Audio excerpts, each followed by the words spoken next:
Hey guys, welcome back to the channel. This is part 1 of our story. If you like this what if story and want to see part 2, let me know in the comments below. Before we start, don't forget to like, subscribe, and share this video with your friends. Also, check the description for more great content and my playlist. Now, let's start. Chapter 1. My little wormling Izuku Midoriya was not a good kid. It's not that he didn't want to be, it was just hard. Since his BRTH, little bony protrusions poked out of his messy green hair right above his eyes, a small, green ridge grew out of the back of his neck and his canines were sharper than most kids. It wasn't until Izuku turned 4 that the power behind those mutations began to eagerly let itself be known. This wasn't surprising for the son of the number 6 hero, the bronze dragon hero, 𝐒𝐿. Hisoshi Midoriya had gone through a similar process.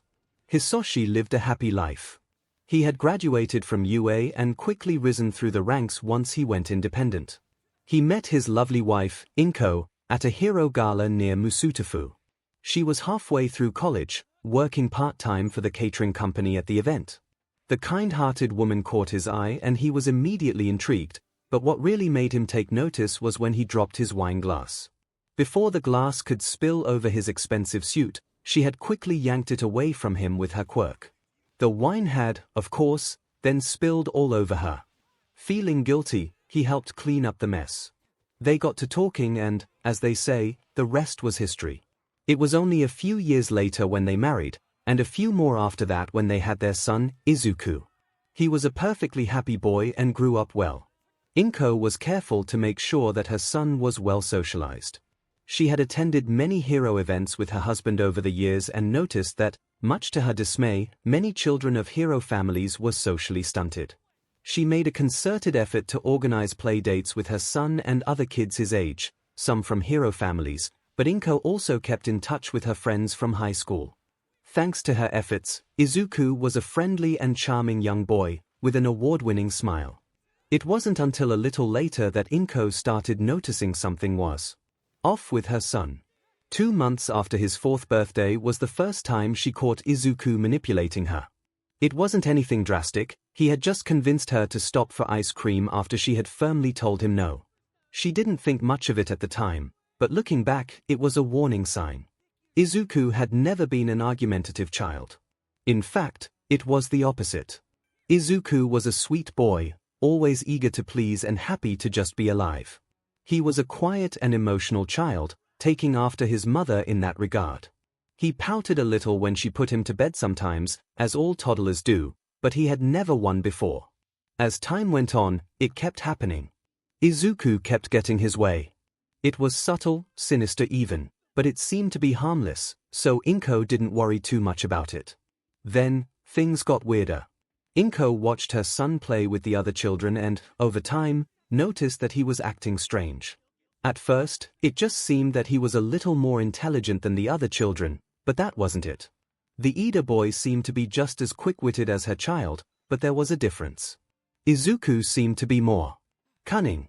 The child found loopholes in most of the games they played and was able to talk his way into getting what he wanted almost all the time.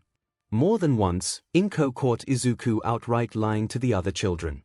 Now, most children lied, of course, but usually they were fairly innocent. White lies, like claiming they brushed their teeth even though you know better. Izuku's lies were complex. They were disturbingly well put together for a 4-year-old, having enough truth to be believable, and told with no doubt in the boy's voice. 𝐭𝐻 listened to him tell the same lie in slightly different ways to different kids, each playing off their particular personality. 𝐭𝐻 wasn't exactly sure how to react. Her baby was intelligent, that was clear, but it was so out of character for him. The lies seemed to come naturally to Izuku. On the ride home, 𝐭𝐻 asked him about it. "Why did you lie to the other children, Izuku?" Izuku sat there for a moment, thinking. He always put his hand to his chin when he was deep in thought, and sometimes muttered under his breath, like he was doing now. She couldn't hear what exactly he was saying over the noise around them, but she could tell he was thinking a mile a minute. "I don't know," was the answer he settled on. That was not what 𝐭𝐻 was expecting to hear.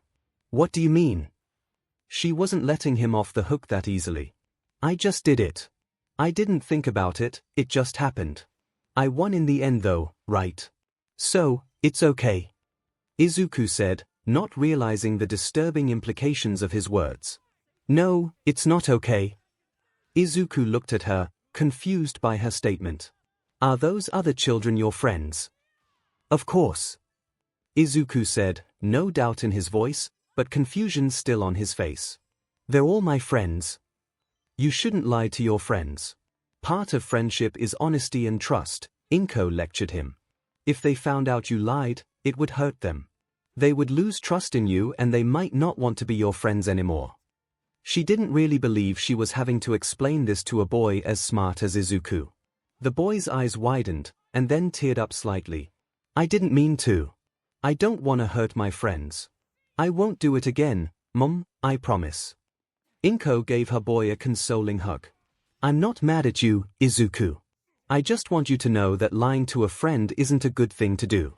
It's okay to make mistakes, as long as you learn from them.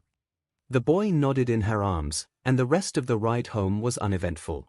It was Hisoshi who first identified what the issue was. At first, he was overjoyed when his son had inherited his quirk. He was one of the top heroes in the country, a titan of a man who had saved thousands of people. With his transformation quirk, he was a force to be reckoned with on land, in the skies, and in the seas. There was more than one person in Japan who thanked the powers that be that Stormclaw was a hero, and not a villain. Hisoshi's quirk turned him into a Western dragon, a swimming, flying, lightning-breathing lizard from the storybooks. It didn't make sense to some people that a hero could have a quirk seemingly straight out of an old book, but this was a world where people grew firearms inside their arms and hands, so nobody really worried that much about it. Of course, Hisoshi's quirk extended beyond pure physical transformation. The power running through his veins influenced his emotions and thoughts. Fortunately, his instincts, as he called them, mostly affected him in a positive way. Some of the ways were subtle, such as his love for beaches and oceans. It made sense to him, he was amphibious in his dragon form, and it led him to focus on disasters and attacks in and around water. He had a strong sense of justice and a drive to personally stop any injustice he saw. From his earliest memories, he only ever wanted to be a hero. How could he not when his own quirk was driving him to pursue heroics?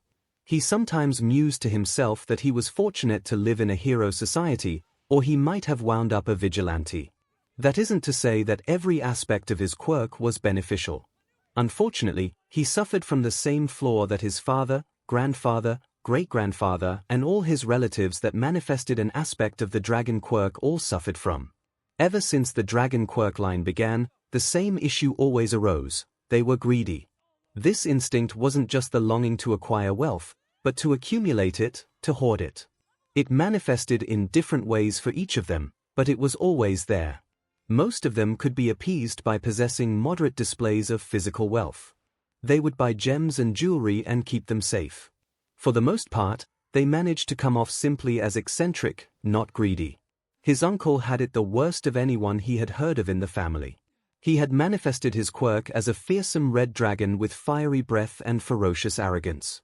His lust for wealth was insatiable, and his hoard grew every day. As his wealth grew, he only became greedier. Eventually, his drive overcame his reason, and he resorted to villainy. The supervillain Terraflame had wreaked havoc across Japan for months before he was finally defeated by All Might 10 years ago. Once again, Hisoshi was fortunate on that front. His draconic drive to hoard wealth was less intense than many of his predecessors and relatives.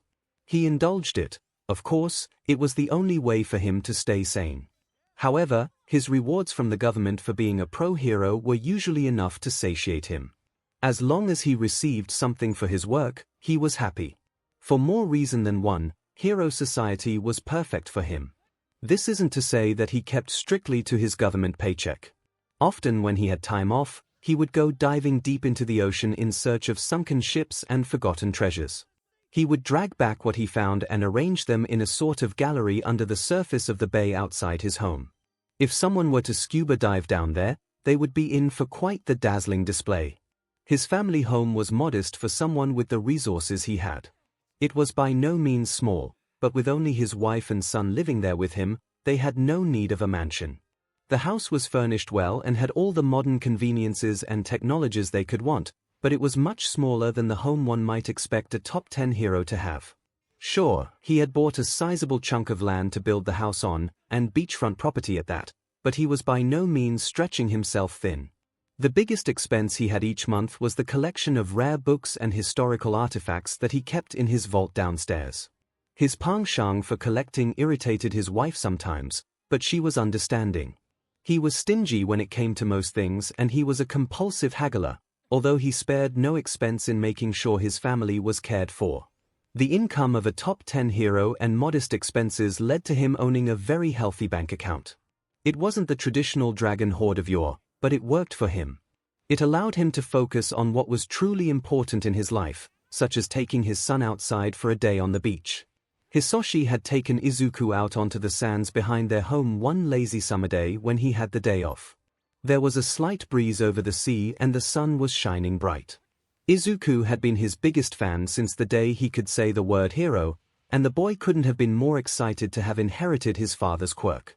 The child begged his father to train him and teach him every opportunity he got.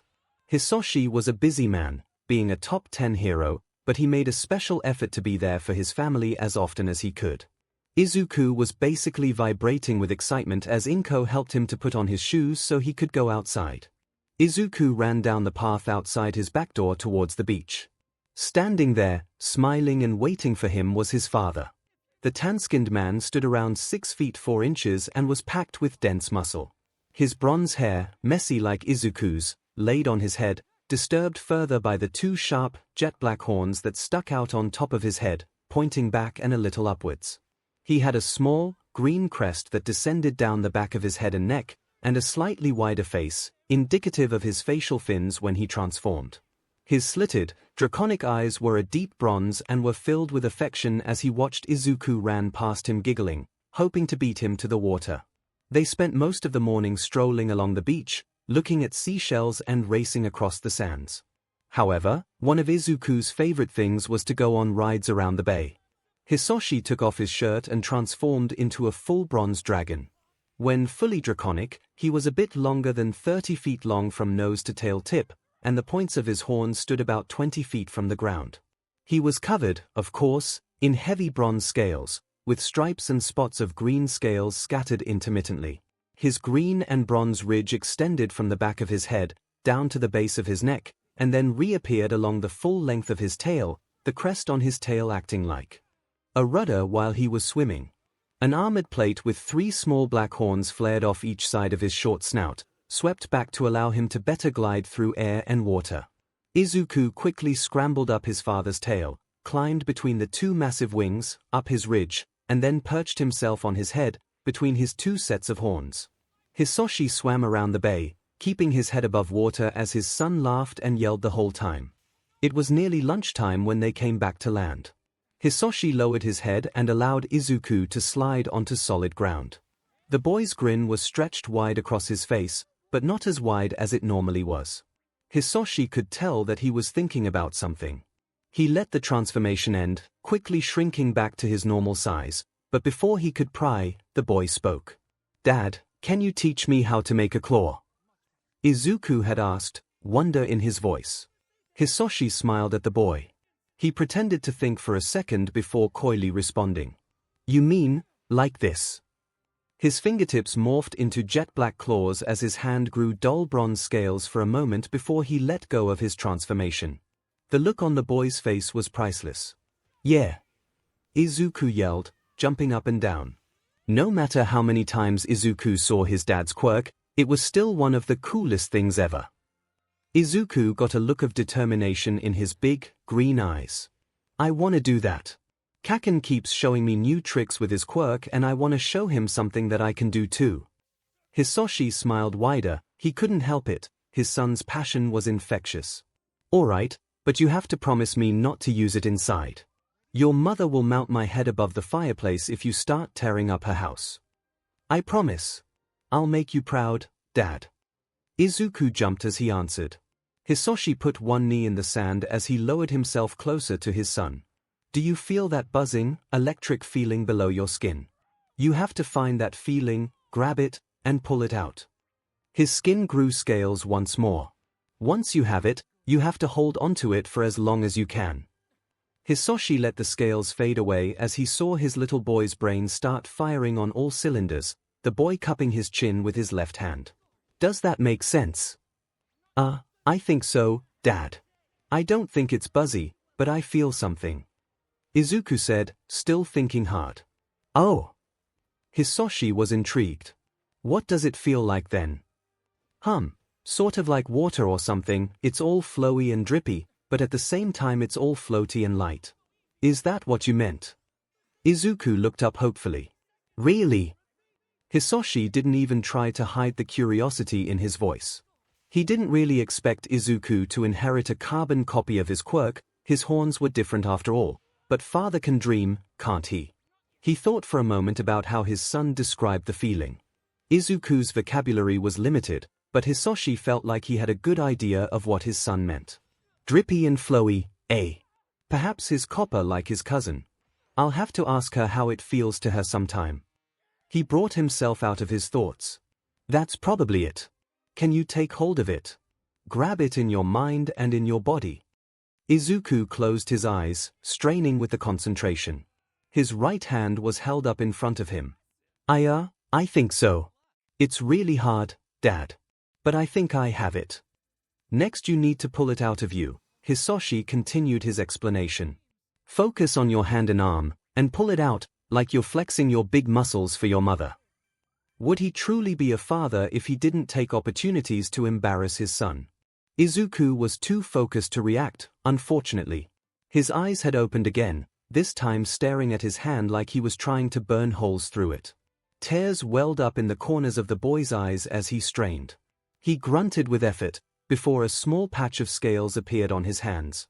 Partially in surprise and partially due to the strain, he fell back onto the sand with a gasp.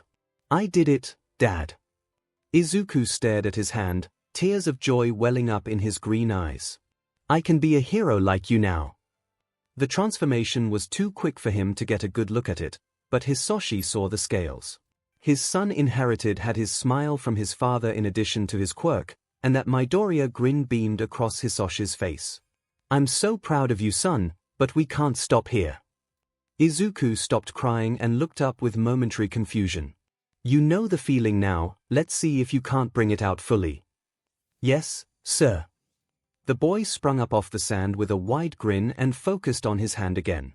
𝐻𝐸𝐵 was always impressed with the boundless energy kids seemed to have. This time it seemed to come easier to the boy. It took much less time for him to pull the energy out the second go-around. It happened slowly, and then all at once. The scales formed on the back of his hand and spread out from there. Before long, his entire hand was covered in scales, and his fingertips had elongated into short, relatively blunt claws. Dad! Izuku was staring at his hand, the excitement had given way to pure awe. 𝐻𝐸𝐵 could hear his son's voice cracking slightly. I did it, Dad. Tears were welling up again in the boy's eyes as he stared at his draconic hand. 𝐻𝐸𝐵 was overjoyed at first. Seeing those scales spread out and the claws form made his heart swell proudly.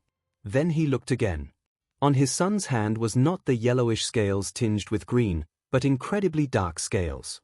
𝐻𝐸𝐵 thought they were black at first, but the sunlight shone off them, exposing their true nature. Izuku's scales were green. At first, 𝐻𝐸𝐵 tried to reason this away. He had green scales too. He was mostly bronze, but he had small stripes and markings of green across his scales. His ridge was mostly green, his eyes were green, this was nothing to worry about. The longer he stared at his son's hand, the more that flimsy reasoning fell away. There was no yellow or bronze to be seen. The scales weren't the lighter, sea green color that he had, but dark green. There was no questioning it, his son's scales were green. His son's quirk had manifested in the form of a green dragon. He hoped that he was wrong. 𝐻𝐸𝐵 remembered his father's words. He was right about 𝐻𝐸𝐵, he was right about his niece, he was right about Terraflame, but perhaps he was wrong about his son. He quickly hid the doubt and small amount of fear on his face and let himself smile at his son's accomplishment. His son stared at his hand, turning it over and flexing his clawed fingers. After just a few more seconds, he started shaking with the strain, and then the transformation snapped away, quickly melting back into his normal hand. His son turned up to look at him with a dopey, sleepy look on his face, his one eye open slightly more than the other. "How long was that, Dad?" Hisoshi smiled widely, only having to force it a bit. "About 15 seconds, Izuku. That was longer than me the first time I did it." His son's eyes widened a bit before he yawned. "I'm sleepy, Dad." Izuku rubbed his eyes. Hisoshi let out a small chuckle. "I'm not surprised. It takes a lot of stamina to keep up a transformation like that," Hisoshi said as he scooped his son up in his arms. "Let's get you into bed. A nap will make it all better." Izuku was asleep before the two of them had made it back to the house. Hisoshi gave 𝐭𝐽 a small smile and carried Izuku to his room. He opened the door into a small hero shrine. Izuku had merchandise of All Might, Endeavor, and more all over the room, but no hero was more prominently featured than 𝐶𝐴𝐴. It always was a little weird for Hisoshi to see the action figures and posters of himself, but it made his son happy, so it made him happy. Anything that wasn't hero-themed in his room was colored green. Ever since he turned 4, it unequivocally became his favorite color. The small emerald that Hisoshi had given him a few weeks ago was put in a place of honor on one of his shelves. He smiled at it, a bit more sadly than he usually did. He placed the sleeping boy in the bed, underneath the All Might covers. He gave the boy a small kiss on the forehead. Izuku smiled softly in his sleep. "Sleep well, my little wormling." Hisoshi quietly closed Izuku's door behind him and walked slowly down the hallway to the kitchen, where 𝐭𝐽 was beginning to prepare lunch. Seeing him enter, she put the food aside and went to greet him. Her smile quickly fell as she saw the worried look on her husband's face. "What's wrong? Did Izuku hurt himself?" She was a natural worrier. "No, nothing like that. Our boy did great, in fact." A small smile broke through his worry as he recalled the event. He pulled out a stool and sat down at the counter. "I was so proud of him, you would have been too. I'm sure once he wakes up, he'll want to show you." "Then what has you so worried?" She sat down next to him at the kitchen counter. "His scales, 𝐭𝐽. They weren't bronze. They weren't gold or silver or anything metallic." He looked up at her with a strained expression. "They were green. Chromatic." 𝐭𝐽 didn't fully understand everything related to the dragon Quirk, but she knew that Hisoshi had told her that chromatic dragons were bad news. "I've never heard of a green dragon in your family. What should we do?" "I don't know." Hisoshi leaned back in his chair. "Izuku is a good boy, we know that. He's kind and caring and the most precious thing in our lives." He looked like he was arguing in his head. "I need to go talk to Dad." 𝐭𝐽 put a hand on his shoulder. "Do what you need to do. I'll start making lunch." She smiled softly. Hisoshi smiled back wearily, before standing up, giving her a kiss on the forehead and leaving as quickly as he came. He walked out of the kitchen and downstairs, into the basement, towards to the large metal vault door in the wall. After he entered a code, a fingerprint scan, a retinal scan and a BLD sample, the vault hissed open. He slowly walked to the back of the vault, past display cases full of gems, ancient coins and priceless artifacts. Well, not that priceless. Hisoshi had bought them, after all. Behind a further vault door, opened by him charging the lock with a small puff of his lightning breath, sat an ornate shrine, honoring and remembering his ancestors. He walked into the subvault and knelt in front of the shrine. There were statues and other tokens of respect, but one in particular was the subject of his visit. Sitting in a place of honor was an intricate and exquisite statue of a bronze dragon. It stood about 6 inches tall and could have been mistaken for Hisoshi if the markings weren't slightly different. The base of the statue read Gaku Midoriya. "Hey, Dad," Hisoshi said somberly to the statue of the bronze dragon hero, Thunderwing. His father had died, had been killed, years ago, before he had met 𝐭𝐽. He'd died a hero, protecting a small country village from Terraflame. His sacrifice had allowed the villagers to escape from the Red Dragon, and the town still honored his father on the anniversary of the attack. He remembered the heartbreak he'd felt that day. Hisoshi had been back home, celebrating his brother Hatsuo's graduation from UA. His father got a call that Terraflame had been spotted in the countryside nearby. Deku was the only hero in the area capable of handling a threat like the Red Dragon.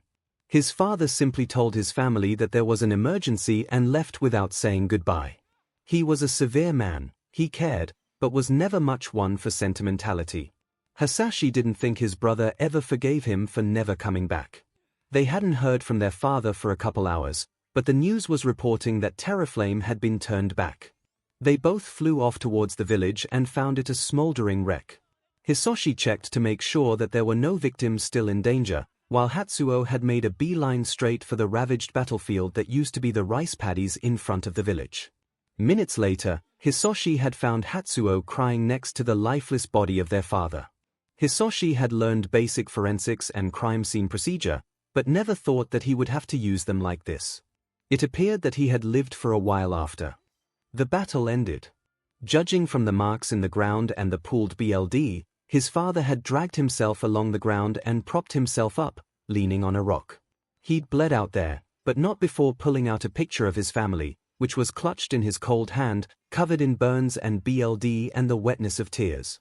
Hisashi had visited the town again, a few months before Izuku was born. He wanted to make peace with what had happened before his son came into the world.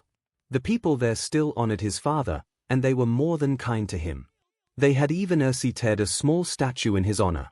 Once they found out who he was, they threw him a spontaneous feast. He talked and laughed with the people, forgetting his sorrow thanks to their generosity. Getting to know the people who would not be alive if not for his father had helped him gain closure. Hatsuo, however, was never the same after that day. It was only a few days after the funeral when he left to take a sidekick offer on the other side of Japan. He had mostly disconnected from Hisashi. They only spoke once or twice a year. Hisashi had tried many a time to reach out and connect more with his brother, but he was always rebuffed. Excuses of work and obligations always kept him at an arm's length. Hisashi knew how 𝐒𝐿 felt when he gave her excuses about why he couldn't come home more. "Dad, I'm worried about what you told me all those years ago. I'm worried about what it means for my son." Hisashi thought back to a summer day 20 years ago, not too different than the current day, when he was 11 years old. His father had been sitting next to Hisashi, the two of them resting after a training session on the beach near their home. Thunderwing was never as well known as Stormclaw was, but he was still a great hero and Hisashi's idol. "I always thought that Izuku would follow in my footsteps, and I could follow in yours. I would teach him as you taught me. I know he idolizes me like I idolized you, but he isn't like me. He isn't like you." Hisashi, his father had said to him, seriousness in his tone. "I'm going to be going on a mission tomorrow. It's dangerous, but nobody is better equipped to handle it than me." The boy looked up at his father. "I'll be going after one of my cousins. She's embraced her destiny and started using our family's quirk for villainy." "Her destiny?" Hisashi asked quietly. "She's named herself Fulgurite. She was gifted with the full manifestation of the dragon quirk, in her case, as a blue dragon. She wields lightning, same as us." "What makes a blue dragon different than us?" Hisashi thought that only bronze dragons could breathe lightning. "Blue dragons are chromatic." Hisashi didn't know what that word meant. Seeing his confusion, Deku explained. "There are 10 types of dragons we have seen since the family quirk manifested with my grandfather. My father identified and separated them into 2 categories, chromatic and metallic. You and I manifested the dragon quirk as metallic dragons. Amongst the metallic subtypes we have seen, there is brass, bronze, copper, gold and silver. The chromatic subtype manifests as black, blue, green, red and white. In simpler terms, we are named for metals, them for colors. At first it might seem arbitrary, but there is a very good reason for it." Hisashi didn't dare to interrupt his father when he was talking. "Every type of dragon type is different, of course, but my father saw the primary difference between metallics and chromatics. During his lifetime, his theory was just that, a theory. But in my life, in my time being a hero, I've confirmed it. Metallic dragons are naturally disposed towards what society considers justice and goodness. Chromatic dragons are evil. Their quirks twist their minds and emotions, taking them down a dark path. Some resist their destiny, but it's inevitable. All chromatic dragons are villains in the making. Remember that, Hisoshi. I know what you said, and I will never forget how you died, father. Hisoshi's shoulders dropped. But I cannot believe that it's my son's destiny to be a villain. He placed his forehead on the ground, prostrating himself before his father's statue, small tears falling from his eyes. I've come here to ask for your forgiveness. I am going to teach my son. He will be a great hero and defy the destiny you placed on his shoulders. I swear this. About 45 minutes later, 𝐒𝐿 heard the vault door closing downstairs, signaling that her husband had finished his talk with his father. She kept preparing the katsudon, a special surprise for Izuku when he woke up, to celebrate his success. Hisoshi came back into the kitchen and slumped down in the same chair as earlier. He still looked stressed, but there was no longer an air of defeat about him. Feeling better? 𝐒𝐿 asked gently. I am. I've decided that nothing will prevent Izuku from becoming a hero, especially not me. Hisoshi had the same determined look on his face that Izuku often did. I will train our son and continue teaching him how to be a good person and a great hero. 𝐒𝐿 chuckled slightly. You must have had a good talk. It's been years since I've seen you fired up like this. It's been a stressful day. He chuckled a bit too. And it's barely even noon. What I'm most worried about now is how the others might react. Especially Hatsuo. He's barely spoken to you in years. If he wants to sever all ties with you because of Izuku, then I say let him go. 𝐒𝐿 said sternly. Our son is more important than that and deserves to have people around him who will support him. He's not your brother, 𝐒𝐿. Hisoshi said, a little incensed. Saori and I are determined to patch our relationship with him. We can't give up, it would disgrace our father. You're right. Sorry, dear. 𝐒𝐿 quickly apologized. No, it's fine. I understand. I agree with you, Izuku is our top priority. Hisoshi assured his wife. We should discuss how we want to move forward. Izuku will find out soon enough that he's chromatic. We can't exactly hide it from him. 𝐒𝐿 stepped through the door as it closed behind her. He might not understand what it means. There haven't been any high-profile green dragons in your family, at least as far as I know. We should encourage him to talk to us about it, to ask us questions. Agreed. Hisoshi was too focused to even appreciate the heavenly smell coming from 𝐒𝐿's cooking. There haven't been any green dragons around recently that I know of, which is ironic, considering our name. He let out a single, airy laugh. It's important to keep him socialized. You've been doing a wonderful job organizing those playdates, although with him entering preschool, there won't be as much time for that. Oh! 𝐒𝐿 just remembered. Speaking of playdates, Katsuki is coming over at 1. Hisoshi smiled and hummed in approval, absent-mindedly staring at a spot on the counter as he kept thinking. A silence hung over the kitchen for a minute or two, but he could feel a tension in the air that was growing steadily. The source became clear as his wife broke the silence. If we want to raise him as best we can, his father needs to be home more often. 𝐒𝐿 said, a degree of bitterness in her voice as she continued to prepare lunch, not looking up. He needs you to train his quirk and to be a positive role model in his life. You're his father and his favorite hero. His shoulders slumped a bit. You're right. Especially now. I've considered moving my agency here so many times since Izuku was born, but I never made the leap. I'll start the paperwork as soon as possible. She looked up stunned, and briefly entertained the possibility that she was dreaming. After all these years? Yes. He sounded regretful. I should have moved the agency when Izuku was born, but I felt too useful where I am now. I'm out of excuses, and my son needs me more than ever. I'll have less work, but we have enough in reserve that I could retire tomorrow and we would be comfortable for several lifetimes. Oh, Hisoshi, that's great news. The shorter woman ran around the counter and quickly threw her arms around his waist. Izuku will be so happy. She gave him a great squeeze before letting go and ran back to the food she was preparing. Lunch is almost ready. You should go wake him up. Hisoshi peeked into his son's room and saw the boy stirring slightly. He pushed the door open and walked over to the bed. He got down on one knee and rubbed his son's mop of messy hair. Slowly, Izuku's eyes opened a tiny amount. He took a deep breath and stretched his arms and legs out. He said sleepily. Katsuden, that's right, your mom made you your favorite meal to celebrate your first transformation. Hisoshi said softly, coaxing the boy out of his sleep. Don't you want to show her? Izuku's eyes snapped open immediately. He threw his covers off and jumped out of bed. He ran out of his room and down the hallway, yelling, Mom! Leaving his chuckling father in his dust. Hisoshi made his way back to the kitchen as Izuku was telling his mother all about their time on the beach. He was talking so fast that he was worried his son was going to pass out from a lack of oxygen. He managed to get him to take a breath by interrupting him. Aren't you gonna show your mom what you learned today? I was getting to that, Dad. Izuku huffed. You have to set up a story to make it good. You can't just skip straight to the end. Both of his parents laughed out loud. I apologize, storyteller, Hisoshi said through his big grin. Don't let me stop you, then. And then when we got back to land, I asked Dad to teach me how to make a claw.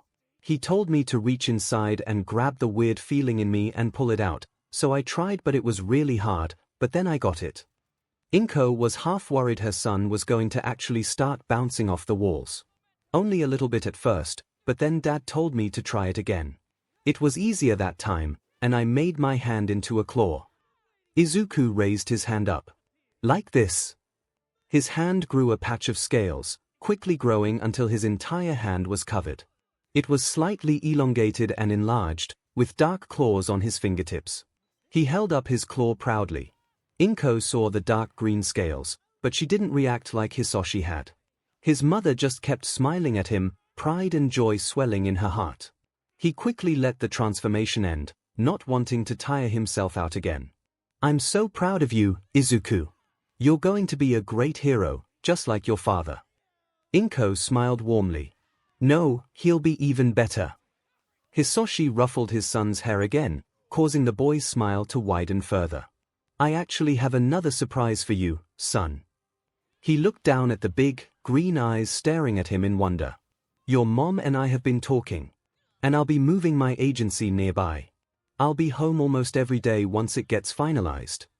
If any more excitement was dumped on Izuku that day, he might have actually exploded. The boy let out a loud whoa. Really, and threw his arms around his dad's legs. The boy barely came up to his father's waist. Tears of happiness were pouring from his eyes. Yes, really. Hisoshi clamped his hand on his son's back, returning the hug. Now, eat up, son. You don't want your mother's hard work to get cold. After inhaling his food in a way that 𝐭𝐸 usually only saw Hisoshi do after a particularly tough day of work, her son was asking for seconds, and then thirds. The woman wasn't exactly sure where he was keeping all that food, but she figured it had to do with how exhausted the boy was. Before Izuku could ask for a fourth serving, the door rang. I'll get it. The boy was 𝐻𝑡RKNG across the kitchen towards the front door before his parents could react. He skidded to a stop in front of the door and flung it open. Auntie! Izuku beamed up as Mitsuki Bakugo looked down at him. Heya, kiddo. She ruffled his hair. Why did people like doing that so much? Katsuki stepped out from behind her, his confident smile on his face. Red eyes met green as Izuku smiled. Kaken. Mitsuki smiled at the excitable boy. He had been calling her son that since he could talk. His quirk caused some unusual tooth growth, and he had kept biting his tongue. Whenever he tried to say Katsuki, she figured he would have figured out the teething situation by now, but maybe Izuku just liked the nickname. Hey, Izuku. Katsuki responded. Ready to go. Yeah, come on. He gestured to the boy to come inside. He ran through the house to the back door, Katsuki on his heels. I got something I wanna show you. No running in the house. 𝐭𝐸 called after the boys, but they were too far gone to listen. She had come to the door to properly greet her high school friend. Come on in, Mitsuki. I'll put some tea on. The two boys ran outside to play on the beach. They ran around and climbed up the rocks around the beach, laughing and competing to see who could run the fastest and jump the farthest. Katsuki was naturally competitive and his drive was contagious, stoking that same drive in Izuku. "Come on, Izuku!" Katsuki yelled behind him. "How are you gonna be a hero if you can't keep up?" Izuku put a determined look on his face and started to catch up, causing Katsuki to try harder too. Eventually the two boys collapsed into the sand right in view of the house, breathing. "You're slower than usual. What's up?" Katsuki was an observant one, just as quick-witted as Izuku. "I've actually already ran around a lot today." Izuku paused for dramatic effect. "And I learned how to do something new with my quirk." Katsuki's eyes got an excited glint in them upon hearing those words. "Oh yeah, you said you had something to show me, right? Don't keep me waiting." Izuku concentrated on his hand and held it up so 𝐭𝐽𝐻 could see him. The scales were easier to pull on every time he tried, and they quickly formed along his hand. The blonde stared at the claw in moderate amazement. He reached out and grabbed his friend's hand, examining the claw. "Whoa, green scales." Katsuki kept turning the hand over. "Those look cool. What's with these claws, though? They're not very pointy." He poked the claws with his finger to confirm. "I don't know, I've only done this a couple times." Izuku responded. "It's your quirk, try to sharpen them." Katsuki encouraged him. "Okay, I'll try." Izuku always worked better with friends than by himself. He focused on maintaining the transformation, but also on trying to sharpen the claws. Slowly, they started to elongate slightly, sharpening. With a gasp, he released both the breath he was holding and his transformation. "You got closer," Katsuki observed. "You'll get it. Then we gotta see what you can cut with it." Izuku caught his breath. "Yeah, that sounds cool. But there is one other thing I wanted to check out." He looked into his friend's red eyes. "Do you trust me?" "What are you thinking?" Katsuki responded, intrigued. "Hit me in the arm with an explosion." Izuku saw the blonde begin to hesitate. "Come on, you won't hurt me. I promise. It's for science." "Fine, but if I get in trouble for this, you're giving me the candy in your lunchbox for a week." He held up his hand a few inches away from Izuku and let out a small blast. Izuku recoiled slightly in pain, a red mark showing up on his arm. "Ouch," Izuku said, waving his arm around, but quickly regaining his composure. "Yeah, that hurt." He held his other arm up to the boy, before focusing on his quirk. He focused the pull down further from his hand. His forearm was quickly covered in his dark green scales. "Now hit me again." Katsuki saw what Izuku was getting at and quickly obliged. He let out another explosion on the boy's arm, trying to keep the blast the same strength. Izuku recoiled instinctually from the loud noise, but then quickly began smiling. He held up the hand, letting the transformation end. There was no mark on his arm at all. "I barely felt that." The boys began to excitedly chat about the possibilities of both of their quirks. They fantasized about being heroes and all the cool things they would do once they were the best heroes in the world. They ran around for a couple more hours, laughing and generally enjoying life. Neither of the boys noticed the worried look that Mitsuki was giving them out the porch window as she conversed with Hisoshi and 𝐭𝐴. The next 2 years passed and the boys grew up, but never grew apart. If anything, they grew closer. Hisoshi smiled out his front door as his son ran to jump into the car in their driveway. Since they started elementary school a few months ago, 𝐭𝐴 and Mitsuki had alternated taking the boys to and from their school each day. The boys, now 6, were basically inseparable. Hisoshi took a sip of his coffee and looked out at the sun shining on the waves lapping at the sands. He smiled to himself, feeling honestly glad that Katsuki was his son's best friend. Most kids treated him differently when they found out he was the son of the number 8 hero, but Katsuki didn't. He reminded Izuku to keep his eyes forward, to focus on their goal of getting into UA and becoming the best heroes in the world. Everything the two boys did together was towards that end. Sure, the blonde was a little gruff sometimes, but even he was worn down by the relentless tide of happiness that was Izuku. They gradually pushed each other closer to a happy medium, Izuku becoming more confident, while Katsuki mellowed out. Later that day, Katsuki was sitting on that same beach behind the Midoriya household. He was also happy he was friends with Izuku, although he didn't say it often. He was never good at that sort of thing, preferring to speak with his actions rather than his words. They would usually see each other at least 6 days a week, barring when Izuku would go on trips with his father, and he couldn't have been happier about it. Katsuki knew that to be the best, you had to have a rival. Anybody who had ever watched a show or read a book knew that. There were lots of stories where the characters had to search long and hard for their rival, but Katsuki was lucky. He didn't even have to look for his rival, he was basically born into having one. It was an added bonus that his perfect rival was also his best friend. However, it wasn't always like that. There was a time when the boys were playing at a park that it almost all came crashing down. A couple days after Izuku's 4th birthday, the two boys were playing together with a couple other kids in the woods, when they had tried crossing a log that was suspended over a small stream. Katsuki had lost his footing and had fallen into the water below. The other kids looked over the log, waiting for him to come back up, but Izuku did something else. So quickly that he had no idea how he did it, Izuku was down in the water with him, hand outstretched to help pull him up with a look of genuine concern in his eyes. "Are you alright? Are you hurt?" Izuku asked, concern in his voice as well. "I was afraid you might have hit your head or something." Katsuki's vision went red. He didn't need help, he didn't ask for help, so that meant that Izuku was looking down on him by assuming he needed or wanted his help.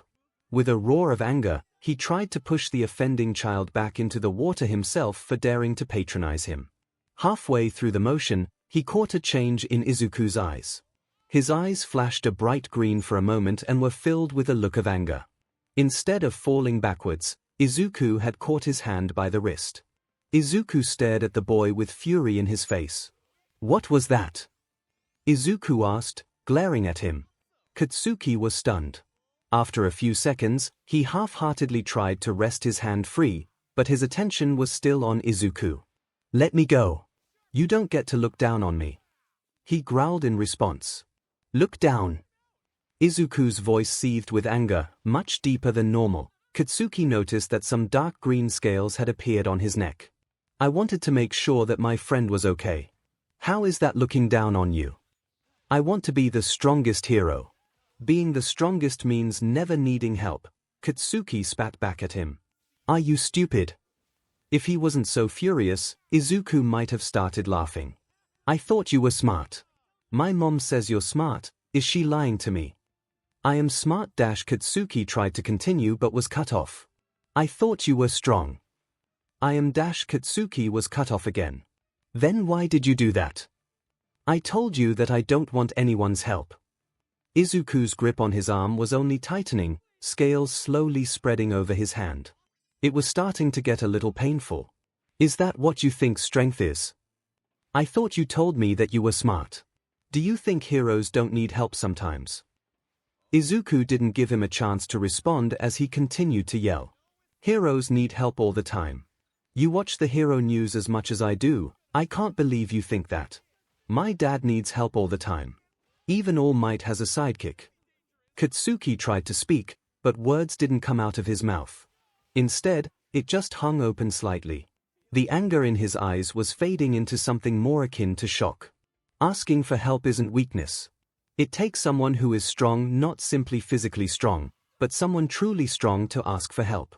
We're only human, and it's the weak and foolish ones who can't admit that. Izuku threw Katsuki's arm back, knocking the blonde down into the water again. "My dad told me that. Are you calling both my mom and my dad liars?" Katsuki could only stare up at him in shock and a little fear. The deeper voice coming out of Izuku's throat was causing his fight-or-flight instincts to start flaring in the back of his mind. "People need people, it's others that make us stronger." He said that too. Izuku threw his arm forward once again, extending his open hand to help the boy up. "So, let's try this again. Let me help you up, so we can keep going. I pull you up, you'll pull me up some other time. We'll both become strong that way." Izuku's voice raised back up to his normal, high-pitched tone during the last few sentences. His eyes lost that strange glow and his furious expression had vanished, replaced by his normal wide smile. Katsuki could only stare for a few moments, as he tried to deal with what had just happened. He eventually raised his arm shakily and grasped the outstretched hand. Izuku seemed to have almost forgotten the interaction had even happened, simply pulling the blonde up and running off with a smile, but Katsuki couldn't stop thinking about what he had said.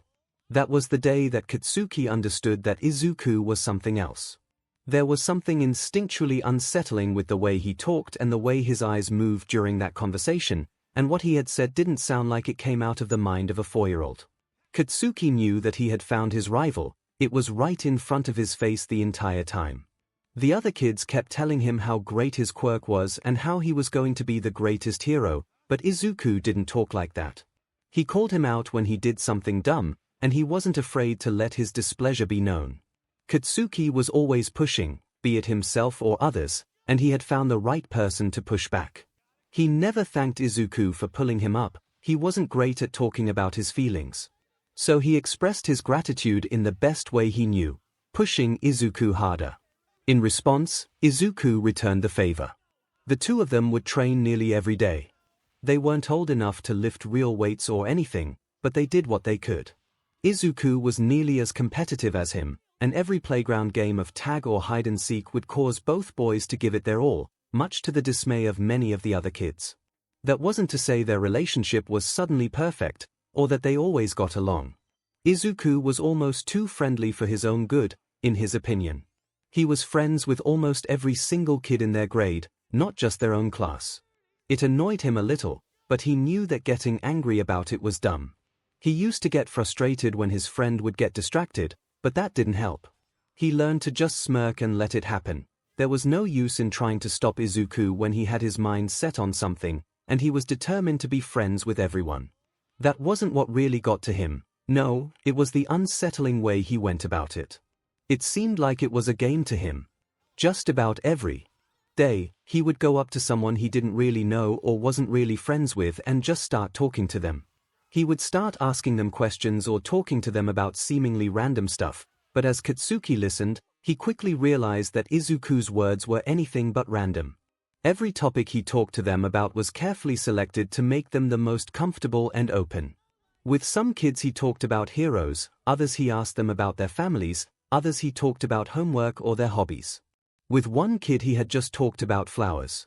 This convinced Katsuki, this absolutely was a game for Izuku. One he was very invested in winning, as the prize was friends.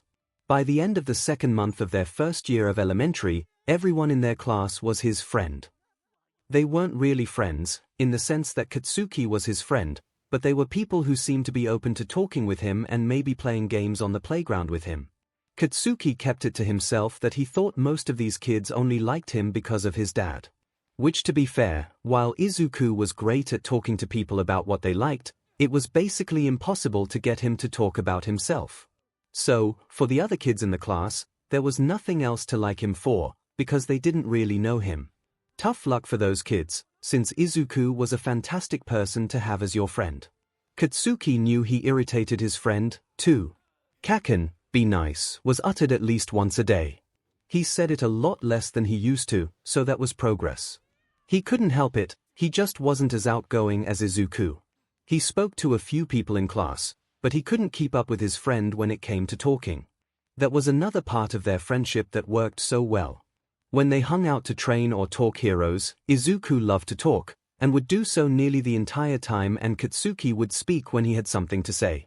He wasn't introverted per se, but he was more than willing to keep his thoughts to himself. Nearly everyone except Izuku wasn't really worth his time. He tried to catch himself whenever a thought like that crossed his mind. Thinking like that was arrogant, and Uncle Hisoshi said that arrogance wasn't an attribute a hero should have. Katsuki always listened to him, especially when he talked about being a hero. He would have had to truly been an idiot to ignore hero advice from someone in the top 10. Uncle Hisoshi was a great hero, and his second favorite, after All Might, of course, but he was also just a good guy. He was smart enough to know that some heroes put on a friendly charade when dealing with the press or fans, but Stormclaw was the real thing. It made sense. Izuku had to have learned that smile from someone. Auntie Inko was no slouch, either. She was shrewd and perceptive and a lot brighter than most adults he knew. His father often told him that Izuku had gotten his brains from his mother. She also had a natural talent for empathy and a drive to help people that rivaled any hero. She was the one who got him to finally stop crying when Izuku had accidentally broken his finger when they got a little too into their training. He didn't cry much, but he felt like his first broken bone was a good excuse. He was panicking, not only from the pain, but from the way his finger was bending in a way it shouldn't. Izuku did his best to help him, of course, but the dragon boy was almost freaking out more than he was. She had swept him up in her arms as soon as she could reach them and managed to calm him down nearly instantly with her kind words and reassuring hug. Auntie Inko's ability to tell what people were feeling and how to help them was something he didn't think he would ever understand, but he was even more grateful because of that. Maybe if she was born with a more powerful quirk or a more adventurous personality, both of Izuku's parents would have been pro-heroes. He smirked to himself. He was really glad that he had all three of the Midoriyas looking out for him. Who knows what kind of person he would be if Auntie and Uncle weren't there to help him, and Izuku wasn't there to keep him honest. Kaken. Izuku's voice pulled him out of his reverie. It's not like you to be caught up in your thoughts like that. Am I rubbing off on you? Yeah, whatever. His response to the teasing was half-hearted at best. His competitive smirk grew across his face. You ready to show your dad how far we've come? You better be. Hisoshi was walking down the path behind his house towards the two 6-year-olds on the beach.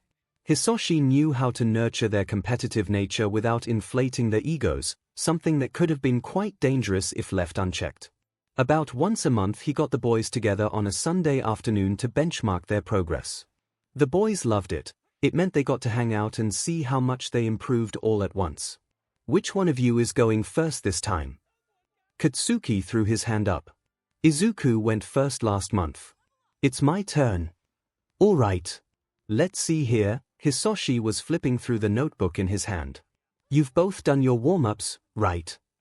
Seeing both boys nod, he continued. Let's start with the basics then. Katsuki, let off the biggest one-handed explosion you can do safely. You know the drill, no hurting yourself. A hero who hurts himself has no place on the battlefield. He pulled out a small device as he lectured. Yes, uncle, Katsuki droned before jogging several meters away from his friend. He planted his feet and let out a long breath, centering himself. He raised his hand up to the sky and let his quirk go. With a grunt, an explosion ripped from his palm, kicking up the sand around him and scaring the gulls further down the beach. The device beeped a couple times in Hisoshi's hand. That was an 8% improvement in raw force produced, and a 5% increase in explosion size. Good results. He wrote down the data from the device. All right, Izuku, same thing. Remember how I taught you to use your diaphragm? Yes, sir. Izuku traded places with his friend, both exchanging playful jabs at each other as they passed. He planted his feet like Katsuki had and took a deep breath. He focused on pulling out his power like he had learned to on this very beach 2 years prior, centering it in the center of his chest. He leaned forward into his breath as he opened his mouth and let his attack flow forward. Green smoke poured from the boy's mouth, shooting forward several meters before billowing outward and dispersing in the air. Hisoshi smiled proudly, recalling with a chuckle the first time they had found out exactly what Izuku's breath was. It was only a few weeks after the first time he had shown him how to create his claw that he had taught his son how to use the signature attack of the dragon quirk. Focus your power in the center of your chest, as the base of your lungs. You should feel it pooling, coalescing. He shot a glance at his son. Do you know what that word means? Izuku nodded quickly, prompting him to continue with a small chuckle. Of course you do. Where was I? Right, feel the sensation in your chest, but don't pull it out like you do for your scales. Instead, breathe deep and fill your lungs. You should be able to breathe much deeper than normal. He demonstrated by taking a great breath of air himself. Once you are ready, release it. Remember what I said, don't try to pull it out, let your breath push it out. He showed by letting a great storm of lighting erupt from his throat and into the sky, crackling with power. Izuku's eyes sparkled in awe at the display before he caught himself staring. He widened his feet slightly, ready to try. Hisoshi saw his son begin to strain, attempting to pull his quirk in his chest. The boy took a deep breath after a few seconds, gulping down air. Okay, here I go. He opened his mouth and pushed with all his might. What came out wasn't what 𝐒𝐿 had expected. He truthfully didn't know what to expect, but it certainly wasn't this. A pathetic puff of dark green gas escaped from the boy's mouth, dissipating quickly in the sea breeze. 𝐒𝐿 stared, marveling at what he had seen. He had seen lightning, fire, frost and even acid breath, but never gas. What exactly was it? How was that, Dad? Izuku asked hopefully, breathing slightly. 𝐒𝐿 smelled a faint acrid scent on the breeze, crinkling his nose slightly. Good, son. That wasn't much, but that's to be expected of your first time. Let's continue other training for now, we can come back to the breath weapon later. His son nodded, ready to keep pushing himself. A few weeks later 𝐒𝐿 had organized a doctor's appointment for his son to find out exactly what his breath was. After several tests, it became clear that Izuku's breath was a poisonous one. Functionally useless against non-living targets, but potentially deadly against living ones. That wasn't a deeming statement. All the breath attacks of the Dragon Quirk were deadly when used recklessly. Izuku was worried about the results. Poison doesn't sound very heroic, he had lamented on the ride home. It's just good for hurting people. Izuku, I don't know what kind of humanitarian applications for fire or acid that you're thinking about, but I assure you that those situations don't come up very often. 𝐒𝐿 had laughed a little at his boy's whining. Part of being a hero is stopping bad people. Do you want to know what I think? I think you're pretty lucky. His son has looked up at him when he said that, silently asking him to elaborate. Well, you see, there are a lot of quirks out there that make their owner tougher, and a lot of people who are just plain tough. Some bigger villains don't go down even after a blast of my lightning. There's not a whole lot of gas-based quirks out there in my experience. Being able to assault people's breathing can be very useful. He put his finger up, emphasize his point. No matter how tough someone's skin is or how dense their musculature, they still have to breathe. 𝐒𝐿 knew the look on his son's face well. He had placed his hand on his chin and was staring intently at the ground. The muttering that soon began only confirmed that Izuku had entered deep thought. It broke quicker than he expected it to, and Izuku looked straight at him again. Dad, you can control the output of your breath, right? Well, sure, not every attack is my strongest. He was pleased that his son had figured out where he was trying to lead him. Once you get a handle on it, you'll be able to adjust the potency to what you need. This led to Izuku resuming his muttering with an intensity usually only reserved for when he was analyzing heroes. 𝐒𝐿 chuckled a bit to himself. He supposed that's what he was doing. Dad. Izuku was raising his voice slightly to get his attention, pulling his father out of his memories. First Kaken and now you, what is going on today? Why is everybody spacing out? Oh, sorry boys, I was just reminiscing. 𝐒𝐿 said sheepishly, rubbing the back of his head. He looked at the device in his hand, never losing his proud smile. Great job, son. That was about 9% more volume than last month. Let's keep going with the other tests. At the end of the day, the boys were exhausted, but proud. They were moving forward, like always. To them, their futures were bright and there was nothing that could stop them. Izuku was 8 when everything changed. His cousin Ryuko was a great person and loved it whenever she came over with his aunt and uncle for family dinners.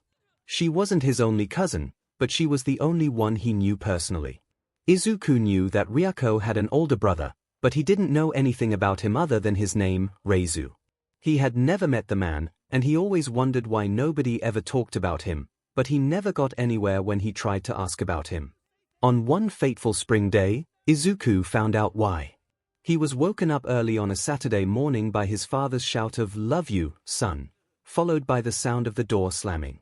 Izuku had raced out of bed and to one of the front windows in time to see great, bronze wings sprout from his father's back as he raced in the direction of downtown. Izuku knew what that meant, a villain, and judging by how fast his father had ran out of the house, it was a particularly dangerous one. Izuku was always worried, of course, but he trusted his dad. Sure, he wasn't number 1 in the charts, but anyone in the top 10 was a massive powerhouse. He quickly ran back to his room and turned his computer on, scanning the internet for news on the attack. He found a news site that had a live stream of the scene, and with a gasp he realized why his father had been called. A dragon stood in the middle of downtown, fires and streetlights illuminating the black scales of the beast. The flashes of its face that Izuku could see created a terrifying image. The dragon's eyes glowed with an eerie yellow, sunk deep into its sockets, its face was gaunt, and its nostrils were wide, creating a visage of a skull filled with sharp teeth. Green liquid dripped from its mouth as it made threatening motions with its two bone-white horns which curved forward, ready to gore anyone who came within its reach. It roared, causing the nearby ground to tremble and windows to crack. All things considered, to Izuku, it didn't look fully grown. It was clearly smaller than his father, but it was still a fearsome creature. The dragon reared back and opened its mouth. A powerful torrent of viscous green liquid shot straight towards one of the other heroes already on site. The hero dodged, but the car behind him caught the brunt of the attack. The car was quickly dissolved to scrap as the potent acid went to work. Anyone hit by that attack would certainly have been killed, or at least maimed. The heroes there had no chance of even approaching the black dragon, but there was someone coming that did. 𝐶𝐿 smashed down onto the street in front of the other dragon in his fully draconic form. Everyone could immediately see the difference in size between the two. However, even a smaller dragon was still a dragon. 𝐶𝐿 roared at the black dragon, lightning crackling from his mouth. The entire street shook and some nearby windows shattered, showing just how much more powerful he was than the villain. An intimidation effort, Izuku noted, an attempt to end the conflict without any more combat. The other dragon recoiled slightly, before lowering its head. Izuku recalled his father's lessons on fighting other dragons. The height and length of dragons was an advantage in most situations, but against other dragons, it was best to keep low, to avoid exposing the underbelly. While still armored, the underbelly was much more vulnerable to other dragons, for it lacked scales. His father had told him that their scales, in addition to being incredibly tough, provide natural protection against other dragons, as they are resistant to breath attacks from other dragon quirk users. It made sense, everyone in his family did possess a vastly similar quirk, after all, and a dragon was immune to its own breath. Dragons of the same type, or those that possessed the same type of breath, like red and gold dragons, were borderline immune to each other as well. The dragon dropped into an aggressive stance, clearly wanting to fight. 𝐶𝐿 lowered himself as well, before letting a concentrated blast of lightning shoot towards the other dragon. The black dragon tried to dodge, but the lightning blast was too fast. The beast was sent skidding backwards as electricity crackled and danced over its body. The black dragon regained its footing and turned back to face 𝐶𝐿. Not to be outdone, the beast roared and let out another torrent of acid towards the hero. Instead of dodging, 𝐶𝐿 simply turned into the blast, letting the tough scales of his shoulder and back take the attack. The acid dripped harmlessly off him, burning the pavement below. Izuku noted that this was a second intimidation attempt. 𝐶𝐿 was sending the message that the dragon was severely outclassed and had no hope of victory. This, once again, did not deter the villain. It roared in anger before flapping its wings, kicking up dust and debris. With its powerful legs, it surged towards 𝐶𝐿, head low to the ground, attempting to get a hit on the larger dragon's underbelly. His father was much too experienced to let a simple attack like that work, and struck the dragon in the head with a mighty swipe of his claw, knocking it off its feet and crashing into the ground. The dragon quickly recovered, black blood dripping from its head and melting the road where it dripped. It bared its teeth and came at 𝐶𝐿 from the side. The bronze dragon turned harshly, whipping his powerful tail into the villain. The black dragon was thrown back, smashing limply into one of the cars along the street. 𝐶𝐿 was on him in an instant, moving with speed that no creature that large had any right to possess. Before the black dragon could recover, the hero had his jaw wrapped around its neck. Lightning crackled menacingly off his fangs, causing the other dragon to flinch in pain. A third, and final, intimidation effort. The dragon's wings slumped in SBMSN, and it began to release their quirk's transformation. 𝐶𝐿 let the rapidly shrinking villain out of his deadly jaws, but placed a strong claw on top of them, pinning them to the ground, and they reverted. As the dust settled, something had been made very clear once again. the best way to combat a dragon is with another dragon. With a nod of affirmation, the hero let the police and the other heroes know that it was safe to approach. The gathered crowd began to cheer, and it was only a few minutes later that the villain, a black-haired man in his early 20s, was packed up into a police van and taken away. Izuku caught the man's face, and felt like he recognized him, but couldn't place it. It wasn't until a few hours later, once his father had come home and endured the deluge of questions that his son had prepared for him, that the mystery was solved. Izuku was eating breakfast, watching the news on his phone. The villain's name was released, and Izuku dropped his spoon. The black-haired man's picture stared at him through the screen, with the words Reizu Tatsuma underneath. This man was his cousin. Izuku knew that he was obviously related to him, but to find out that he was someone so closely related was a little unsettling. His father looked at him solemnly, wordlessly communicating with his son. The news report continued. Apparently, Reizu was a lowlife with a large criminal record. The reporter on site said that, according to their sources, the rampage started when a Bakali deal went south. Reizu was angered and lashed out. The bodies of 7 other criminals were found in a nearby alleyway, but thanks to the quick actions of the other nearby heroes, there were no other deaths. Many civilians were harmed, and the property damage was immense, but it was much better than it could have been if 𝐶𝐿 hadn't shown up. Reizu had turned out so differently than his sister, they could hardly have been more different. Was it all due to the influence of their quirks? Regardless, Izuku put the thoughts away for now. He had a busy day ahead of him and he couldn't afford to be distracted thinking about his estranged cousin. On Monday, Izuku went to school as normal. He walked into class, was greeted by most of the other students, asked a few questions about people's weekends, then sat down in his seat. The school day continued without interruption. He took diligent notes, although he didn't really need to. He already knew the material, after all. Ever since he started elementary school, Izuku and Katsuki had been receiving private tutoring. Obviously, his father wanted to send him to a prestigious private academy, a place where Izuku could receive the best education available to him. However, Izuku didn't want to be separated from Kaken. While his father had no problem paying for him to attend with Izuku, the blonde's parents refused to accept that kind of charity. Izuku thought that they were being foolish, but he knew that people's pride was important. Faced with the threat of not being able to see Kaken nearly as often, Izuku came up with a solution. Izuku proposed that Kaken and he attend their local public school. This would allow Izuku to maintain normal social interactions, which he knew his parents were interested in him doing, and keep in contact with his best friend. So that he would not suffer from a potentially lower quality education, his parents would hire a private tutor to give him lessons, and Kaken could join him. This would appease Kaken's parents, his parents, and would teach him better study habits and discipline. His sales pitch was a success.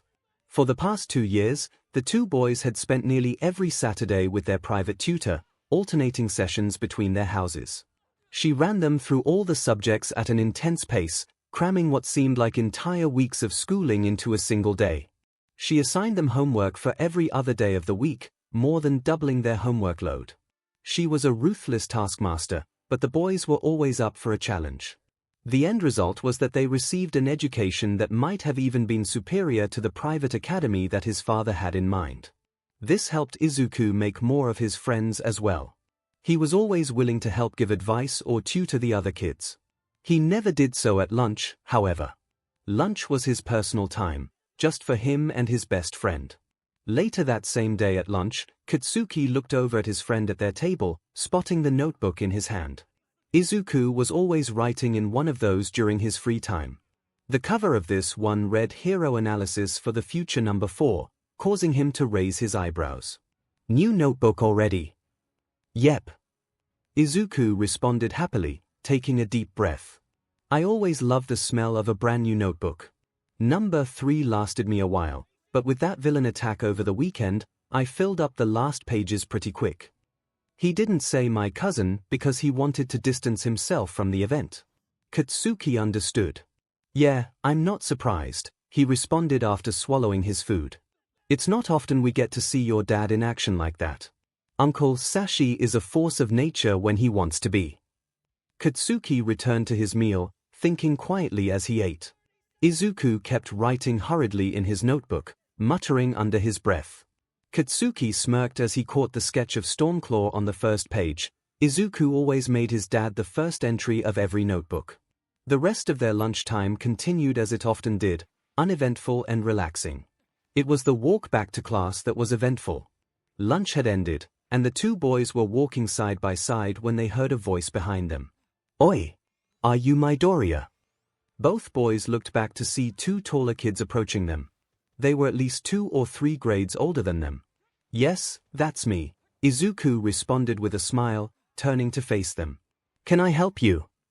"Yeah, you can tell me when you're going to go nuts and start attacking us," the taller of the two older students said, a distinct note of frustration in his voice.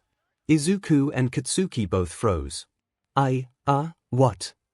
It wasn't often that 𝐒𝐿 was left speechless, but he certainly wasn't expecting to be asked a question like that. He asked when you're going to stop pretending that you're a normal kid and start trying to kill us all. The other boy took an aggressive step forward. I wouldn't. 𝐒𝐿 had taken a step back. Several students had stopped to watch the conflict. "'Cause that's what your family does, right? Or do you think that everyone has forgotten about Terraflame?" The shorter one continued his accusations. 𝐾𝐬𝐽 knew that none of these kids had memories of Terraflame. 𝐒𝐿 could give you the date, time and location that he was finally brought to justice, and it was years before any of the students at this school were born. These kids were mad about something and were taking it out on 𝐒𝐿.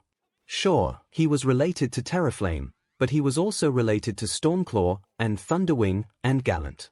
𝐒𝐿 could claim just as many heroes as his ancestors as he could villains. He wasn't really listening to what the kids were saying at this point. He was more concerned with how his friend was reacting. The boy was trying to shrink down, trying not to further anger the larger, already angry students. He had taken a step back, let his head drop, and otherwise looking like he was submitting. Or at least that's what he appeared to be doing, but 𝐾𝐬𝐽 knew better. 𝐒𝐿 did this whenever he was put into a corner. He pretended to back down, pretended to submit, but it was all a ploy. 𝐾𝐬𝐽 looked at his green eyes, looking past the fake fear inside of them, and saw them analyzing and calculating. He needed to defuse this situation before it escalated, for the sake of both parties. That's what a hero would do. He knew 𝐒𝐿 didn't need to be protected, but just because someone doesn't need something doesn't mean they don't deserve something. Leave him alone. 𝐾𝐬𝐽 took a step forward, putting himself between the wolf playing sheep and the older boys. "Why are you protecting him? You know he's just gonna kill you first when he finally snaps," the taller boy sneered. 𝐾𝐬𝐽 didn't acknowledge the boy's words. "I said, leave him alone. Go to class. Let's not get in trouble. Come on, 𝐒𝐿, we don't want to be late." He half-turned, trying to get his friend to move. The older students apparently had a lot of pent-up emotions, frustration, anger, indignation, just to name a few. The spiky-haired blonde boy tried to defuse the situation, but instead, his cold dismissal just set the boys off. The smaller one took a swing at 𝐾𝐬𝐽. The punch may have actually hit him if he hadn't been sparring with 𝐒𝐿 under the supervision of a top 10 hero for half of his life. 𝐾𝐬𝐽 had great reflexes and easily dodged the punch. He stared back at the boy, his anger overruling his judgment. He was getting heated now, and squared up to the two of them, putting 𝐒𝐿 behind him. The shorter boy took another swing, then another. 𝐾𝐬𝐽 dodged them both easily, but then the taller boy joined in. The students surrounding the spectacle started cheering as the blonde avoided the punches from the taller students. However, in the end, they were bigger, and he was outnumbered. A punch from the taller boy hit 𝐾𝐬𝐽 straight in the jaw. He'd been hit harder, a lot harder, but it was still a solid hit. His vision went blurry for a second and he stumbled back. Before he could regain his footing, he felt something shoot past him at dizzying speed. He got his bearings back as a crash echoed through the hallway. He looked through the stars in his vision to see that 𝐒𝐿 had flown past him and tackled the boy who had punched him. 𝐒𝐿 was sitting on the larger boy's chest, pinning him to the ground. 𝐾𝐬𝐽 could only see the back of his friend's head, but he could imagine the expression on his face. "You do not hit Kaken." 𝐒𝐿 screamed at the top of his lungs, voice deepened with the unconscious activation of his quirk. Izuku reared his right arm back, clenched in a fist, and brought it down on the boy's face with furious, burning anger. With a loud, dull noise, the boy was knocked out. The punch was solid, but judging from the sound, Katsuki doubted any bones were broken. Izuku whipped his head towards the other aggressor, allowing Katsuki to see his eyes. They were glowing with the telltale energy of his quirk. They moved unnaturally, turning and focusing on the older student in a distinctly reptilian fashion. The other boy took a terrified step backwards, before turning and running down the hallway. The rest of the students followed suit, leaving the two friends with the unconscious student. The older students were suspended for 3 days for the fight, while Izuku was suspended for a week. Due to the testimonies of other students that he only dodged and tried to help, Katsuki was spared any formal punishment. His parents had come rushing to the school when they received the call. They met with the principal, and after a brief meeting, they were on their way home. Izuku had barely spoken a word since the event, and he was still clearly fuming. Inko, in her wisdom, knew that Izuku needed to confront what he was feeling. She started gently. "Izuku, honey, why did you hit that boy?" Izuku thought for a moment. He was still angry, furious even, but not at her. He continued to glare out the window while he finally spoke. "He hurt Kaken. You hit Katsuki all the time, and so does your father." She was playing devil's advocate to help encourage her son to think. "That's different. We are training, helping each other," Izuku huffed. "That's why you're not angry at your father when he hits Katsuki, but what about them hitting him made you so angry? You know he's tough enough to handle himself. Defending your friend is fine, but your anger went past that. Why?" She was moving in for the metaphorical kill. That may have seemed like a harsh line of questioning for an 8-year-old, but Inko knew what she had to do to push her son to think. Because they were trying to hurt Kaken. They hit him. He trailed off for a moment as he considered what he wanted to say, thinking like his mother wanted him to. They hurt what's mine.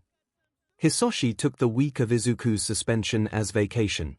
Inko believed that he should be the one to oversee his punishment, as the incident was clearly quirk-related. Early on Wednesday, the second full day of Izuku's suspension, he got a notification from his home security system that there was a car approaching down the driveway. Hisoshi raised an eyebrow, moving over to the screen on the wall to view the security camera feed. He hadn't expected anybody that day until much later, after all. He flipped the screen on, watching the car come to a stop. He saw the man that stepped out of the car and his eyes widened. Then his brow furrowed. He made his way to the door, opening it as the man approached. "To what do I owe the pleasure?" Hisoshi asked, a forced politeness in his voice. "I was in the neighborhood and decided to drop by," the man responded in kind. "I don't believe that for a second." "Fine. I came to talk about your son, in light of Reizu." Hisoshi sighed. He had expected as much. "All right, come on in then." Izuku had woken up early that morning to finish his homework. Kaken had been coming over after school to bring it to him, which he was grateful for. It was mostly just busy work for him, of course, but he didn't want his grades to slip. He was already missing a week of school, falling further behind was unacceptable. He sighed. He felt bad for hitting that boy, especially as hard as he did. He really didn't know what had come over him. Izuku remembered doing it, but his memory felt like he was watching someone else do that, not himself. It was honestly mostly a blur.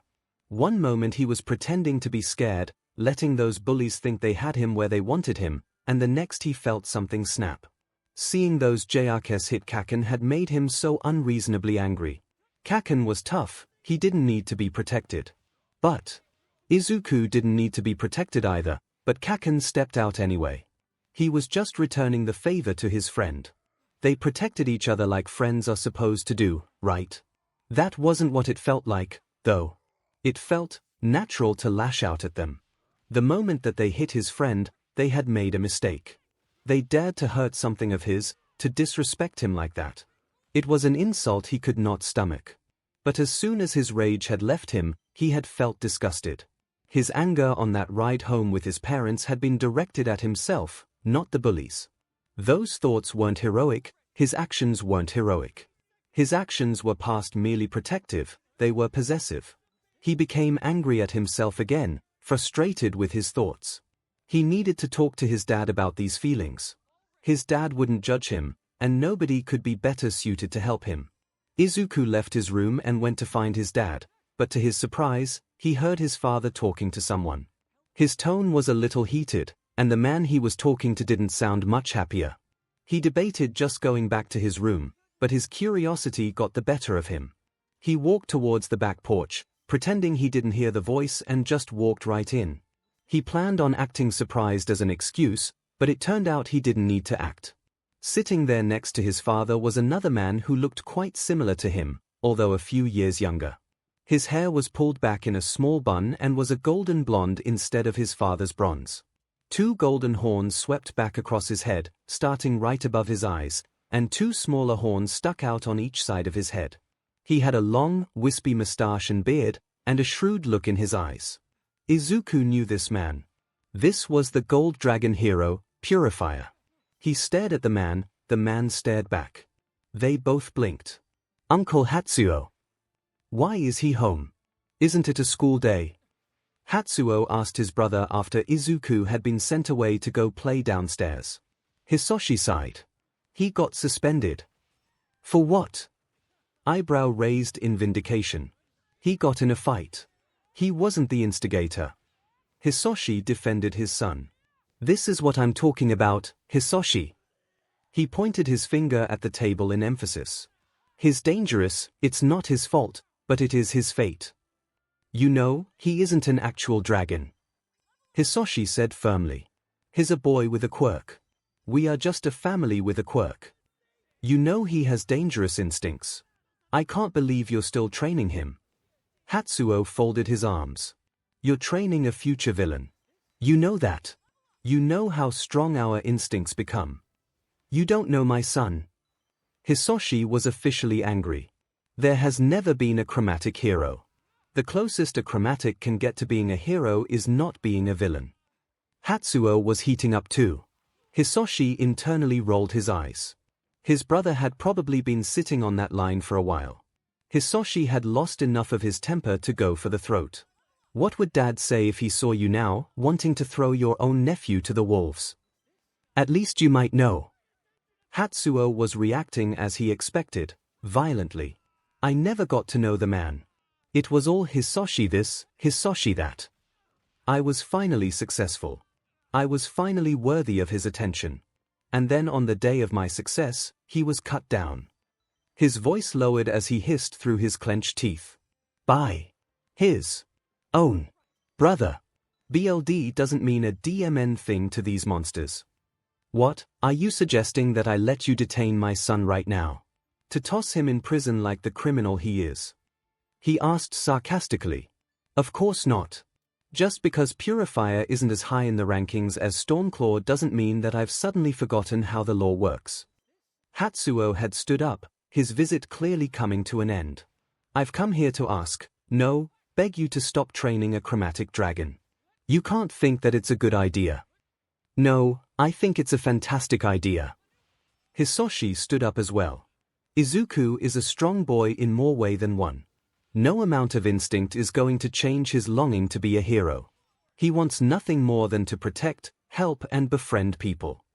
You say that after he got suspended for fighting? Hatsuo retorted.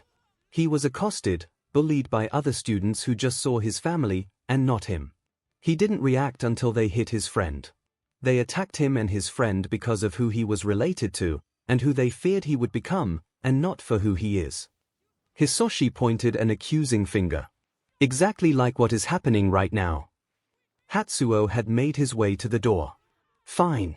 Disgrace our father's memory and train a chromatic. Just know that I'll always be looking out for you, brother. He said the words sardonically. When your son finally embraces his destiny and turns on you, I just hope I'll make it in time to stop him before he kills you. He slammed the door on his way out, leaving an angry and exasperated Hisoshi behind him. Hisoshi sighed and rubbed his forehead before letting out a small, tired chuckle. Well, that was melodramatic. Izuku was 12 when his father didn't come home from work one night. Sure, his father came home a little late sometimes, but Izuku was getting worried. His mother had started helping behind the scenes at the agency once it moved nearby, so she wasn't home. Either. He would have been home alone, but Uncle 𝐒𝐿𝐼 was over to babysit. His father told him that they were going to be home late tonight, but it was nearly midnight and they still hadn't even heard from them. Katsuki and he were both trying not to fall asleep. Izuku didn't want to sleep while his parents were still gone, and Katsuki wasn't going to fall asleep while his friends stayed up, while 𝐒𝐿𝐼 tried to hide his own worry, reading a book to calm his nerves. All three of them nearly jumped out of their skin when 𝐒𝐿𝐼's phone rang. "𝐼nko, where are you?" 𝐒𝐿𝐼 hastily asked when he finally answered. The two boys noticed the color quickly drain from his face, causing them to shoot a concerned glance at each other. All right. We'll be there as soon as we can." This definitely had the boys worried. He stood up, looking grim. "Izuku, your father is in the hospital. Your mother didn't tell me how he's doing, but he's going into emergency surgery soon. Now, I'm sure he'll be fine, but you boys need to get ready, we're leaving right now." The boys sprang into action, not speaking a word. Truth be told, Izuku had expected something like this. His father was a top 10 hero, and the slight nervousness he detected when they left that morning let him know that something was happening. He knew how dangerous being a hero could be, but no child is ever truly ready for their parent to be hurt. The car ride over to the hospital was silent. Izuku doubted he would have heard them if either Bakugo said anything, anyway. He was too deep in thought and worry.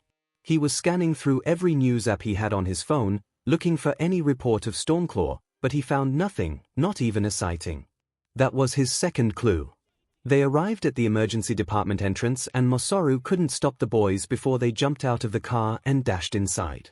They skidded to a stop once they got inside, looking frantically around for anyone they knew or any way to find Izuku's father. "Boys!" The boys whipped around just in time to get crushed in a great hug from 𝐼nko. After a few seconds she let them go, before looking around. "Did you run off without 𝐒𝐿𝐼?" "Well, we were worried." Izuku responded. He looked at his mother, the traces of dried tears were still present on her face, although it looked like she had tried to clean them off. He knew his mother was just as emotional as he was, if not more so. He guessed that she wasn't crying now simply because she was out of tears for the moment. They waited a few seconds for an out-of-breath 𝐒𝐿𝐼 to jog into the building. He looked around quickly for the boys, calming down when he spotted them standing next to 𝐼nko. 𝐼nko stood up to greet him properly. "Thank you for bringing them so quickly. Let's head up." A smile attempted to make its way across her face, but failed. "He's doing okay. He'll be okay." She sounded like she was reassuring herself just as much as them. They stepped inside and let the doors close as 𝐼nko selected the 4th floor button. The elevator ride was silent other than the odd sniffle from 𝐒𝐿𝐼nko. They stepped out of the elevator and began walking down a hallway. The hospital was eerily quiet and had a faint chemical smell that permeated everything. "One more thing, before we go in." She seemed to be uncomfortable with her words, as if she was coming to terms with them herself. She turned to face the 3 boys, stopping them in their tracks. They did what they could, and he's doing great, all things considered, but she took a deep breath, preparing herself. They couldn't save his left arm. The 3 gasped. Katsuki recovered first and turned to look at his friend, who was still stunned, eyes wide and staring into space. After a few more seconds he jostled the boy, bringing him back to earth. "Hey! Nothing like that is gonna keep him down. Uncle Sashi is tough as hell." Izuku slowly nodded his head and the 4 of them continued walking. The only reason he wasn't crying is that he was still too shocked to properly process what was going on. "So, we're clear on the story?" The man wearing a light suit asked, peering through his spectacles. "We are. But I'm telling you, he won't buy it." Hisoshi laughed, which hurt. He was laying in a hospital bed, his chest covered in bandages. He was trying not to think about the limb he was now missing. "Just let me do the talking, then. I'm sure you understand why we were told to keep this secret." "I understand completely, but I'm telling you that it's gonna be hard to try and trick him like this." The thin man sighed, pushing his glasses up his nose. "And what do you suggest instead?" "He'll understand if we tell him it's a secret. Give him a little bite, something that will satisfy his worry, but not endanger what we did today. Hisoshi coughed a bit, he was exhausted. I'll take it under consideration. Forgive me if I doubt the intuition of a 12-year-old. Hisoshi laughed once, then hissed from the pain.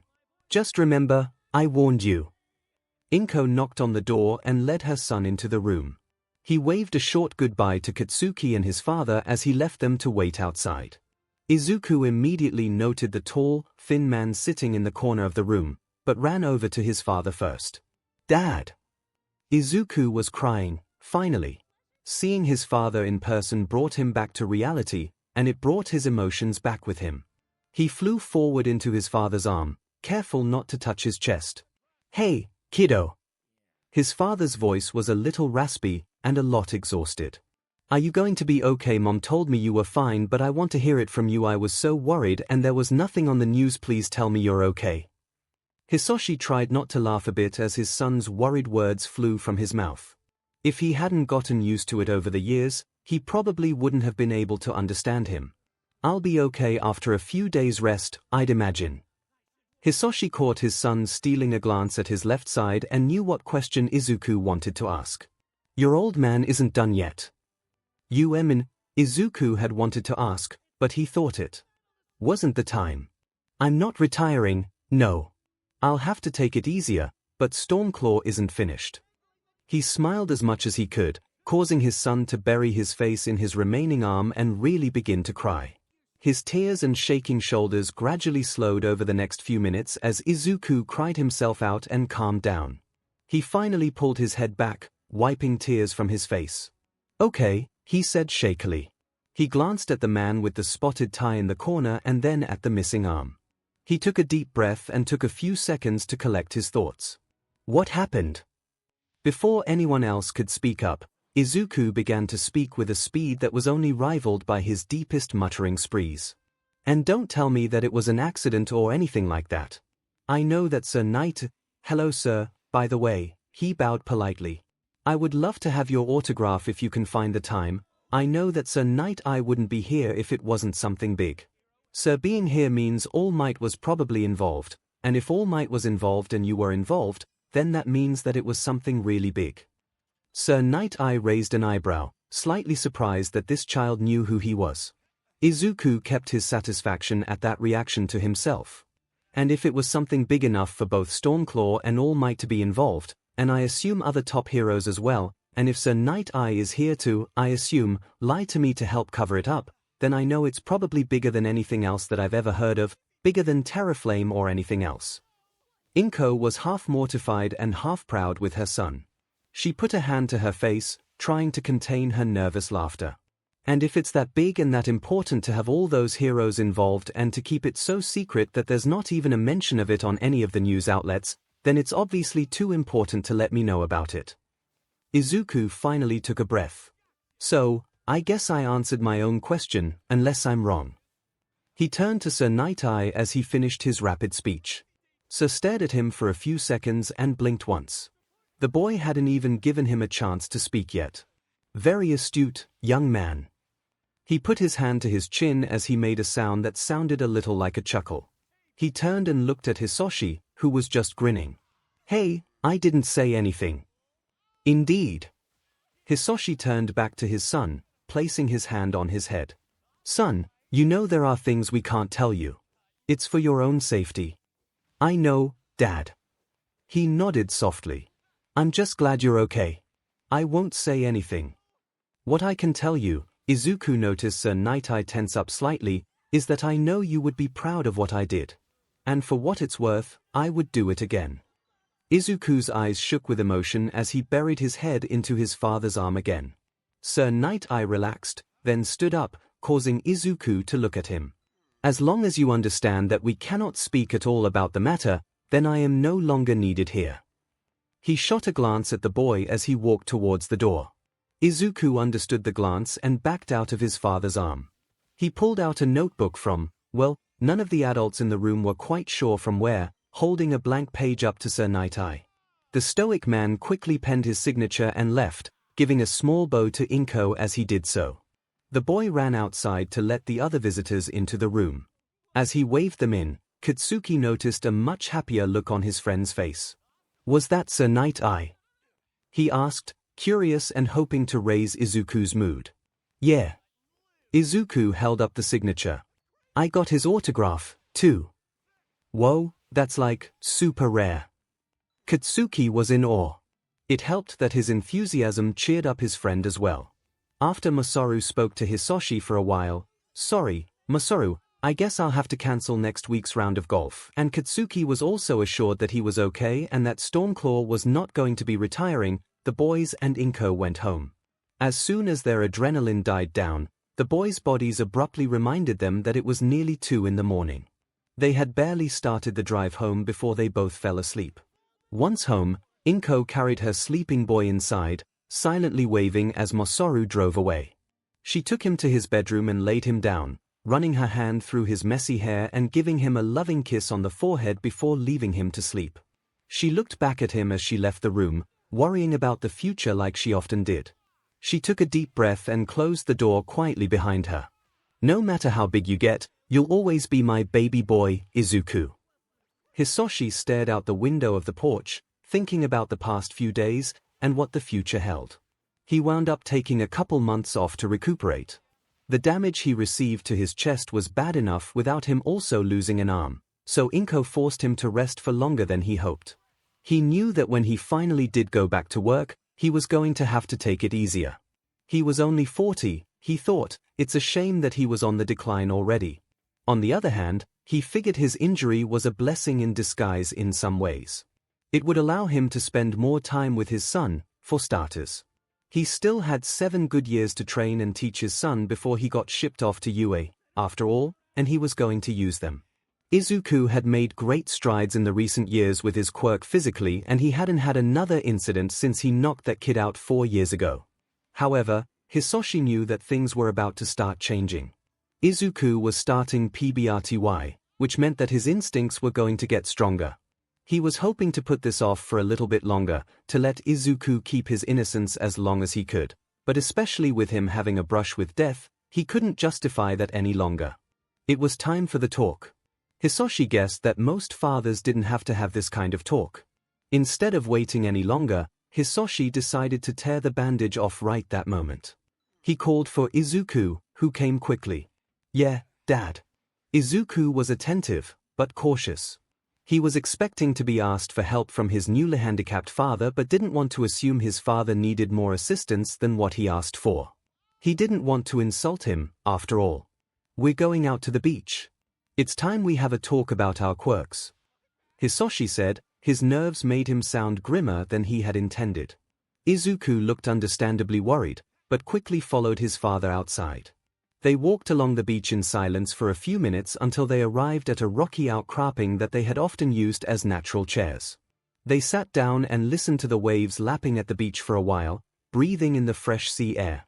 Finally, after Izuku looked like he was about to fidget out of his skin, Hisoshi spoke. "Do you remember the talk we had 4 years ago? Right after you got suspended?" Izuku cringed slightly at the memory, but then nodded. "You told me that it was my quirk that gives me those weird impulses, like the one that made me lash out when those students hit Kaken." "Exactly.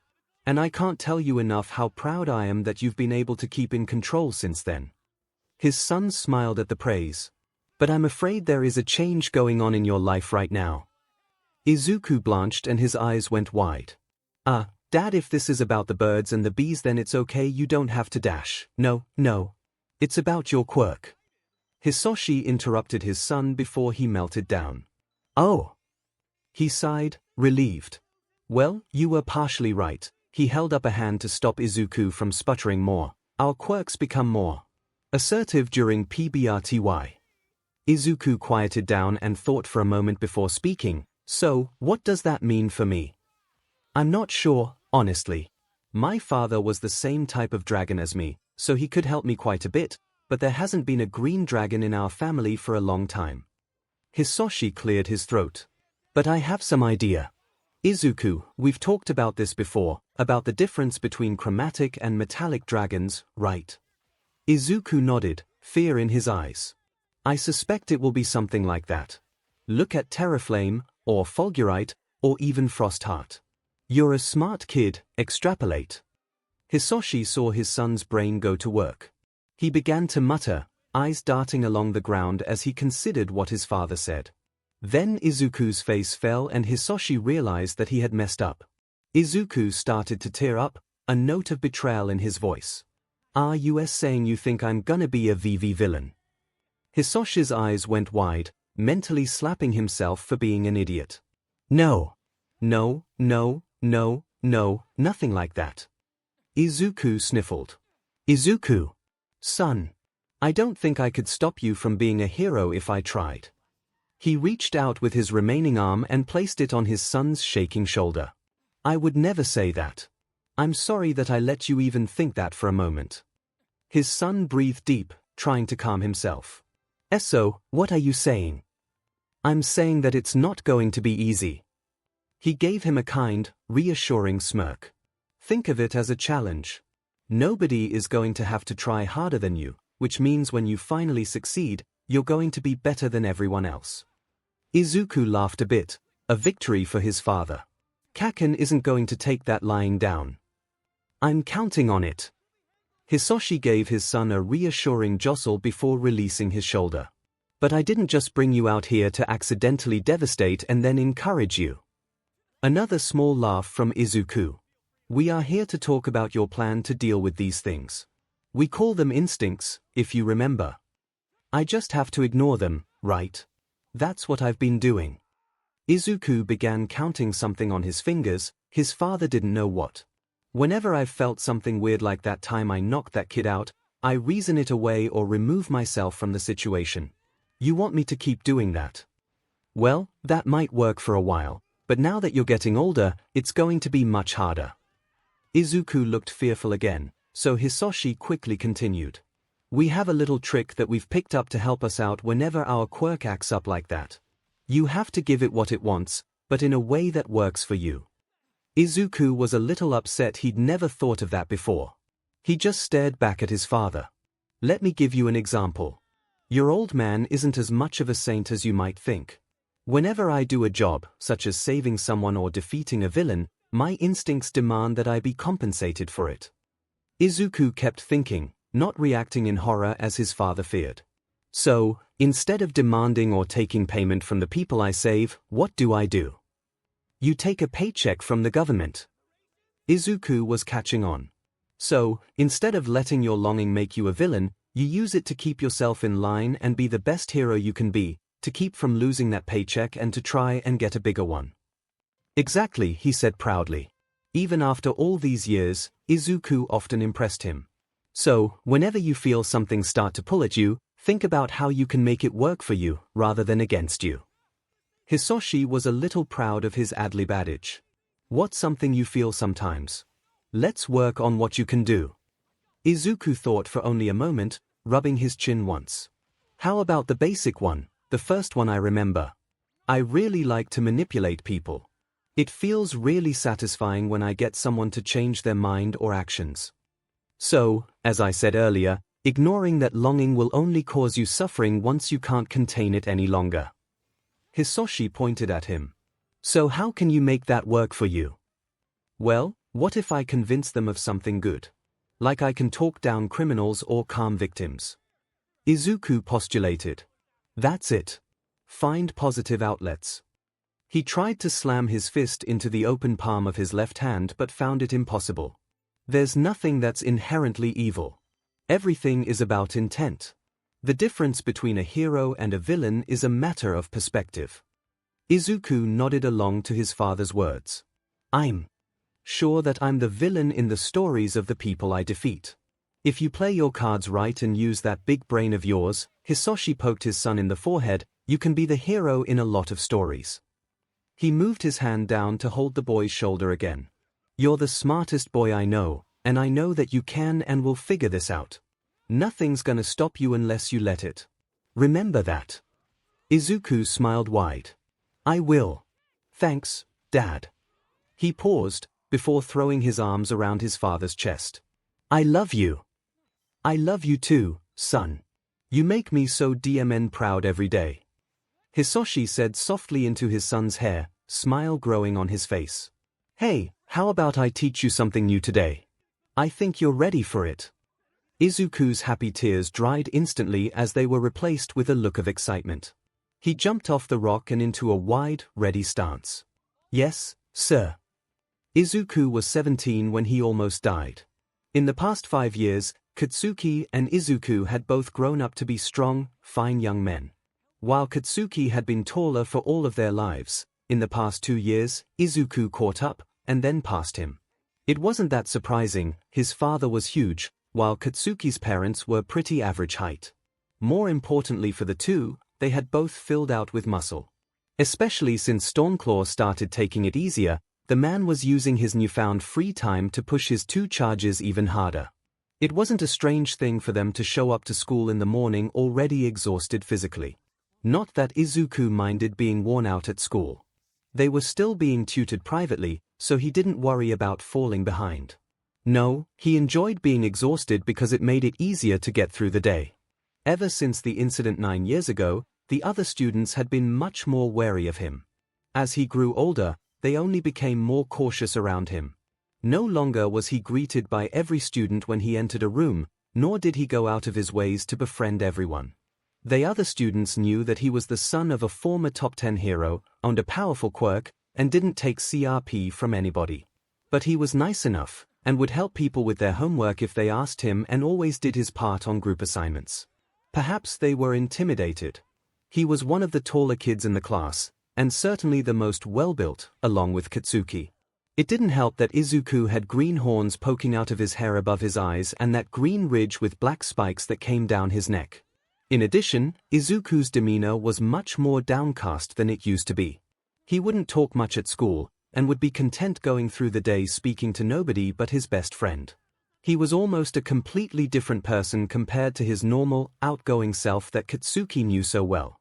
All those years ago, right when Izuku came back from suspension, Katsuki was worried about his friend. He didn't know how the other students would treat him. He was right to be worried, because as it turned out, they all gave him a wide berth. He couldn't blame them too much. It made sense to give space to the guy who knocked out a kid half again his size with a single, rage-fueled punch. Katsuki was worried, but he wasn't good at expressing it. He hid it pretty well, or at least he thought he did. That day at lunch, when the two had been sitting on their own, Izuku spoke up. "You're worried about me now that I've lost all my friends?" It was less of a question and more of a statement. Katsuki just looked over. Izuku was quietly writing in his notebook about a fight he saw on the way to school. "Don't be. I didn't lose anything of value. They weren't real friends. Not like you." So Katsuki didn't worry. Who could he trust if he couldn't trust his best friend? He let it go, and they continued in their school careers, through elementary, middle and junior high. They came to high school and nothing changed. Kids who didn't know just thought that Izuku was the quiet, smart kid with the muscular body and intimidating quirk. Kids who did know just didn't want to deal with it. Like he said, Izuku was content with Katsuki, at least for now. He felt that longing, his instinct to socialize with more people, but it just wasn't worth it to try at school. So, he found other outlets. He would spend time at his father's agency, and he would try to get over to his cousin's agency once a month as well. He would talk with the interns and sidekicks there, and the occasional pro hero that had stopped by. Otherwise, he spent nearly all of his time with his parents, Katsuki, and Katsuki's parents. It was a small group, but it was enough for now. Sometimes, especially when he was busy with homework, he couldn't find a good outlet for his instincts. He would try anything to get them to quiet down for a bit, including socializing with random people he met on the street or in stores.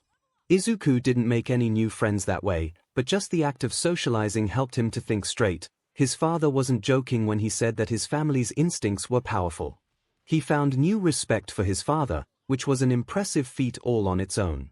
When it got too bad, Izuku couldn't resist indulging himself. He would try to hold himself back as much as he could, but he remembered his father's words, that keeping this inside would only hurt him worse. So he let them out in amusing ways when he could. Well, amusing to himself, anyway.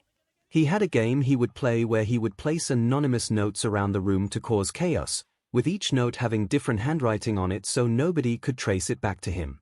Once he got the class to believe that two of the students were secretly twins, another time he got the entire class to plan a surprise birthday party for their homeroom teacher, when it was certainly not their birthday. Then there was the one time he got two of the students who had been rude to him to get into a fight. He felt a little guilty for that one.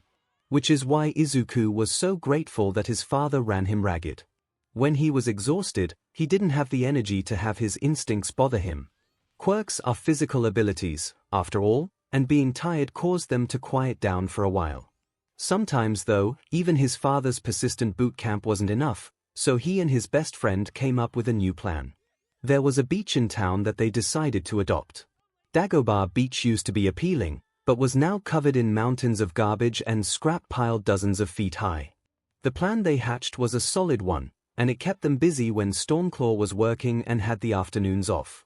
Dagobah is such an eyesore, Katsuki had said as they were driving past the beach on their way to his house from school.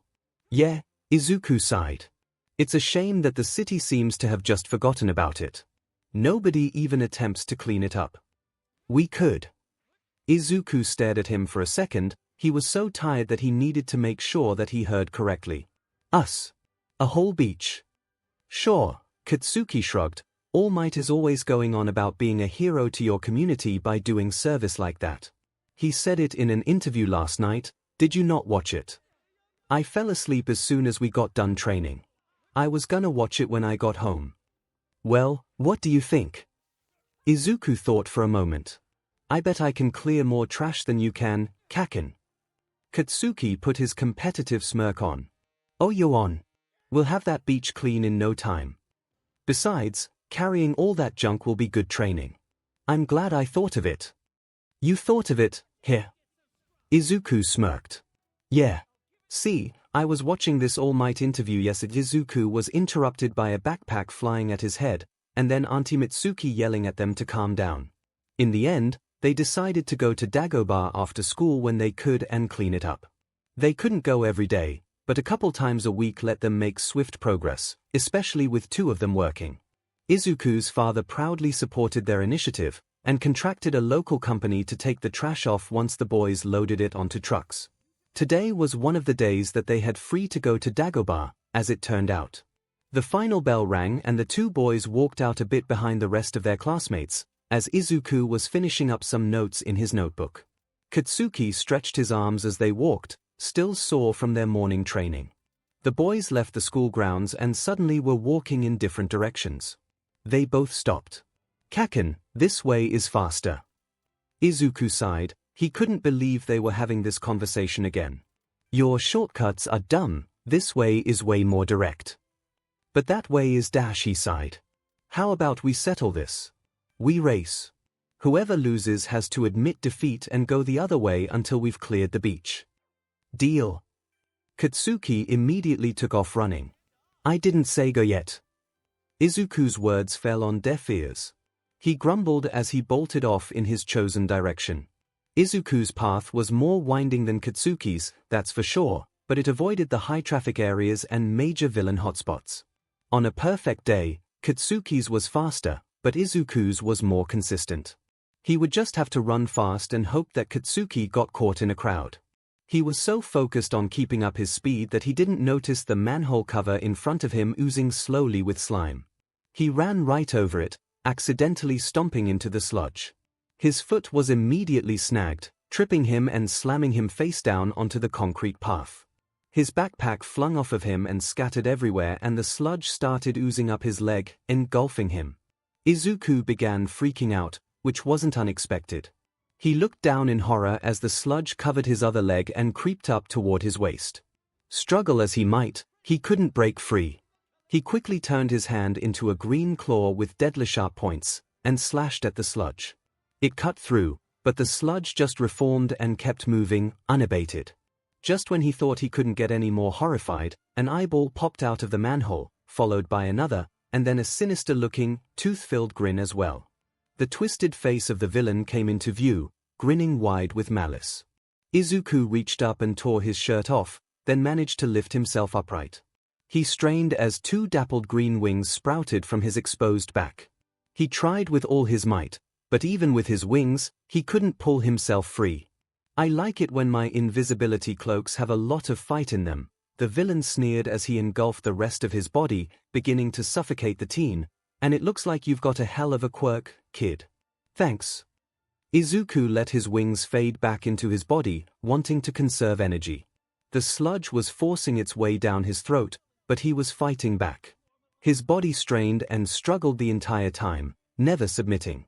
Izuku let his power well in his chest, and exhaled mightily, forcing the sludge out of his throat as a roar of thick, green gas poured from his mouth. He took a great gasp of air, coughing and hacking. The poison flew into the sky, away from the villain and dispersed. The villain seemed angered, but amused. Just stop fighting. It'll make it easier for the both of us. Izuku glared into the villain's sadistic eyes with defiance. His own eyes were glowing a bright shade of green, irises entirely invisible. Scales were forming and vanishing all along his body as he struggled and fought. Rending claws split the villain open but proved futile in the end as the sludge just flowed back together. Funny how things work, Izuku thought as his vision blurred. The first villain I encounter and he's basically immune to my quirk. I don't know how much longer I can keep this up. He tried to use his breath attack again, but the villain was ready for it this time and didn't give him the opportunity. It feels like I've been struggling for a while. It must have at least been several minutes. He was struggling to stay conscious. Why isn't anybody helping me? I think I'm dying. Suddenly, Izuku found himself flying into the air. His blurred vision could make out the roofs of the surrounding buildings shrinking below him. Oh, I'm dead. I guess I'm going to heaven, though. That's good. He was too delirious to think clearly. A large hand grabbed him by the arm and wrenched him free from the sludge. He vaguely comprehended that none of his other senses were working, as even his vision had stopped responding. He only remembered the faint sensation of being held when consciousness left him. Izuku slowly awoke, his head pounding. This doesn't feel like heaven. This hurts. Oh, I must have gone to hell instead. Mom's gonna be so mad. A faint noise entering his barely functional ears made him open his eyes groggily. Above him, a little close for comfort, was the wide, confident grin of All Might. Izuku shot up and began to hack violently, coughing up pieces of sludge as his brain and senses roared back to full capacity. Young man, I'm glad you're okay. I thought I lost you there for a bit. All Might spoke loudly. What's your name? Do you know who you are? All Might was checking for signs of concussion. Izuku hacked up a few more pieces of sludge. 𝐶𝐸, another cough. Can I have your autograph? That's a strange All Might's smile fell slightly for only a moment, before returning, brighter than ever as he began laughing uproariously. Izuku took several deep breaths, making sure his lungs were fully clear. He stumbled to his feet shakily. I'm serious. Why, you're my second favorite hero of all time. Right after my dad, sorry. This caused All Might to laugh again. And who is your father, young man? He raised a strong kid. Stormclaw, All Might, sir. You're Hisosh's boy. The surprise was evident on the hero's face. I know him well. Izuku threw his arms wide in frustration. I know you do. I keep trying to get him to get your autograph, but he always forgot to do it. All Might's voice faltered as he rubbed the back of his head. Well, we are busy men. Sometimes you, forget things. Izuku took a centering breath and then bowed deeply. Thank you for saving me, All Might. Can I ask you what happened? You are welcome, young Midoriya. All Might gave a big thumbs up, and certainly. Let me regale you with the tale. All Might stood tall and gestured as he recounted the events. I encountered this villain earlier, but he slipped into the sewers. It turns out that this city's sewer system is rather confusing to navigate. He laughed once. It seems that in his effort to escape me, he attacked you. So, you have my apologies, young Midoriya. I am thankful that you are all right. Thank you for your concern, All Might.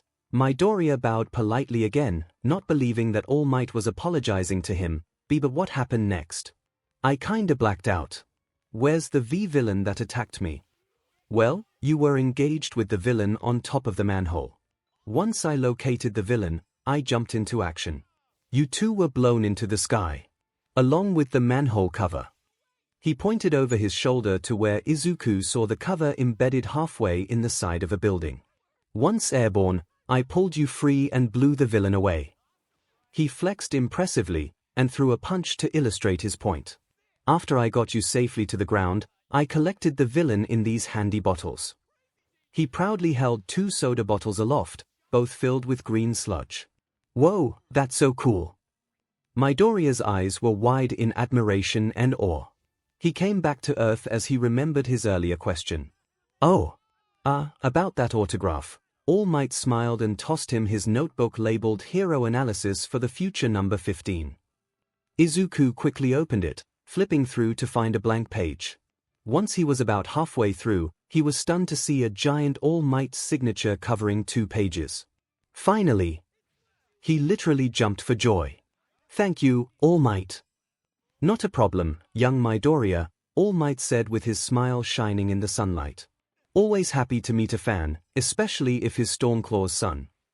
Oh, I should let Kaken know where I am. He's probably most of the way to the beach by now. Izuku pulled out his phone and sent a text, followed by his location. Well, if there's nothing else, All Might asked, then I'll be off. Wait. Izuku held out his hand to stop the man. I have something I need to ask you. All Might stopped and thought for a second. Sure, I have time. But only if you put a shirt on. Izuku blanched. In his excitement, he forgot that he had ripped his shirt off. Sure. He pulled out a spare shirt from his backpack as All Might sat down on the curb. Katsuki was almost to the beach when he heard Izuku's notification sound go off on his phone. He was initially furious that he had somehow lost the race, and whipped out the phone to see what taunt his friend had sent. To his surprise, the message read, "Villain attack delayed me. Trust me, you need to be here." The message was followed with Izuku's location, barely 5 minutes away from where their race began. He turned around and started jogging back. Katsuki let out a short sound of exasperation. Knowing Izuku, it was probably some small-time thug that got taken down by one of the local heroes. They knew Izuku by name at this point, with how often he found himself at crime scenes. If nothing else, Katsuki needed to go back and drag his friend by the ankle away from the hero or they would never get to the beach today. So, Izuku began nervously, Come, young Midoriya, spit it out. He took a deep breath. You fought Terrorflame although Caesar and I wanted dash. Whoa. All Might held his hands up to stop the boy. Slow down. I don't have super hearing. Halfway between those 2 speeds would be great. He took another deep breath. Sorry, All Might, sir. I wanted to ask you about Terrorflame. Oh. All Might's smile faltered for a second. He's related to you, is he not? Yeah. He's my father's uncle. My great-uncle. And, Midoriya was hesitating. This was All Might, the number 1 hero. He was the greatest. He wouldn't judge him, right? Midoriya sighed and braced himself. He held his arm up and let it grow his green scales. Over the years, they had changed from a dark, nearly black color to a vibrant green the same color as his hair. He sometimes admired them. He liked to think they were appealing, but what they represented cast a dark shadow over him, and I'm like him. He sounded defeated, ready to have the hero rebuke him. All Might didn't react with fear or hesitation, nor anger. He barely reacted at all. What do you mean by that, young Midoriya? I see you have your father's quirk, and he is a great man. Oh, Izuku thought, he doesn't know. That's why he didn't react. I have the dragon quirk, yes, but I don't have my father's quirk. Midoriya considered stopping while he was ahead, but figured that he was already committed. My family quirk is divided into 2 categories. He held up one hand. Metallic dragons are people like my father and his father. Heroes like 𝐒𝐿. The other half is called chromatic. He held up his other hand, the one covered in green scales. Those are people like Fulgurite, Terrorflame, and me. And you're worried that you're going to end up like them. Yes. Izuku exclaimed, I am trying my hardest but sometimes, he sighed again. You knew Terrorflame, right? In a sense. We did battle 3 times before I finally brought him in. But that was over 20 years ago, young man. What was he like? What was he like? All Might repeated the question, confused. Well, he is exceedingly arrogant and full of himself. He refused to submit, even when beaten. He was cruel and terrifying. Even those poor souls that he cowed into his service were nothing more than expendable pawns to him. Regret and revulsion was palpable in his voice. He was a fearsome foe, and fought with a fury and a spitefulness that is rarely matched. He is one of the most truly evil men I've ever had the displeasure of meeting. All Might, Izuku said, voice cracking, I have a villain's quirk, like Terraflame. Nobody alive knows him better than you, and I'm trying my hardest, and all of my friends and family have done nothing but support me, but young Midoriya, All Might interrupted, you seem to be dancing around your point. What are you asking me? A single tear escaped his eye. Can I still be a hero if my quirk wants me to be a villain? If I have a quirk like Terraflame's? All Might paused for a moment, then asked, do you want to be a hero? Yes. More than anything. Izuku's voice was full of teary-eyed conviction. Then of course you can. All Might started laughing his triumphant laugh. Young man, being a hero comes from the heart. I know that your family's quirk is unique in many ways, but it is still just a quirk. You make the choices in your life, not it. So, yes. You can be a hero. Izuku knew it wasn't that simple. The dragon quirk affected his mind and emotions. How could he ever truly be free of it? He had once thought it was that simple, but over the past 5 years, his instincts have done nothing but get stronger. Every day he doubted himself more, every day it was harder to resist. All Might saw that doubt in his face and spoke again. Nothing can change the desires of your heart, young Midoriya. As long as you stay true to that, nothing will keep you from your dream. He had been told things like that before, but hearing it from someone that wasn't his family, someone like All Might, someone who knew Terraflame, it made all the difference in the world. Izuku started to cry. He had really hoped to keep that from happening around All Might, but his mother's son in the end. All Might was right. He wanted nothing more in his heart than to be a hero, and nothing would change that. He would take this DMN quirk, and do as his father told him. He would bend it to his will, and make it work for him, and not the other way around. Thank you, All Might. It took Katsuki a good 10 minutes to jog back, and by the time he arrived, he was confused again. If there was a villain attack, where was the crowd? He was almost to the street corner that Izuku had sent in his message and there wasn't a single person around. He wheeled around the corner, seeing his friend casually sitting on the sidewalk. Oi, Izuku. What the hell are you do? Katsuki stopped. Izuku wasn't sitting alone. In fact, he was sitting next to someone that he recognized. Oh hey, Kakin. Izuku called out to him, come meet All Might. This was probably a dream, Katsuki reasoned. Why else would he come around the corner into some forgotten walking path to find his best friend casually sitting next to the #1 hero and his idol, All Might? So, I figured out that the villain was hiding on the 3rd floor. All Might was apparently telling Izuku stories, because sure, why not? Oh. Hello, young man. All Might called out to him. You must be young Bakugo. Okay Katsuki, act cool. Yeah. Nailed it. Young Midoriya here was telling me that you two are hoping to become heroes. It's always good to meet the aspiring champions of our future. Come on, Kakin, don't just stand there. Izuku waved him over. Katsuki looked at his friend, and noticed that it looked like he had been crying. This got Katsuki to finally move his feet. He slowly walked over to the two, doing his best to look aloof. He was pretty sure All Might would be fooled, but he had doubts about his friend. Come on, sit down. All Might was just telling me about that ice villain he took down last month. Izuku's smile was in danger of coming off of his face. Katsuki plopped down next to his friend. He tried to keep his scowl on, but his face wasn't having it. Eventually he just gave in to the smile. Right, where was I?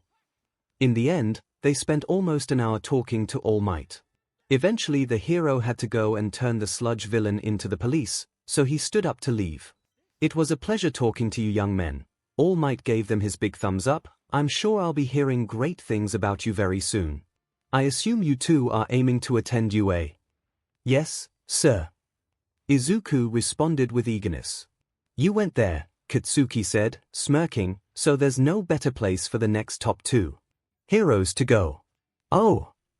All Might raised an eyebrow. Those are lofty goals. You boys better be ready to try your hardest. Every day of our lives. Katsuki said confidently, punching his hands together to set off a small puff of smoke. Oh, one more thing before you go, All Might. Izuku knew he was pushing it, but this was a once-in-a-lifetime opportunity. Why are you here in Musutafu? Your agency is in Minato, Tokyo and young Midoriya. All Might stopped him before he got started. You know as well as anybody that there are some things you can't tell others, especially when you're a hero. Yes, of course. Izuku quickly bowed in apology. I can't thank you enough for what you told me and the time you spent with us. It's the least I could do, young Midoriya. It was a pleasure meeting you as well, young Bakugo. He gave them a salute, before gripping the bottles with the villain in them firmly and leaping into the sky, soaring off over the skyline. Whoa, was all Katsuki could say. His smirk failed to contain his grin again. Yeah. Whoa. Izuku was also smiling like an idiot. Part of him was wondering why All Might had been so willing to spend time with him. Perhaps it had to do to that mysterious event 5 years ago. But in the end, most of him was just glad to have met the man in person. Izuku stood tall, remembering what he had said to him. Nothing can change the desires of your heart, young Midoriya. Suddenly, the boys were gathered in the Bakugo household, getting ready to have breakfast on a sunny late February morning. Specifically February 26th, the day of the UA entrance exam. Izuku, Katsuki and each of their parents were there, enjoying each other's company before the big event. Inko and Masaru were preparing the meal, chatting happily, while Hisoshi and Mitsuki were sitting at the table talking about local politics. Izuku and Katsuki were both sitting quietly in the living room, nervous out of their minds. Izuku showed it outwardly, but Katsuki kept it inside. Everyone in the room knew him well enough to not be fooled, however. The parents gave their children space, supporting them with their presence without drowning them and adding to their stress. Eventually, Masaru called the boys to breakfast. They began to de-stress as they ate, delicious food helping to calm their minds, and the steady, upbeat attitudes of their parents bolstering their hearts. They ate their fill, and all too soon, it was time for them to leave. I'm so proud of you, Izuku, I know you'll do great. Inko crushed her boy in a hug as she cried proud tears. His father came up to him and put his arm on the boy's shoulder. Knock 'em dead, son. Show UA who you are. I will. Thanks Mom, Dad. Izuku was starting to get emotional as well. I would say try your hardest and do your best, but I don't have to worry about that, do I? Masaru had his left hand on his son's shoulder, and his right extended towards his son. Katsuki gripped it in a firm handshake. DMN straight. Mitsuki ruffled her son's hair. Kick butt and take no prisoners. I never do. Katsuki smirked. He gave his parents a last goodbye then walked toward the door. Come on, men, we're gonna miss the train. Coming. Izuku gave his parents one last big hug each and then ran after his friend who was already halfway to the street. Wait up, Kaken. The train ride was quiet, at least between the two. There were plenty of other commuters conversing to keep the volume up, but not loud enough to disturb them.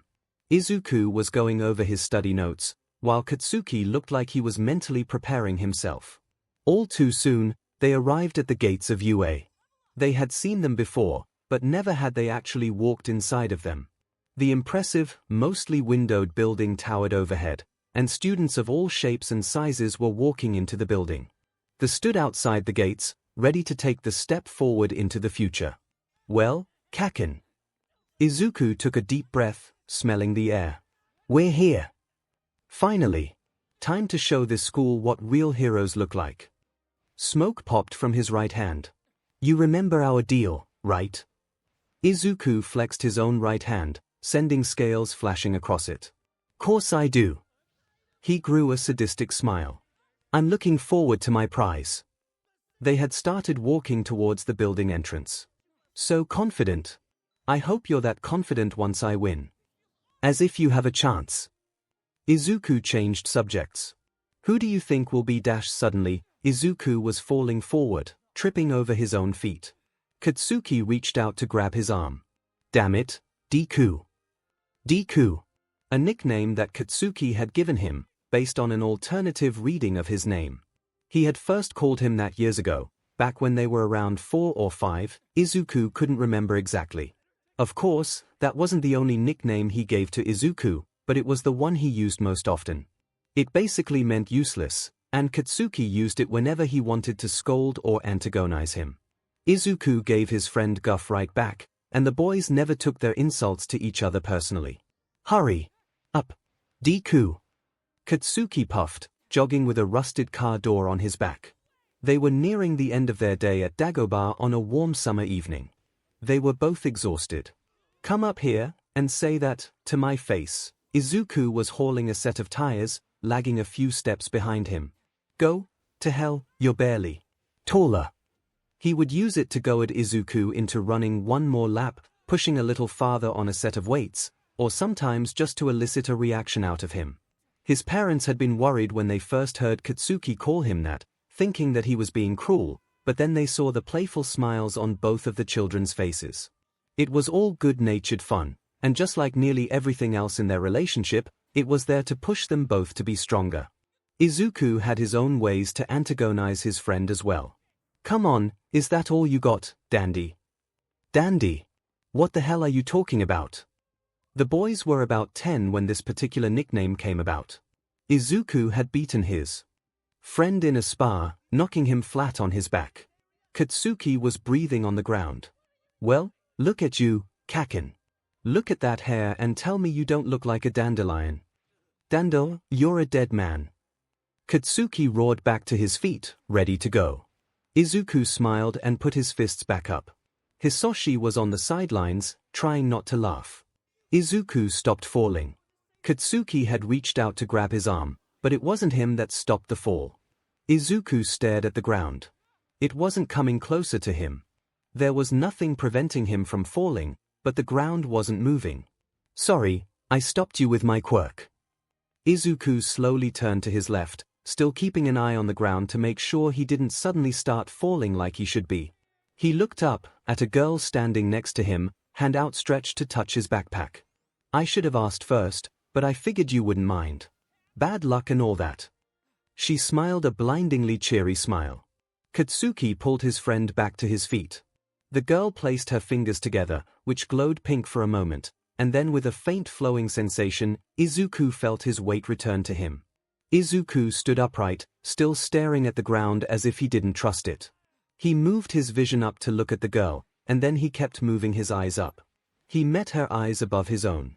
He opened his mouth but no sound came out. Katsuki's and his heights had both stabilized over the last year. They were basically fully physically mature and couldn't expect to grow more. Katsuki stood about 5 feet 10 inches, same height as his father.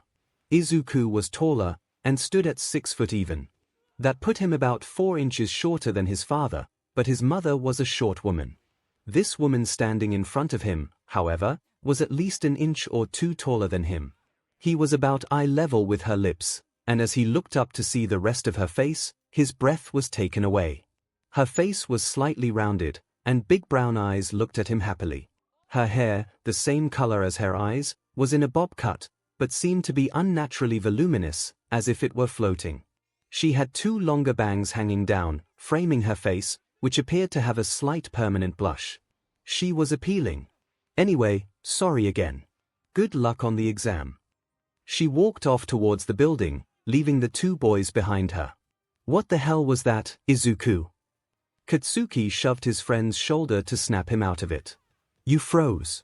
You never freeze like that when you meet a new person. Izuku was still staring at the girl, watching her walk away.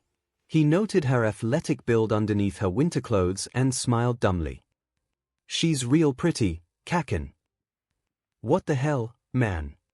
Izuku came back to his senses as the girl left his vision. Katsuki rolled his eyes and the two made their way to the testing center.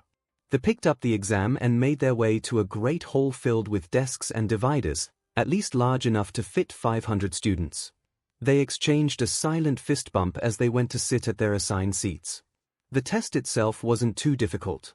It was challenging, sure, and long, but it wasn't anything they weren't prepared for. Looking over it, it seemed like it hadn't changed much since his father took it, at least in structure. Izuku did great on the basic physics, chemistry, and math segments, as well as the history, reading comprehension, and hero lore sections. He took a little longer than he would have liked on the ethics section, but he felt like he did well in the end. After the grueling 2 hours it took for them to finish the test, he and Katsuki were sitting outside, eating the packed lunches and waiting for the practical to begin. They spent the time comparing answers on questions they struggled with, but overall it seemed like they had both done very well. Izuku hoped he did better. He didn't want to lose their bet. Near 1 o'clock, the two made their way to the assembly hall where they would be briefed about the upcoming practical portion of the exam. The UA entrance exam was a grueling marathon, but being a hero wasn't easy. The boys found their spots next to each other and sat down. The lights dimmed as the big screen behind the stage started displaying the famous, golden logo of UA. Present MIC took the stage and greeted the students with his trademark unflappable enthusiasm. Izuku perhaps wasn't listening as closely as he should have been. He heard something about robots, points, and there was this one deafening silence that he registered. Instead of paying attention, he was too busy gushing under his breath. Holy Xiaobi, it's presidency. I listen to his show every day of the week. It's so cool that all of the UA teachers are pro heroes. I hope I can get all of their autographs before I graduate. Surely it can't be that hard. I'll be here for 4 years, but I still can't wait. I wonder who my homeroom teacher will be. Oh man, I hope it's Snipe or maybe Vlad King, although I don't even know if dash. Shut the hell up, Izuku. Katsuki elbowed him in the side. Your dad is a pro, and you met All Might last year. Get a hold of yourself. Izuku apologized silently and turned to pay attention. It wasn't to be, however. There was just too much excitement going on that day for him to keep focused. The mutterings started again, but maybe a little quieter.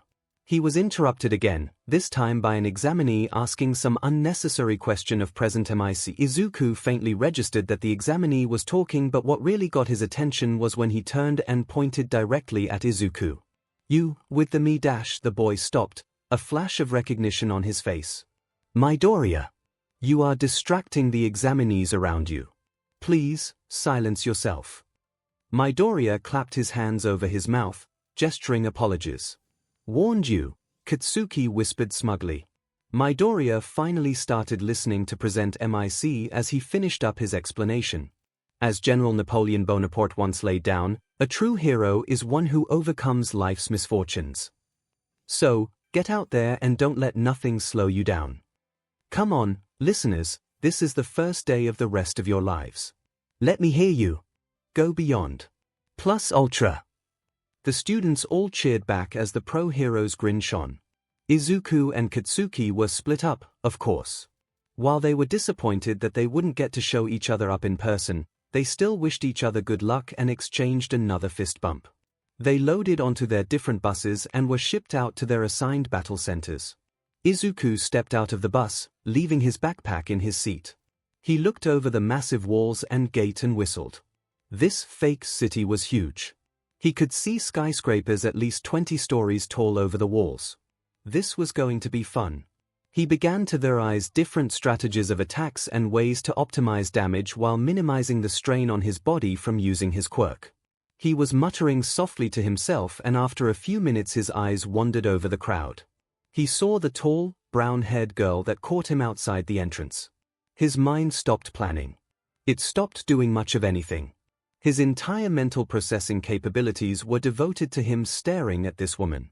He was snapped out of it by a hand grabbing his shoulder. Midoriya. He turned to see the boy from earlier staring down at him. Izuku was usually the tallest guy in the room when his father wasn't here, but this guy had at least 3 inches on him. We both know that your father could, and would, get you into UA on recommendation. Why are you here? I wouldn't want that. I want to prove myself, Tenny. Izuku smiled back at the stern boy. Midoriya. The man recoiled in shock at the name. It has been over a decade since we have seen each other. We hardly know each other anymore. That old name is hardly appropriate. Okay, fine, Tenya Ida. Izuku gave him a big smile as he reached for the bottom of his shirt. I guess I'll just have to earn your friendship back. Looking forward to seeing you in school. He lifted his shirt over his head and took it off. He wrapped it up and tucked it into one of his breathes pockets. That is hardly appropriate. Many of the other examinees had turned to look at the tall, buff man taking his shirt off. Come on, Ida. You know my dad. Yes, but it's February. I'll be fine once we get moving. Izuku focused as two great dappled green wings sprouted from his back, causing many onlookers to gasp slightly.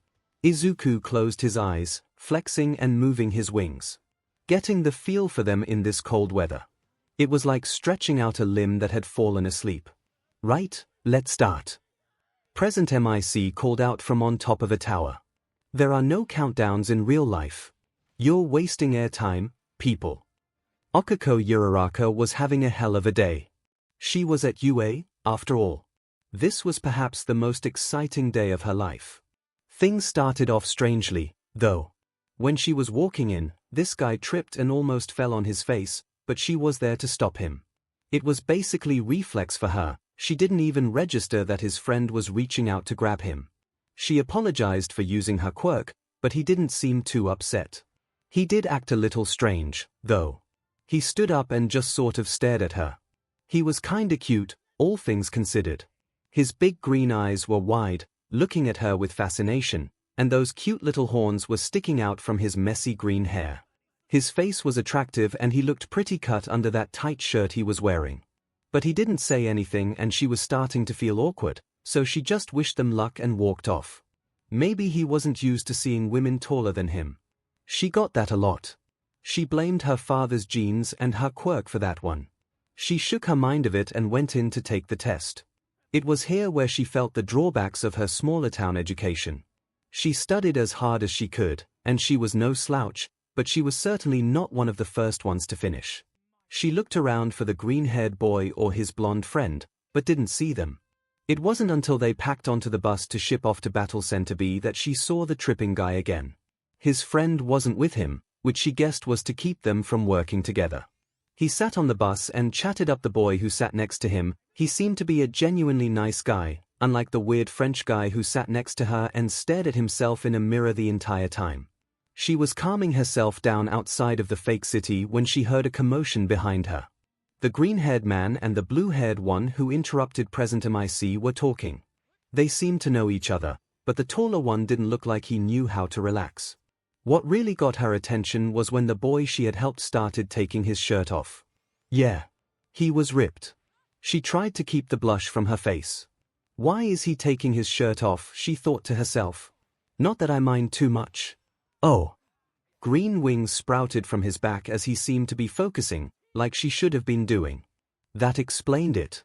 It wasn't more than a few seconds after that when present MIC unceremoniously declared that the exam had started. The winged boy reacted before anyone else. He took a great leap into the air and with a beat from his wings, flew forward over all of their heads and into the city. She pushed the distraction from her mind and focused on the task at hand. She had one chance to make it into UA and she wasn't going to mess it up. The first several minutes of the exam passed in a blink of an eye. It was rhythmic for her, almost ritualistic. She found a robot, pressed one of her hands against it, felt the weight flow through her, toss it into the sky, then release it and let it crash back down. This same process repeated itself time after time. By the halfway point, she had already accumulated nearly 40 points. She maybe could have had more, but she kept catching glances of that green-haired boy. I should stop calling him that, she mused. What did his friend call him? Deku. I like the sound of that. Deku was tearing the robots apart. She saw him throwing them into each other, she saw him tearing them to pieces, and once she thought that she saw him spitting some pieces of metal out of his mouth. Here's one to keep my eye on. If no, Okako, when I get in, I'll make sure to ask him about his training regimen. He's really fit. She watched him tear a robot's head off with his bare hand while she dropped a piece of rubble on top of a pair of two-pointers in front of her. He never seemed to notice her, though. 62, she heard him say, a bit ahead of her own score. She would have to catch up. She turned to run towards another group of robots, hoping to take some for herself. She felt bad for some of the others who couldn't keep up, but this was a competition and she couldn't afford that luxury right now. Besides, this was a test to see who has what it takes to be a hero. They only accept the best. Then, everyone stopped. What felt like an earthquake started shaking the city. People looked around in horror until the source was found. Towering well over the 20-story building next to it was a gigantic robot, the zero-pointer that President MIC warned them about. Time seemed to resume as people realized what was going on. The explanation they had received seemed woefully inadequate when compared to the behemoth in front of them. Everyone started running, 𝐒𝐭𝐻𝐿 included. President MIC had even recommended as much, that they should avoid it instead of fighting. The robot brought its mechanical fist down, sending debris and shockwaves through the whole city. The building next to her, already weak from nearby battles, shattered and crumbled. She caught one giant piece of rubble that was falling on her and tossed it to the side with her quirk. However, she wasn't fast enough to catch the second one. With a sickening crunch, 𝐒𝐭𝐻𝐿 was slammed into the ground, her foot and ankle pinned underneath a giant slab of concrete. Tears welled in her eyes as she screamed in pain. She recovered her senses after a few seconds and tried to reach down to lift the debris from her legs. Struggle as she might, she couldn't reach her ankle in the position she was trapped in without dislocating or breaking her leg further, and even then she probably couldn't reach. She felt the rumbling get closer and craned her neck over her shoulder to see the titanic robot rolling nearer and nearer. The monster stopped overhead, before turning its gaze down upon her. She felt her blood run cold as it seemed to stare into her soul with its giant red eyes. The robot reared its arm back and began driving it down towards her, fist clenched. She reached her arms up to meet the impending doom. There was almost certainly no way that she was going to be able to stop the fist, but she had worked too hard to go down without a fight. She prepared herself to throw the full weight of her quirk behind the attempt. Nobody would say that 𝐒𝐭𝐻𝐿 died a coward's death. Death never came. Instead, a great rush of dust and wind blew her hair around and made her close her eyes. When she was able to force them open, she saw that the fist had stopped moving. The robot had stopped. No, that wasn't it. Someone had stopped the robot. She blinked the dust out of her eyes and saw a strange, misshapen form in front of her. The zero-pointer's fist was groaning under the pressure being put on it. She saw a green mop of hair and recognized her savior. His wings were gone, but what she saw made her mouth drop open. His right arm was massive, nearly the size of the rest of his body combined. It was covered in green scales and had a large black spike sticking out of the elbow. Down from his arm, green scales covered his back along with a green ridge down his spine. His razor-sharp black claws dug into the metal of the robot's fist, but the robot surged forward with renewed effort, causing Deku to be pushed back. It was then that she noticed his leg. It wasn't massive like his arm was, but it was certainly different. It had burst out of his breaths, leaving them tattered halfway up his thigh. The leg was covered in the same scales, green like his hair, but that wasn't what was odd. The entire lower part of his leg was misshapen. His leg was digitigrade, his ankle joint having moved up his leg to form what resembled a second, inverse knee. His shoe was long gone. A giant green claw tipped with the same black claws had blown it to pieces. His clawed foot dug into the ground, and his arm strained under the giant metal fist. He turned back and looked straight into her eyes.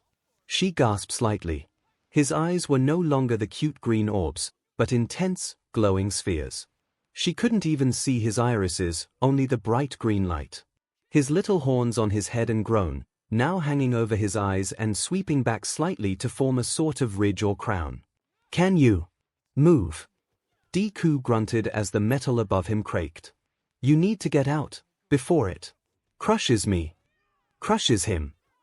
"No, there's no way I'm letting that happen. I have to do something." She looked around for something she could use, and her eyes landed on the first chunk of concrete she had avoided.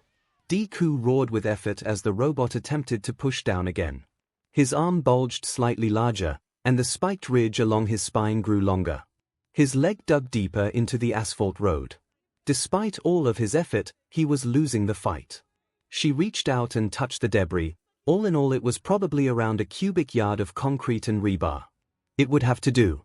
She felt the weight of the object flow down and out of her, and she picked up the nearly massless object with ease. She wrenched herself around so she was almost facing the 0-pointer and threw it with all of her might. Deku was nearly finished. She heard the groaning of his muscles and bones under the pressure of the mechanical monster. The chunk flew closer and closer to the chest of the Titan, and she could only hope it was fast enough. With a faint crack, she heard something in his back give way. He screamed in agony, but refused to quit. Thanks to the near weightlessness of the concrete, she was able to throw it with great speed. Now came the hard part. She took a deep breath and placed her fingers together. She felt the energy rush back through her and out towards the flying debris, but that wouldn't be enough. She needed more. She strained and pushed harder, shoving more into the projectile so it wouldn't lose speed. The chunk hit the robot square in the chest like a meteor from space. A massive, blinding flash of light flashed across the city, followed by a roaring explosion. The chunk crushed into the 0-pointer and pushed it back. It staggered back from the impact, then began tipping. Explosions chained outward from the impact point, down its spine and up its neck, until its head exploded in a dazzling display. The robot smashed into the earth with a force that caused several nearby buildings to collapse. Deku turned back to her, his face filled with awe, relief and maybe a bit of fear. He smiled at her. "I guess we make a good team." His smile was wide, earnest and adorable. His giant arms slumped to the ground. He passed out, his body snapping back to a normal, human form. She wished that she could have kept him from hitting the ground, but she was still trapped under the debris herself. With the danger past and her adrenaline fading, the effort of using her quirk like that quickly hit her. The last thing she remembered before passing out herself was the content look on Deku's face. Izuku woke up in a strange place. He blinked and looked around, noticing quickly just how tired he felt. He was in a hospital bed of sorts, in what looked like a nurse's office. Katsuki was asleep in a chair next to the bed, and no light was coming in through the window. He had been asleep for a while. Glancing at the clock overhead told him it was past 7. He stretched, feeling the tightness in his back. He thought that was strange until he remembered what he had done that day. He had thrown himself in front of that 0-pointer to save that appealing woman. Originally, he had planned to flee like present MIC suggested, but then he heard her scream in pain. After looking back and seeing her trapped beneath rubble with the robot closing in, the rest seemed to have been out of his control. An uncontrollable longing to save had overwhelmed him and his body moved on its own. There was nothing that would have stopped him from saving that girl. What happened to himself had been entirely irrelevant. He had rapidly grown his wings and beat them as hard as he could, STNG towards the nice girl like a missile. He remembered losing his wings and fortifying his back and right leg, then planting himself and pulling every bit of power that he could muster into his right arm. He had manifested the closest thing to a full draconic arm that he had ever managed in his life, and had reached up with it to intercept the 0-pointer. The robot's fist had come down and he had thrown every last shred of strength he possessed into stopping it. And he succeeded, at least for a little while. He remembered turning back to the girl and begging her to run away. He didn't hear a response, but she got this determined look in her eye that would have probably been really attractive if his arm wasn't in danger of being crushed like a stepped-on soda can at the time. He recalled his body failing. His arm had begun to buckle and he'd felt something in his spine start to give way, even with the fortification from a partial transformation. Then a chunk of concrete, moving faster than it had any right to, had shot past him. He'd watched as the chunk flew like a bullet into the robot's chest and then seemingly detonated on impact. His last memories were turning back and seeing the woman safe.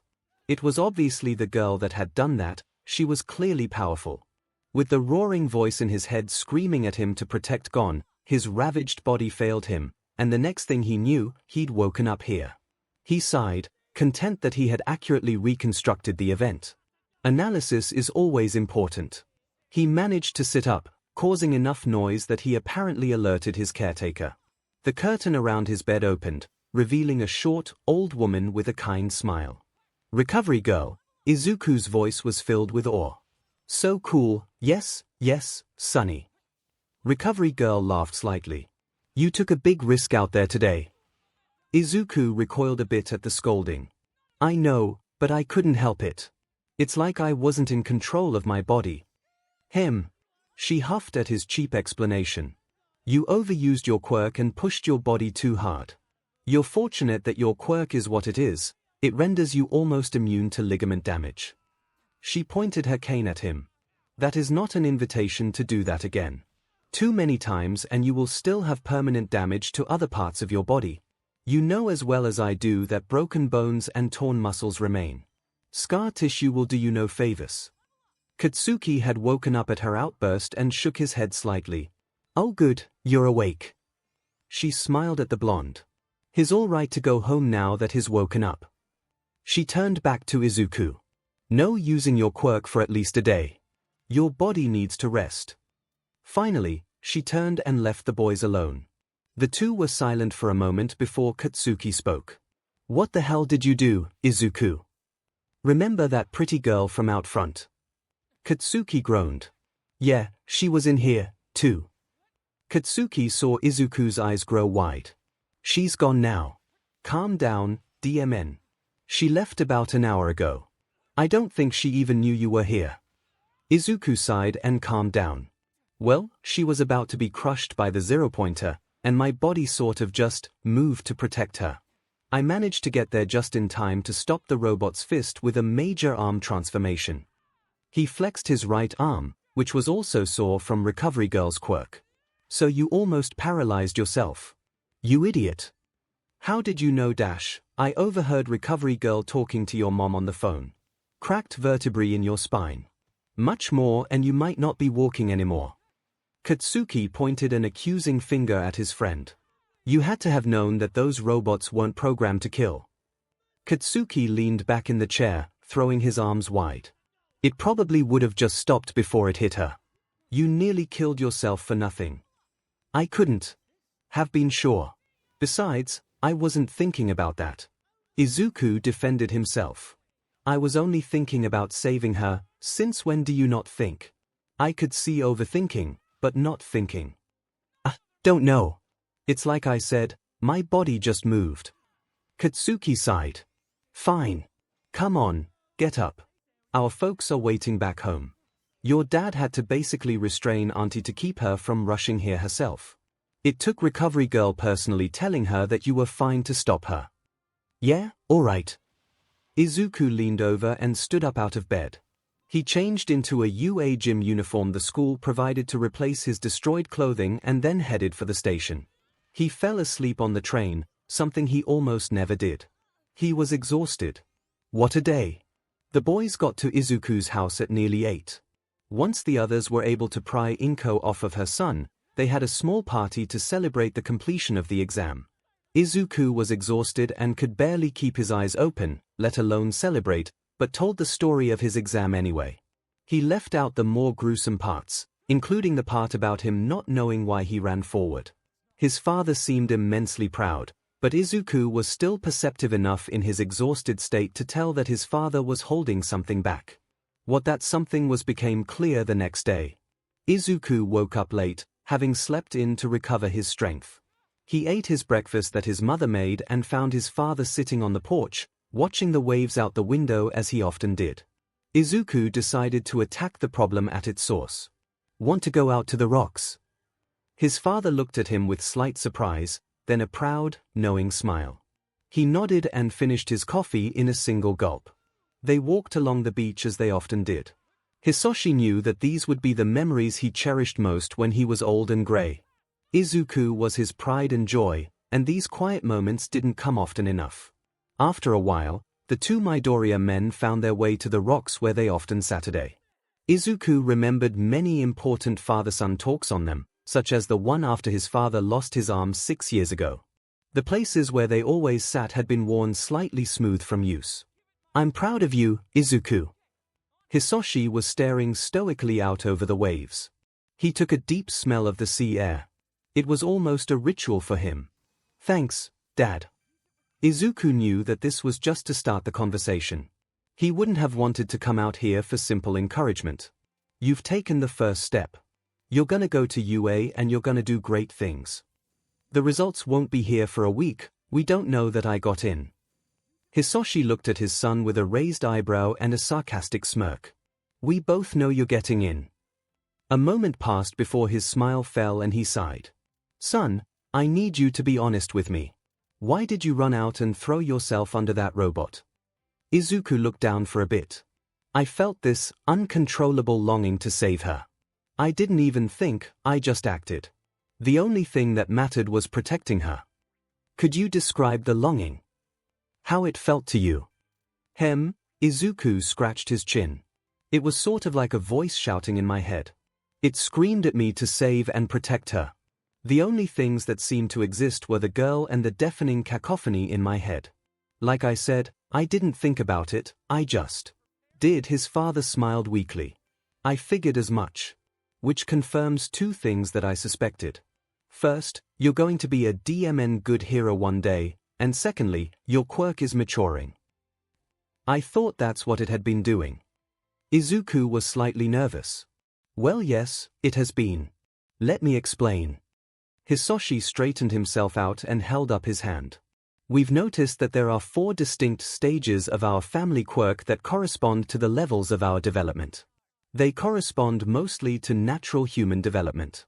What we call wormling was your childhood. The very basics of the quirk and a few, mostly harmless, oddities. Hisoshi smiled, reminiscing about his son's childhood. He put a finger up. The next is what we call the young stage. This is your adolescence. That was when your instincts started kicking in. I'm sure I don't have to remind you about the struggles you went through. You handled it well, and again, I'm proud of you for that. He put a second finger up. Hisoshi looked at his son very seriously. What you described to me, that undeniable command in your head. That's the sign that you've reached the adult stage. He put a third finger up, then dropped his hand. Izuku looked curious. His father continued his explanation. Everything I've done to help you in your life, all of the guidance and support your mother and I have given you, it was all leading up to this. This is what we were preparing you for. Everything before this was just a warm-up. So when you said that I couldn't just suppress them and I had to find a way to let them out, it's because you were preparing me for that. The gravity of the situation was dawning on Izuku. Those things I felt before, what I thought were real instincts, they were barely echoes. Exactly. Hisoshi put his one arm on his son's shoulder like he often did. His son leaned into the contact. So, what I'm saying is this, everything before was just practice. What comes next is the real thing. I never told you this before because this isn't the type of thing you tell a child. His tone let his son know just how serious he was. But you're an adult now, and your quirk agrees with me. I won't be around to guide you like I have been now that you'll be living on UA campus, and as you train and grow, your instincts will only grow in strength. You're smarter than I am, son, you're smarter than your mother is, which is saying something. This elicited a short, knowing chuckle from both of them. You have a strong will and an indomitable drive to be a hero, so I know you can do this, but heed my words. Hisoshi took a steadying breath, preparing for what he would say next. You have to figure this out, or you will fall. Izuku and his father sat there, in grim silence for several minutes. The only sound came from the waves crashing lazily against the beach. Izuku blinked back a few tears, but none fell. He met his father's eyes after a minute with a look of determination. I won't let this stop me. Nothing will change what my heart desires. Hisoshi smiled. Oh, I know. That's why I said you're going to make a DMN good hero. His son looked at him slightly confused, emotions still plain on his face. Your first instinct in that situation, and I use instinct literally, is to rush in and save that girl.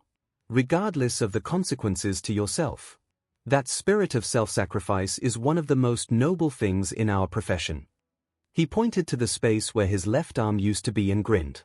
I might be a bit biased. Izuku laughed a little, and then his father continued. Let me be honest with you here, son. I doubt that instinct was an entirely natural one. A lack of self-preservation is not a common quality in dragons, especially not chromatic ones. Which tells me that you, on your very first go, bent that instinct to your will.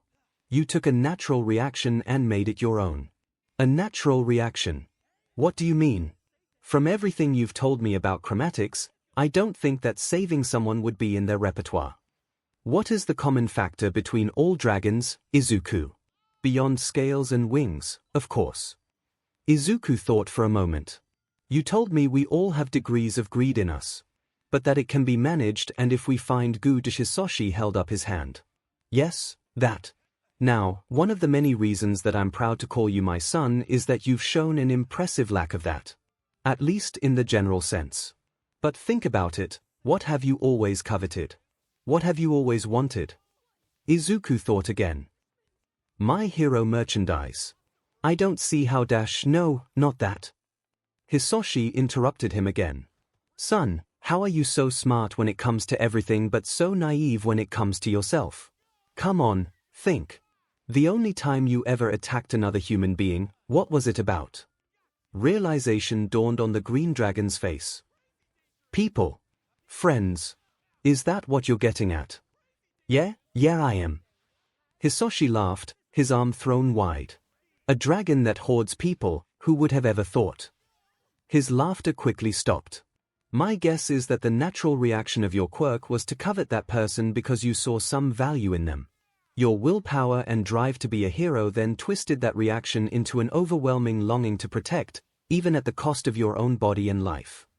Hisoshi paused for a second with a slightly fearful expression on his face. Don't tell your mother I'm praising you for that, he added quickly. After his son nodded, he returned to his lecture. So here's the next question. What made that person someone you wanted to protect? Izuku thought for a small moment, and then started blushing furiously. His father stared at him dumbly for a second, then began laughing uproariously. My boy really is becoming a man. So, she was pretty, here. The most appealing woman I've ever seen. I couldn't even speak the first time I saw her. That sounds a lot like how I was the first time I saw your mother. Izuku looked up, blush leaving his face somewhat. Really? Yep. I dropped the wine I was holding and nearly spilled it all over my suit. Your mother pulled it away with her quirk, so it spilled all over her. Hisoshi leaned back a bit, laughing at the memory. My sister thinks it has something to do with our quirk, that it knows a good person when it sees one, but I don't like to think that. I think that I was just lucky, and that your mother is an amazing woman that any man would want. Izuku laughed awkwardly, then stopped as a thought struck him. So, what if that person wasn't someone I thought was pretty? I can't be a hero if I have to know a person to protect them. Izuku, do you think I always have an instinct telling me yes or no when I do hero work? No. I guess not. It wasn't your instinct that made you go save that girl, but him. Actually, Izuku, tell me about the transformation you used. Oh. Okay. Izuku held up his right arm. Well, it was bigger than anything I'd ever done before. Way bigger.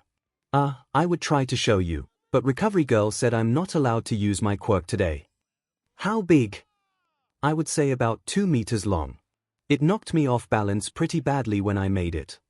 Wow, that is way bigger than anything you've done before. Hisoshi was impressed. My point is that it wasn't your quirk that made you want to save that girl, it was you. However, your instinct helped to push you further. You were working in sync with your quirk, instead of struggling against it. That's another reason why it's important to bend your instincts to your will.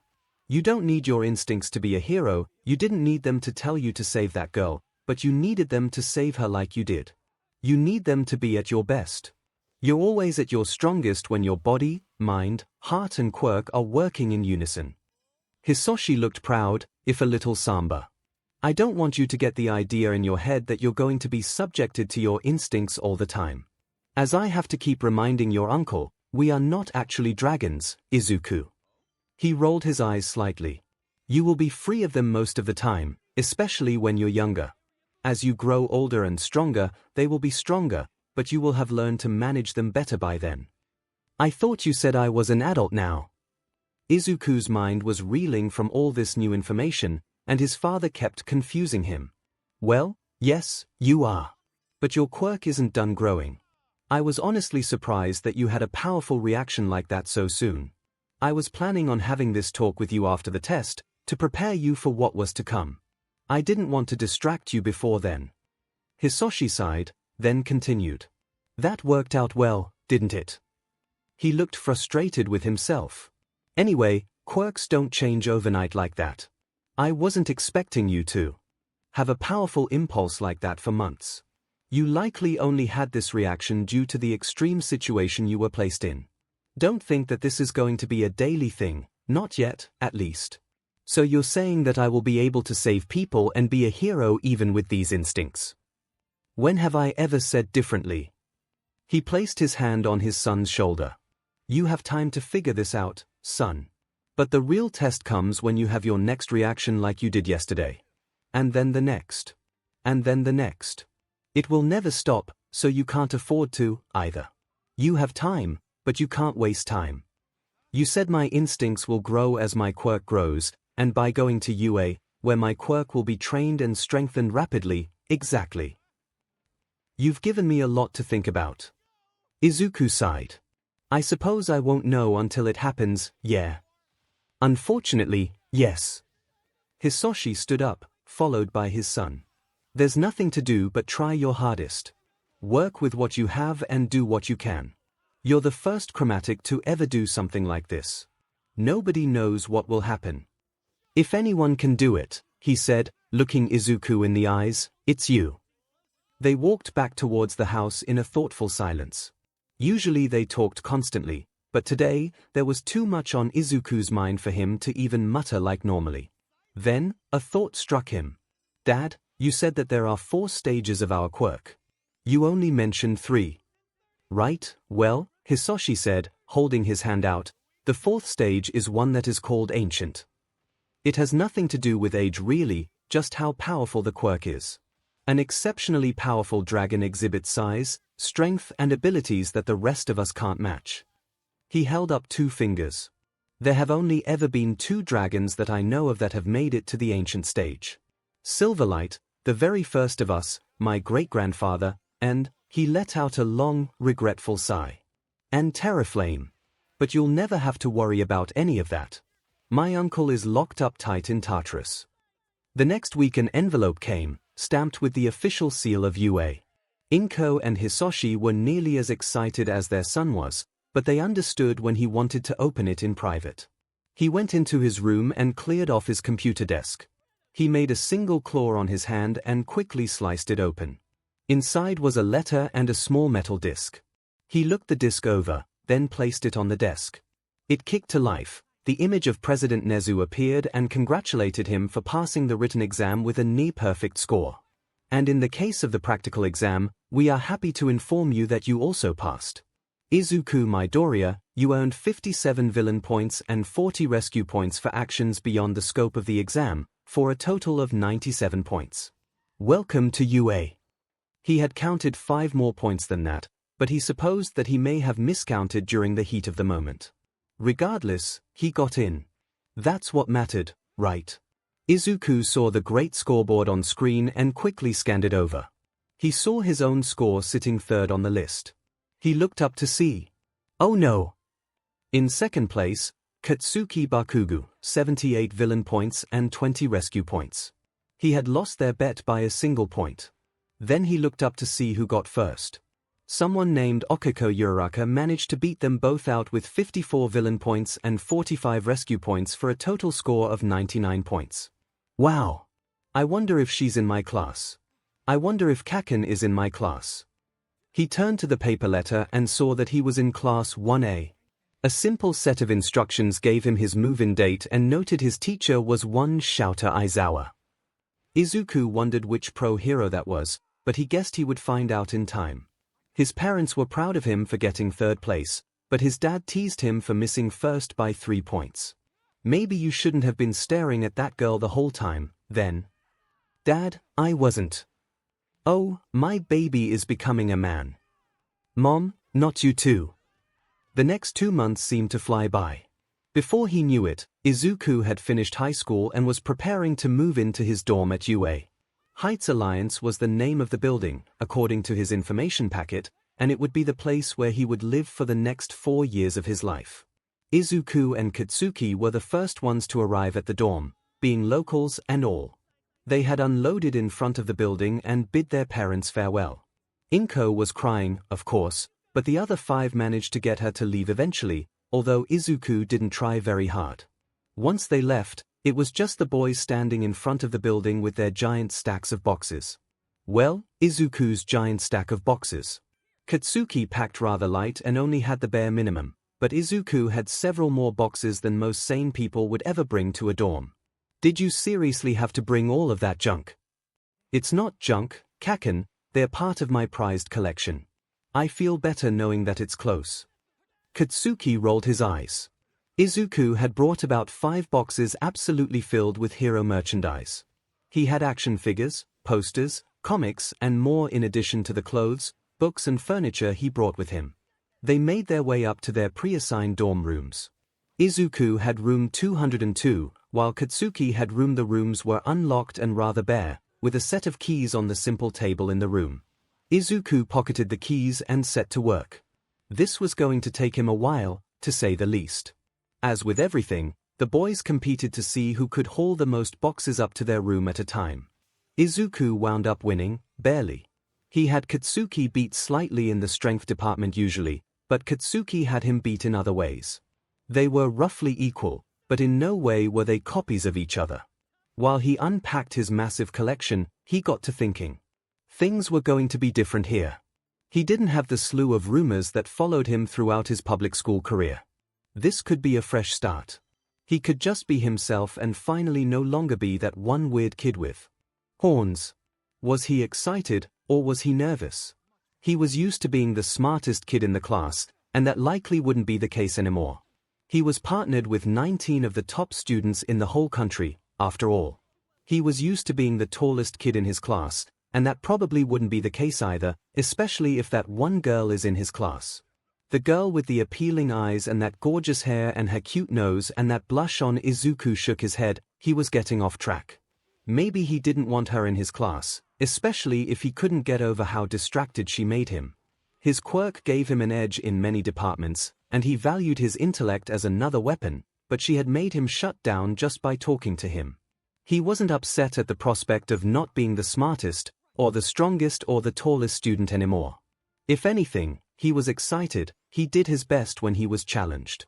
That's why he and Katsuki worked so well together. Katsuki always wanted to compete, and Izuku excelled when he was pushed. So yeah, he was excited, but he was also nervous. There's no telling what would happen tomorrow, or the next day, or the next 4 years of his life.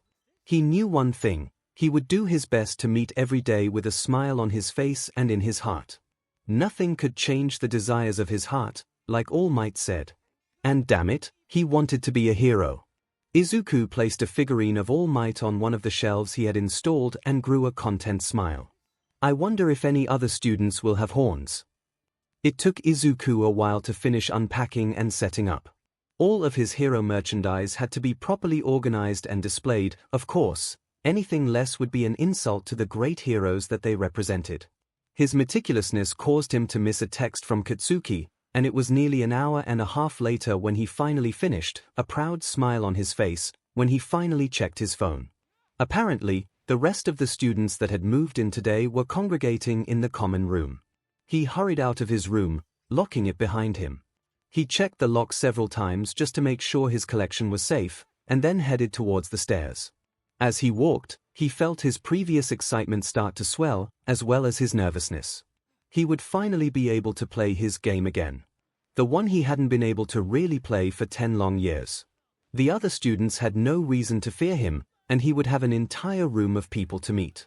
He would start by observing the room, noting anything obvious. Potential friend groups already forming, people who appear to be loners, people who seem to be talkative and those who seem to be more fond of listening. He would then look for more subtle things, such as clothing choices, body language and more. Once had this foundation, he would move to talk to them, subtly guiding the conversation so he could learn their likes, dislikes and mannerisms. Then, once he had everything he needed, he would move in for the kill. He grinned widely. Friendship was inevitable. He reached the bottom of the stairwell and opened the door. He began to look around the room and noticed that a good number of people were all red horns. That stopped Izuku in his tracks. That was one of the names that Katsuki called him sometimes, but that voice was most certainly not Katsuki. He blinked and turned to the source of the noise. What he saw, well, it wasn't what he expected. A girl was standing about 20 feet away from him, pointing accusingly at him. The first thing he noticed was her pink skin and the black sclera in her golden eyes. Her pink hair was messy like his, and sticking out of it were a pair of curled yellow horns. She was also really pretty. Are all the girls at UA like this? The girl stomped towards him and stopped just a few feet away. Izuku was keenly aware that most of the eyes in the room were on the two of them. She looked up at him and got a wide smile on her face. She leaned forward and pointed a thumb towards herself. I'm Mina Ashido. I like your horns. Izuku blinked a couple of times. This was new. Hi. I'm Izuku Midoriya, it's super nice to meet you. I like your horns too. He basically had no experience with women, at least none this forward. He probably would have frozen up if he hadn't already had the experience at the entrance exam with that nice girl. Almost everyone at his old schools were too intimidated to talk to him, male and female alike, but at least he had Katsuki and the group of guys who hung around him sometimes. She stood back upright and shouted behind her. Kiri, come here. Izuku managed to tear his gaze away from the pink girl in front of him to look where she was yelling. A student with red eyes and a smile filled with razor-sharp teeth walked over.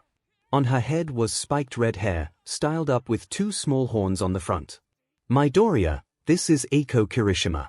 Kiri, this is Izuku Midoriya. The girl introduced them happily. Hey man, what's up? Kirishima smiled widely, and Izuku returned the gesture. We're all horn buddies now. Ashido stated this as fact and grinned wide as she pointed at her own horns with both hands. Her energy was infectious. Come on, Midoriya, you're late. I'll introduce you to everyone. Izuku smiled dumbly. Well, that was easy. Izuku finally got the good sense to look around the room and he counted 12 people, including himself. He already knew 3 of the others in the room, and he just met Kirishima and Ashido, which left 6 new people for him to get to know. He quickly looked around, noting that there were 2 girls and 4 boys. Time to get to work. Ashido took him around, as promised. She led him to a small circle of 3 guys first, the same group that Kirishima was standing in before she was called over. Hey dude, name's Denki Kaminari. Sweet horns. The blonde boy with a jagged black streak in his hair looked up at him and smirked. Thanks. Izuku was getting back in the swing of things after being knocked off balance by the pink girl. Izuku Midoriya. Is that streak natural? Izuku gestured at the lightning bolt in his hair. The boy seemed to be proud of it, so Izuku took it as an opportunity. Yeah. He gestured proudly to it, just as Izuku predicted. Pretty sweet, right? I have an electricity quirk, so it's totally thematic. Boisterous personality, and very casual. Izuku made mental notes. He's not afraid to say what he thinks and he seems friendly. Izuku grew a genuine smile. For sure. I assumed it was fake because it was too cool. Kaminari grinned back and looked at the other students. I like this guy. Name's 𝐻𝐻𝐻. The boy had a good few inches on Izuku, and a toothy smile. Izuku noted his strange elbows. How was your move-in, Midoriya? Tenya Ida was standing with the other boys, chatting away in his stiff yet animated manner, chopping the air from time to time. Great, thanks. It took me a while to unpack, which is why I'm late. It's really nice to meet all of you. I'm sure you're all excited to start school on Monday. Izuku tested the waters. As a precaution in Ida's case, he was right about them not seeing each other for a long time, after all. I mean, yeah, but I'm more excited for the hero part of hero course, you know. Schoolwork can be a drag. Kaminari lamented. Izuku talked to them for a bit longer. Zero and Kirishima seemed to be of a similar mind to Kaminari regarding schoolwork, although Ida lectured them all on the importance of good grades. All in all, they all seemed like good people. Kaminari, Kirishima, and Zero seemed to be fast friends, although they seemed a little wary of Iida's intensity. Izuku understood that reaction completely. Come on, we've got more people to meet. Ashido cheered, gripped Izuku by his shoulders and pushed him along, leaving the other 4 students to continue their conversation. She got touchy awfully fast, Izuku thought as he blushed a bit. Are all the girls going to be like this? Mina pushed her new horn buddy towards 2 students talking by the window, lost in her own thoughts. Wow, his shoulders are firm. Her eyes drifted downwards, and he has a cute butt. She felt her cheeks warm up a little, tinting with the faintest dusting of lilac. Ashido's smile never left her face as she planted him in front of the 2 boys. Zero was taller than him, but the one on his right was taller than him. Taller than his dad, even. He was built, too. Not a sculpted physique like a bodybuilder, but a strong, thick core of real strength. The giant of a man pointed a thumb towards his face, Izuku noting his rather thick lips. I'm Rikido Seitu. You making the rounds? Sure. I want to meet all my classmates. I'm Izuku Midoriya, I'm sure we'll be fast friends. He smiled and turned to the other boy. He was quite a bit shorter, about the same height as Ashido. The most obvious thing about him was his head, which was in the shape of a bird's. You may call me Fumikage Tokoyami. The boy's red eyes stared stoically into Izuku's green. Serious, reserved. Not much to go on. Izuku wasn't having the best luck so far, but it was only the first day. After a much shorter conversation, Ashido dragged him off again, this time plopping him down next to the 4 girls who were sitting together, the 3 he noticed earlier, as well as Kirishima, who had made her way over. Ashido began introducing the girls eagerly. This is Kyuka Jiru. She gestured towards a short, petite girl with purple hair and what looked like audio jacks hanging from her ears. Jiru gave him a slight wave. You already met Kiri, of course. The red-haired woman flashed him another sharp smile. Izuku smiled back, noting for the first time her well-defined musculature, an indication she might have a passion for weightlifting. This is Tsuyu Asui. Ashido gestured towards a girl with big eyes and dark green hair. She was slightly shorter than the rest, but no less full-bodied. This is Toru Hagakure. She pointed to nothing. Izuku looked twice before he saw floating clothes sitting in the seat next to Asui. The girls giggled at his reaction. Ashido extended her hands towards the taller woman with black hair and onyx eyes. Her body had certainly developed since the last time Izuku had seen her. And this is Miss Yorozu, it's a pleasure to see you again. Izuku interrupted Ashido's exposition with a slight bow, eyes downcast. Yorozu laughed once, hand close to her mouth. Midoriya, no need to be so formal. We are classmates now. Just Yorozu is fine. Izuku smiled and nodded, but still didn't meet her eyes. You 2 know each other? Jiru asked, raising her eyebrows and smirking slightly. Our parents travel in some of the same social circles, Izuku explained, so we've met a few times in the past. Izuku was intentionally vague. People treated him differently once they knew he was the son of a pro hero, and doubly so when they found out his family was wealthy. He was sure that it was the same for Yorozu. It's good to know that still makes her laugh. I've missed hearing it. Izuku noticed all the girls looking at him expectantly as the thought faded. Oh. Sorry, my name is Izuku Midoriya. It's great to meet all of you. Izuku flashed his eager smile. Call me Zu, by the way. As Zu told him. Izuku smiled wider at this. She was making this game easy. Izuku talked with the girls for a few more minutes, learning a little about them. Zu seemed the strangest to him, like she was just a little emotionally different than most. Oh, and she croaked like a frog, that was a lot different. Jiru was relaxed, but eager to tease the other girls. Kirishima was boisterous and open. Hagakure seemed bubbly, much like Ashido was. Yorozu was just as elegant and refined as he remembered, maybe a little bit happier too. Eventually he glanced around for the last person he needed to talk to. He found him, sitting by himself on the other side of the room, staring at his phone, looking disinterested. Ashido saw him staring at the boy. Oh, careful with that one. Ashido giggled a bit, his a little prickly. could hardly get a word out of him. Izuku gave her a knowing smile before turning back to the boy. "Hey, Kaken. Come say hi." Everyone else in the room froze and looked at the blonde and the green head. The boy rolled his eyes and put his phone away before slowly sitting up and walking over to his friend. "This is Katsuki Bakugo. He doesn't bite." Katsuki rolled his eyes again. "Hey Izuku, you forget about our bet." Izuku paled and his eyes went wide with fear. "And no, of course not. Right here. Now." Katsuki grew an evil grin. "No, not now. Just be ready for it." Izuku gulped. This interaction got the rest of the room to release the tension in their bodies and return to what they were doing. Katsuki slumped down next to Izuku and the conversation continued. He didn't participate, but at least he was being more social now. After about 20 more minutes of socializing around the room, Izuku was getting frustrated. He wasn't making acceptable progress. Sure, he was finding out more about these people and he already made friends with several people, at least in word, but that wasn't good enough.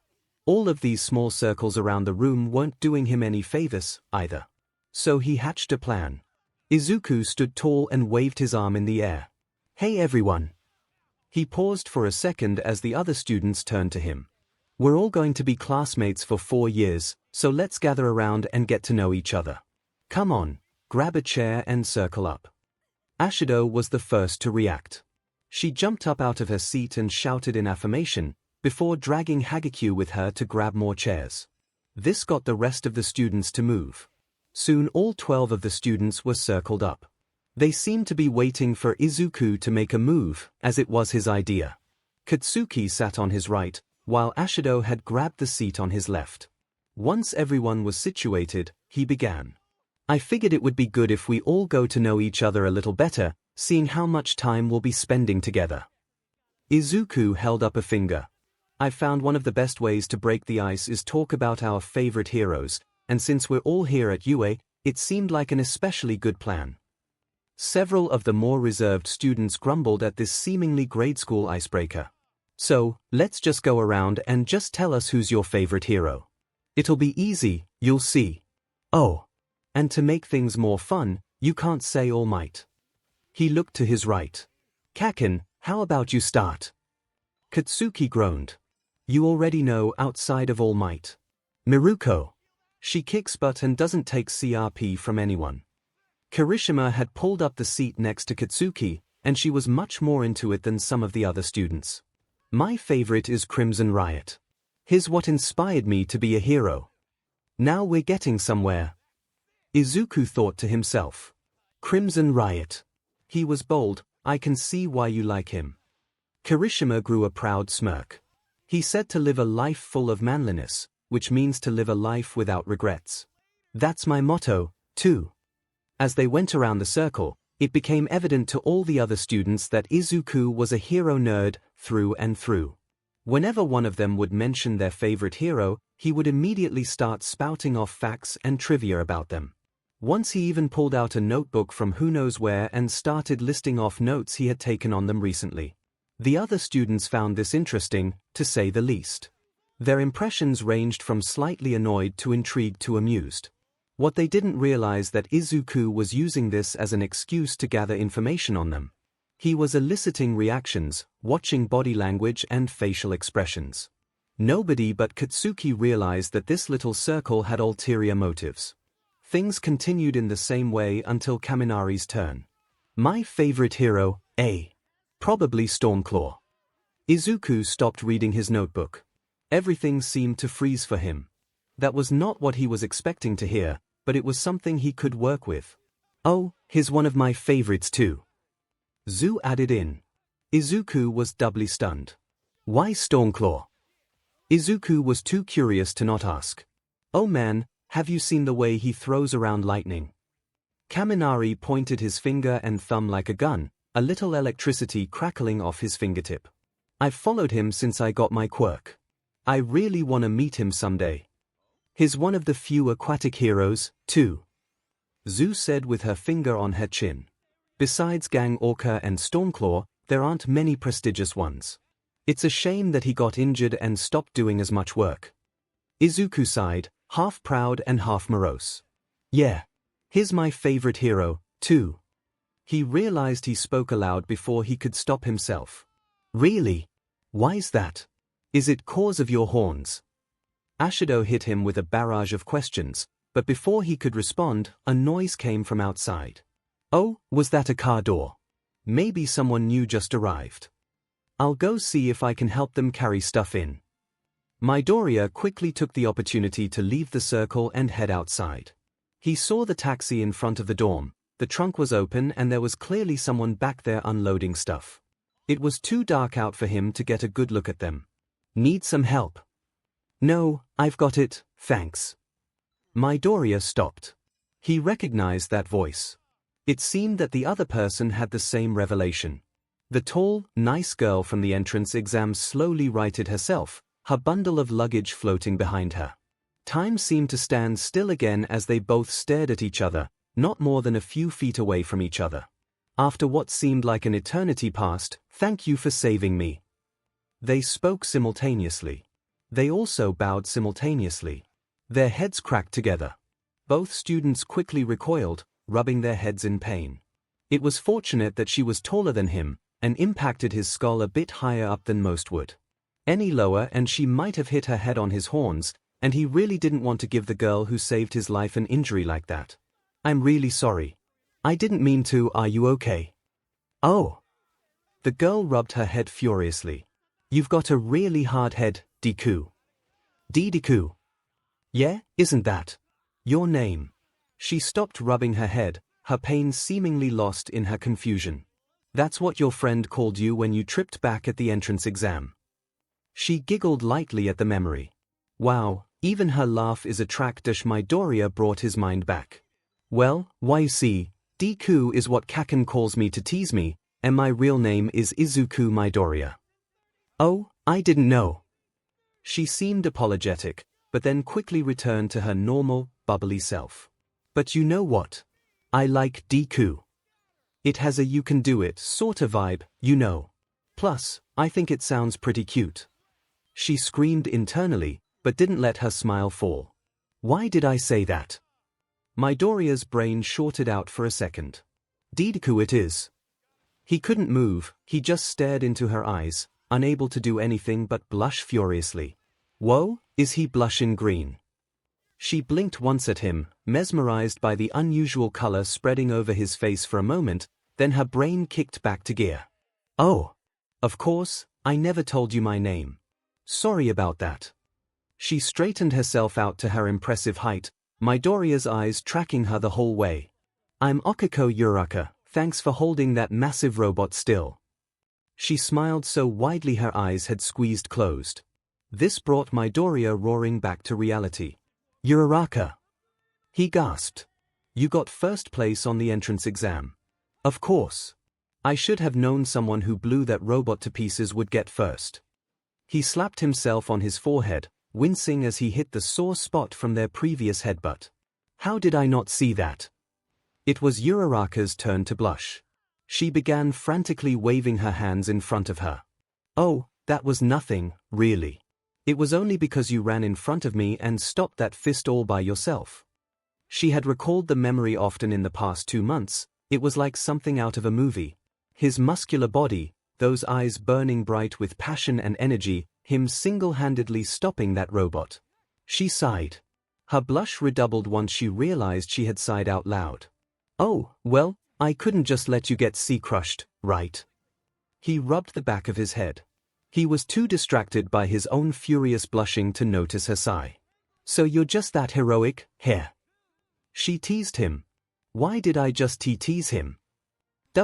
It's what anyone would have done, alright. His face turned to a deeper tone of green as he rubbed the back of his head faster. Oh. She couldn't help but feel satisfied with how flustered he got from her teasing. If you say so, Deku. But nobody else had done anything. They were all running away. There was only one guy there who put his life on the line for her that day, and he was currently staring at her like a deer in headlights. How was someone who is so heroic and strong also this adorable? They just stood there, staring at each other as the taxi drove off. After another minute or so, the door to the dorm opened up again. Yo, Izuku, what's taking you so long? Bakugo was walking down the path towards them. Midoriya didn't react until Bakugo lightly punched his arm. He looked at the girl his friend was staring at. Oh, round face, you're in our class. Round face. Uraraka was startled. Midoriya regained the use of his tongue and held up his hand to stop his friend. No, Kakin. This is Okiko Uraraka. Oh yeah. He raised his eyebrow, intrigued. And why's that? Why's that's my name. She was more confused. She got first place on the entrance exam, ahead of you, in case that slipped your mind. Besides, I told you how she destroyed that 0-pointer by herself. Well, only because you stopped it, they didn't really seem to be listening to her. Bakugo thought for a moment. Fine, fair enough. Uraraka it is. He turned to the girl in question.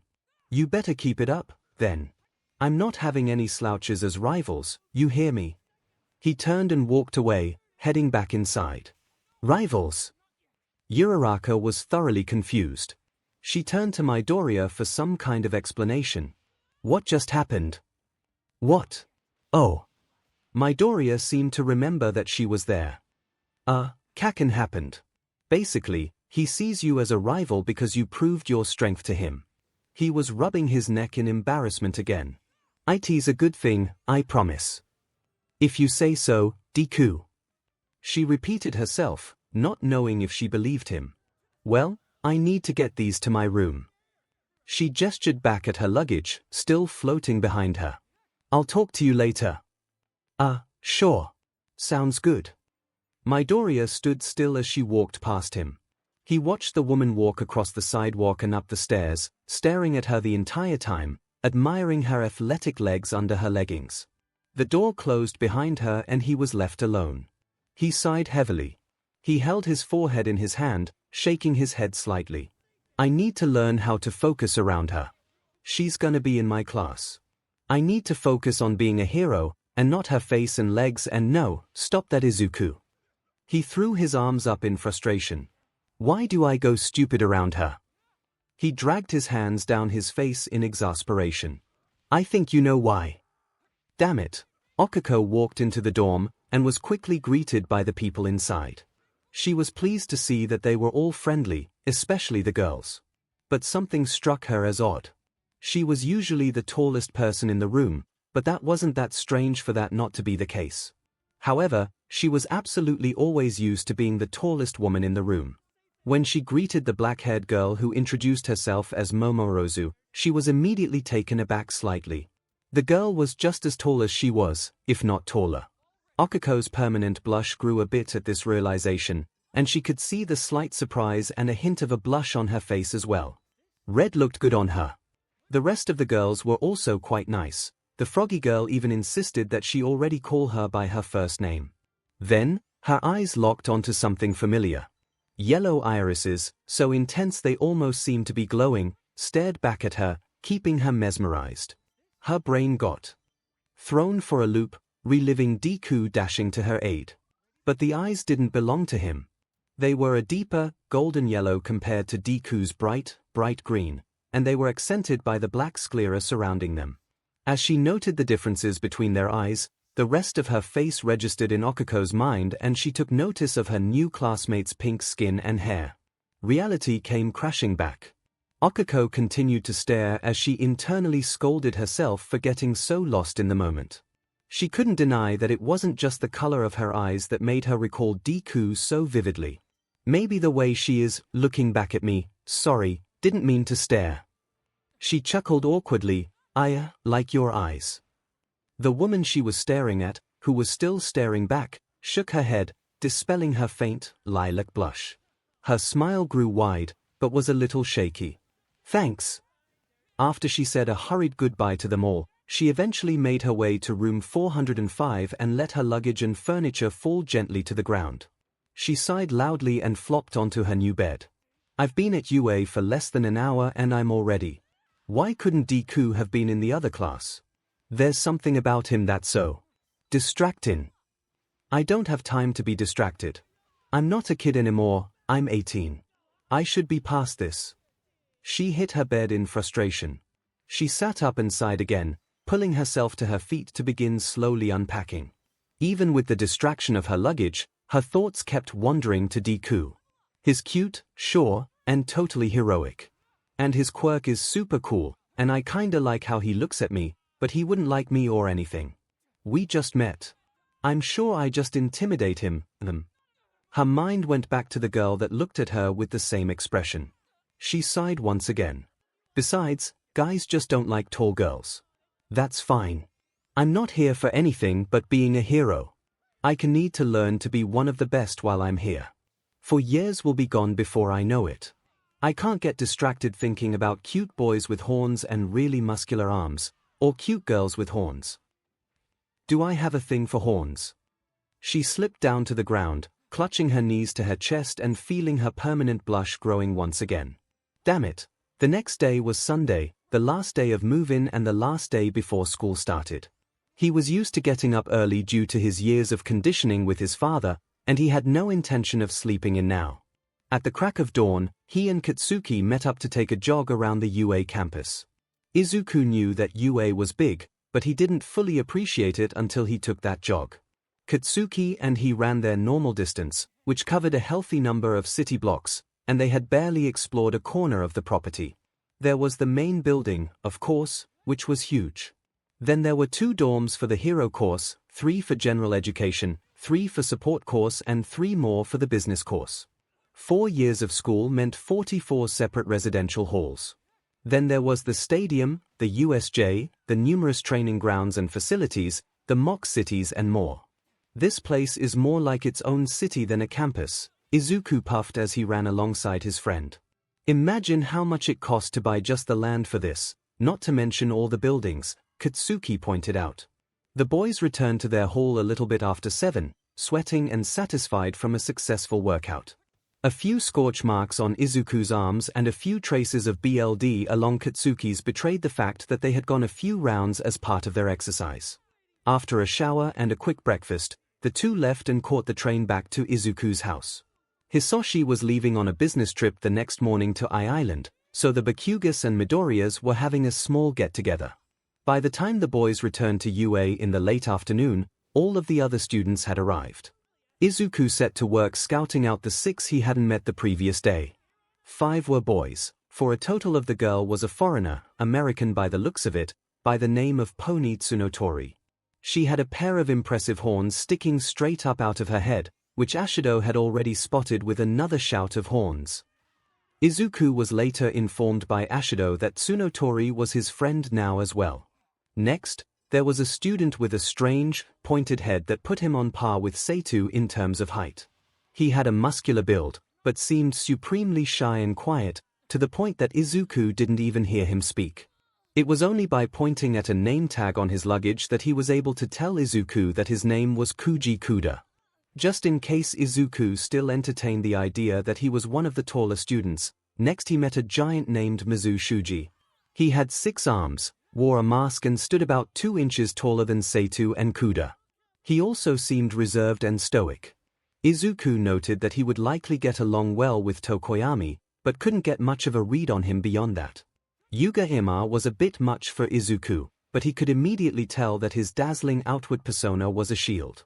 The boy seemed to wear his heart on his sleeve, but the heart was a decoy. Izuku quickly figured that, despite talking about himself all the time, he never truly said anything about himself. Then there was the purple one. Minoru Mineta immediately set off red flags in Izuku's mind. He noticed that the boy took every opportunity to stare at the women in the class. He was short, crude and completely shameless. Izuku had him pegged as trouble nearly as soon as he met him, which was something that didn't often happen. The last student he knew from name only. He had apparently gone up to his room as soon as he arrived and hadn't come out. Ashido had told him that she saw the name Todoroki on the backpack he was carrying, which immediately let Izuku know what he needed to. Izuku had seen Endeavor many times at the hero events he attended with his father, but he had never seen his children. He knew that he had them, but Endeavor was not a family man. He was at those events purely for political reasons. If his son was anything like him, then he was one to watch out for. Endeavor left a sour taste in Izuku's mouth, and while perhaps this boy was different, he would be cautious. And with that, Izuku knew all the pieces on the board. Factors such as teachers were still unaccounted for, but he now knew the most important parts of what he was working with. Satisfied with his foundation, he made the first move in his game. "Yo, Kirishima. Say two."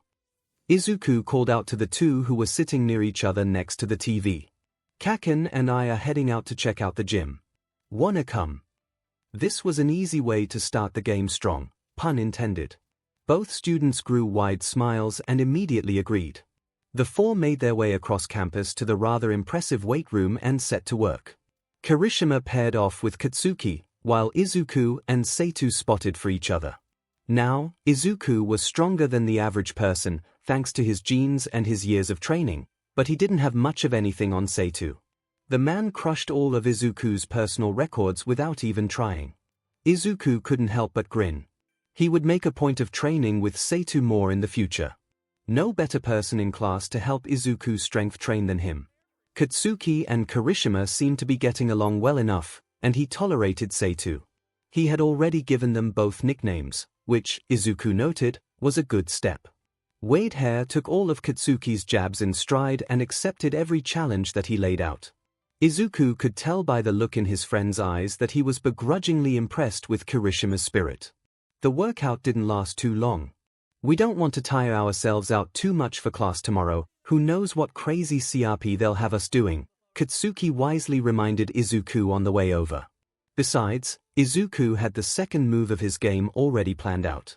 Izuku encouraged the other three to jog back to the dorm with him as a cool-down, but he really just wanted to get back as fast as he could to begin the next phase. A quick shower and a quick change of clothes brought Izuku back down to the kitchen as fast as he could manage. He pulled the note cards out of his pocket and set to work. "Hey, Mom." Earlier that day Izuku had been helping his mother prepare the lunch for the party. The two of them often cooked together, and it was one of their most common bonding activities during his childhood. Especially when his father wasn't home. "Yes, Izuku." Inko was a fantastic cook. She fed 2 dragons every day, so it wasn't surprising. She was proud at how well Izuku had taken after her, and she secretly thought that Izuku would surpass her in a few years. Cooking with her son always brought a smile to her face, and it was one of the things she would miss most with him moving out. "I want to cook dinner for all my new classmates tonight. Do you have some recipes I could use?" Inko smiled widely. "Of course. It's so nice of you to want to cook for your new friends. Here, I have a few you could use. Oh, and here's one for dessert." She was frantically writing down some of her favorites on some note cards as she gushed. "Thanks, Mom. I'll be sure to try and do your recipes justice." "Oh, I'm not worried about that, sweetie. Just remember to make enough for everyone." Uraraka, Ashido, and the other girls were making their way downstairs to make dinner later that evening. They had spent most of the day getting to know each other, talking about their high schools and parents, what heroes they liked thanks, Midoriya, and what hobbies they enjoyed. They were chatting about some of their favorite foods when they entered the common room and smelled something heavenly coming from the kitchen. Then they noticed everyone else in the dorm eating, sitting at the counter or around the couches. "Oh, hey girls." Midoriya called out from behind the stove, waving at them. "You're just in time, dinner was just served. Come get it while it's hot." "Did you cook for everyone?" Jiru asked incredulously. "Yep." Midoriya was cheerfully working on something in a pot. "I figured a big meal together to celebrate us all getting into UA before classes start tomorrow would be a good idea. I won't turn down free food." Hagekyo moved first out of the 8 girls, which quickly caused the others to follow. "I really hope this food isn't good," Uraraka thought desperately. "Please don't be a good cook, I'm begging why." "Midoriya, what is this?" Ashido looked like she was about to start salivating. "Oh, that's one of the new recipes my mom gave me today. It's cold soba with natto and okra. It has a really interesting taste and texture. It's one of my favorites that she makes." Ashido looked like she was about to start vibrating as she eagerly filled a bowl with the dish. "Holy CRP, he can cook, too." The girls all thanked Midoriya for his hard work and piled their bowls high with the soba and the other sides he made. They sat down in a 8-person circle off to the side of the room and ate together happily. After they finished, Okako took the opportunity to look around the room. And by that, she meant look at the cook. She noticed immediately that his eyes were glowing ever so slightly. If you didn't know what they normally looked like, you might have missed it. His eyes seemed to be roaming the room, observing and studying all of the other students. She noted with a bit of disappointment that his eyes never met hers, as if he was intentionally avoiding her gaze. She also noticed that everyone seemed to be enjoying themselves. Even that mysterious Todoroki boy was eating, seemingly enjoying the soba. Ashido and him had a stare down over the last helping, which he eventually won, much to the pink girl's dismay. She also noticed that weird, short guy was staring over at her and the other girls nearly the entire time. He had already gotten an earful of audio jack from Jiru earlier that day when he tried to get a little friendly with Yarozu. He didn't even meet her eyes when she looked at him, his gaze focused firmly a bit below her. She shot him an angry look that he didn't acknowledge and then turned back to the group of girls. What a little scumbag. She tried to distract herself by talking with the other girls, trying to ignore Ashido's incessant staring. Why don't I mind her staring at me? Despite all her efforts, her thoughts always returned to the green-haired boy behind the counter. That meal was amazing. It's not fair. Are you just here to make things difficult for me? Okako dared to glance at him again. Her eyes went wide. No. No, no, no. No, please no. Hey guys, don't forget to leave room for dessert. He was cheerily kneading something on the counter. My mom gave me this great mochi recipe and I'm making enough for each of you. That's not fair. Okako tried to keep her mouth from watering. Maybe his mochi won't be as good as his soba. Izuku's plan had been a resounding success. He grinned at the satisfied looks of his classmates. While everyone seemed to appreciate the meal, he had gained a few pieces of unexpected information. Firstly, Ashido had seemed thrilled with his soba. Was it the okra?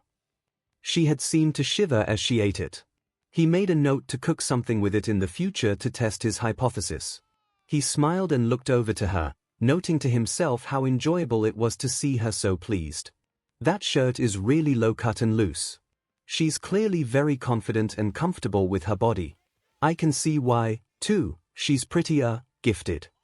Izuku quickly moved on before he blushed as green as the okra. Uraraka had a very peculiar reaction to the food. He had hoped to impress her, but she acted almost resigned. She seemed to like the food. She had come back for seconds on the soba and she ate more of the mochi than anyone else but Seitu, so that probably wasn't it. She looked almost defeated. Weird. I liked watching her walk away from the counter a bunch, though. Izuku grew a single claw and jabbed himself hard in the leg. Get your mind out of the gutter, Izuku. Ashido and Uraraka are appealing women, yes, but they're way out of your league. Just calm down and focus. He sighed. Focus, right. Okay. The most surprising development of the night was his first interaction with Todoroki. Shoto, he learned, was stunted when it came to socializing. He seemed to almost lack emotion, and was quite blunt and tactless when he did speak. Endeavor always gave me the creeps, maybe being around him that much affects you. The kicker, however, was how Todoroki had reacted to his meal. He ate more of the soba than anyone else, and even fought Ashido for the last bowl. That was something he could use. His mother always taught him that someone's favorite food was a quick way into their heart. Speaking of Ashido, the girl had come and offered to help him do the dishes after the meal. He wasn't one to turn down help, especially when it came from a girl like her. He was surprised that he didn't turn into a stuttering mess with her, but perhaps it was because of everything else that was on his mind. Horn buddies, right? Her wide, cheerful grin rivaled his own. Yep. It's the least I could do after you made such an amazing meal. Where did you learn to cook like that? Izuku chuckled as he scrubbed a plate. My mom taught me. We spent a lot of time cooking together while I was growing up. He smiled fondly as he reminisced. Oh, she seems like a nice lady. She is. Maybe you can meet her one day. He was too distracted with his memories to realize what he was saying. You sure move fast, here. 𝐻𝐸𝐸 winked at him as she giggled, which caused him to sputter and begin to apologize profusely. Calm down, dude, I was just teasing. His flustered state only caused her to giggle harder in his panic. He accidentally ran the plate he was cleaning under the running sink in a way that sprayed both of the students with water. Izuku caught the worst of it, nearly soaking his entire shirt through.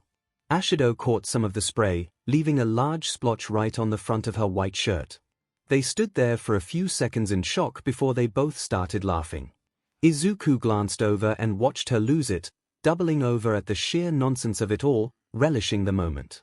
It feels good to make her laugh, even if I made a fool of myself. Soon her giggles began to subside, and he noticed she was staring at him, eyes seemingly transfixed on the wet shirt hugging his chest tightly. He blushed a bit, but couldn't stop his own eyes from drifting down to where the water had made her shirt see-through. Oh wow, those 𝐒𝐻𝐸𝐸 claw formed on his hand again as he mentally slapped himself and physically stabbed himself. Izuku hoped she didn't notice the small trickle of green on his leg. Izuku and 𝐻𝐸𝐸 collected themselves and finished the rest of the dishes in a slightly awkward silence. He did his best to keep his eyes from glancing over at the woman next to him, and once they finished, he thanked her and quickly left. He opted to go to bed early that night, partially due to the physical exhaustion from his 2 separate workouts, but more due to the mental and emotional exhaustion of being surrounded by so many new and confusing people. He collapsed in his bed and fell asleep quickly, despite his excitement for class beginning the next day. In some deep part of his brain, he was thankful that his sleep was dreamless. He didn't trust his mind right now. Hopefully, class would prove to be a good distraction from the 2 other distractions in his life right now. He woke up at daybreak and for the first time in a while, he and Katsuki didn't work out. They had no idea what UA had in store for them, so they wanted to conserve their energy. Instead, he used his extra time to write in his notebook about the hero news from the previous day. Before he could finish up, he heard a knock at his door. Hey, third place, you up? Izuku sighed and opened the door. Morning, Kakin. Lips made breakfast. You're the only one not down already, you sleep in. Slacking off already. 𝐶2. And no, I was just catching up in my notebook. Haven't had as much time the past 2 days. Katsuki nodded a bit then turned away. Hurry the hell up or I'm eating your plate. Izuku shut his door and quickly changed out of his pajamas and into his new school uniform. He gazed at it for a while before he put it on, still not believing entirely that he was finally at UA. His uniform fit a bit snugly for his tastes. Maybe I bulked up a bit since I took my measurements. He straightened his tie and headed downstairs. Katsuki had spoken the truth, the other 19 students were already eating. He quickly made his way over to the kitchen area and grabbed the plate that 𝐶2 had left out for him. He was so hungry that he took a bite before he even went to go sit down. It was heavenly. 𝐶2, I didn't know you could cook. Izuku resisted cramming more pancake into his mouth before he spoke. Sure, I have a lot of practice because of how my quirk works. 𝐶2 gave him a thumbs up. You like it? I'm usually better at desserts than more traditional meals, so I figured pancakes would be a good one to start with. Like it? It's great. Izuku's willpower failed and he crammed another fluffy bite into his mouth and swallowed quickly. I'm actually the opposite, I struggle with desserts and sweets. Maybe we could help each other out. It was never too early to play the game. 𝐶2 nodded. Yeah, sounds like a plan. Thanks, Midoriya. Izuku sat down at one of the tables with some of the other students, including Kirishima and 𝐻𝐸𝐸. They were apparently talking about their quirks, as he caught the end of 𝐻𝐸𝐸 cheerfully explaining that she can secrete acid. Whoa, really? Izuku loved talking about quirks, and it was an added bonus that people usually like talking about their own quirks, too. They especially liked it when he talked about how cool they were. That's a great power. Can you control the potency? Yep. She was grinning widely at his interest, just as he suspected. I can control the strength, viscosity, and more. Her eyes narrowed slightly, staring at his head. But hey, what about you? You haven't told me anything about you. What's with your horns? Do they have something to do with your quirk? I bet they do. Izuku was taken aback by the sudden change of subject and her intensity, but he quickly recovered. Do yours. He deflected, not ready to reveal his quirk and heritage yet. Well, no, class begins in 15 minutes. Ida was standing at his seat, hand outstretched in a chopping motion. We should all make our way to the classroom. Izuku was grateful for this distraction and took it as an opportunity to throw the rest of his breakfast down his throat and start walking to class, leaving Ashido's questions unanswered. Izuku was over the moon. He was actually sitting in a classroom at UA, about to meet his homeroom teacher. He had dreamed about this moment for years and it was finally here. He was almost vibrating in his seat behind Katsuki. His friend found this irritating, judging from his glare, but Izuku didn't care at the moment. The door opened and the girls entered. They had left a bit later than everyone else, and had apparently already started moving together as a group. Izuku wasn't surprised. It was always easier to socialize with people you had more in common with when you first met each other. He watched as the girls took a look at the seating chart on the board at the front of the class and split up to their seats. Izuku almost chuckled at the seemingly floating uniform of 𝐔𝐸𝐽 as she sat down in front of Katsuki. He would get used to it, but for now, it was an amusing novelty. Yorozu gave him a polite nod as she passed behind him to sit down. Mineta was between him and her, and Izuku felt himself tense up at the strange noise he made when Yorozu passed by him.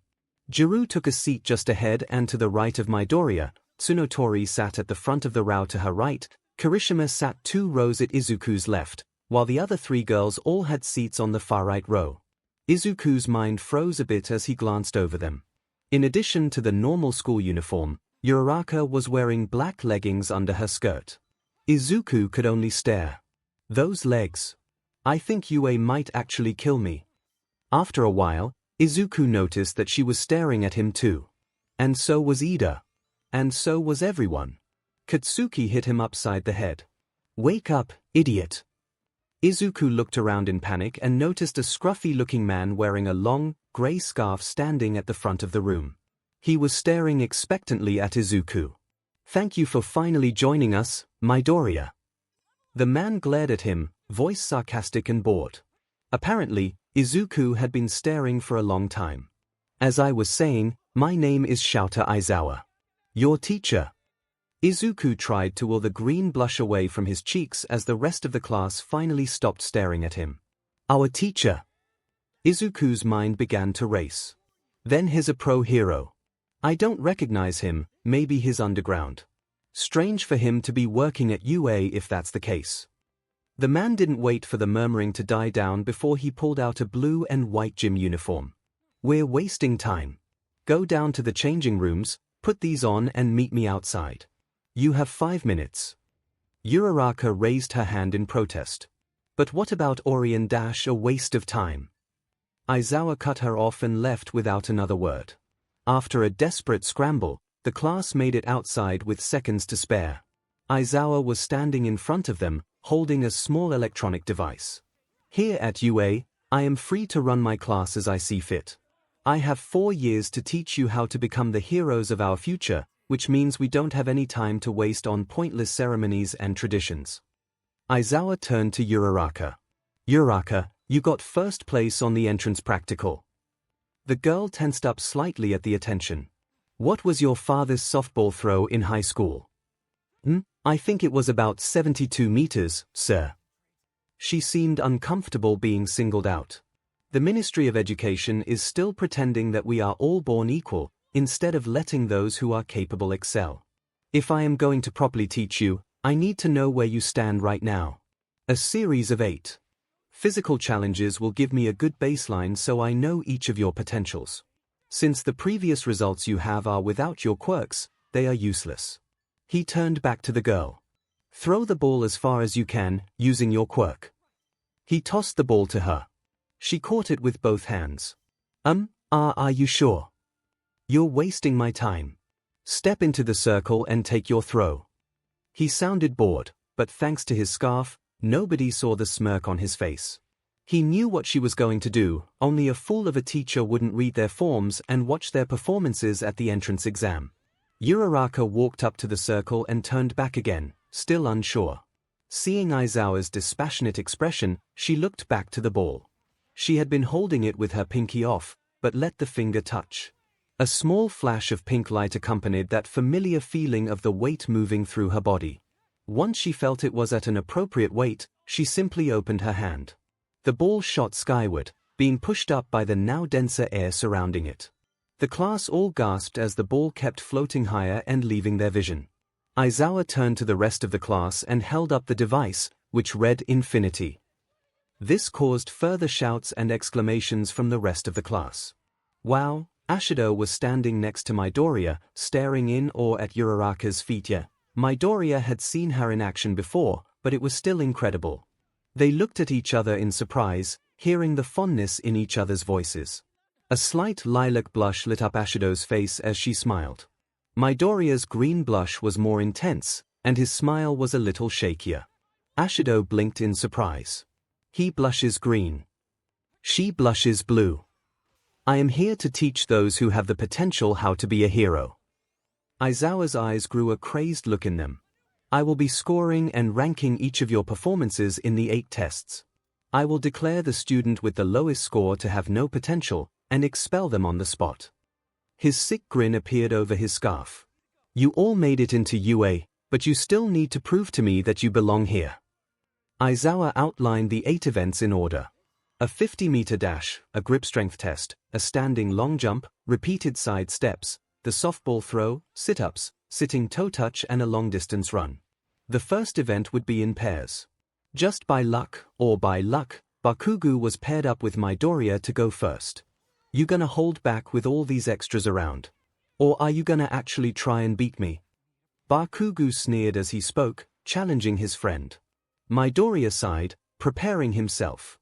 No point hiding it anymore, I guess. He reached up and began to pull his shirt off. Wouldn't want to give you too much of a handicap, dandy.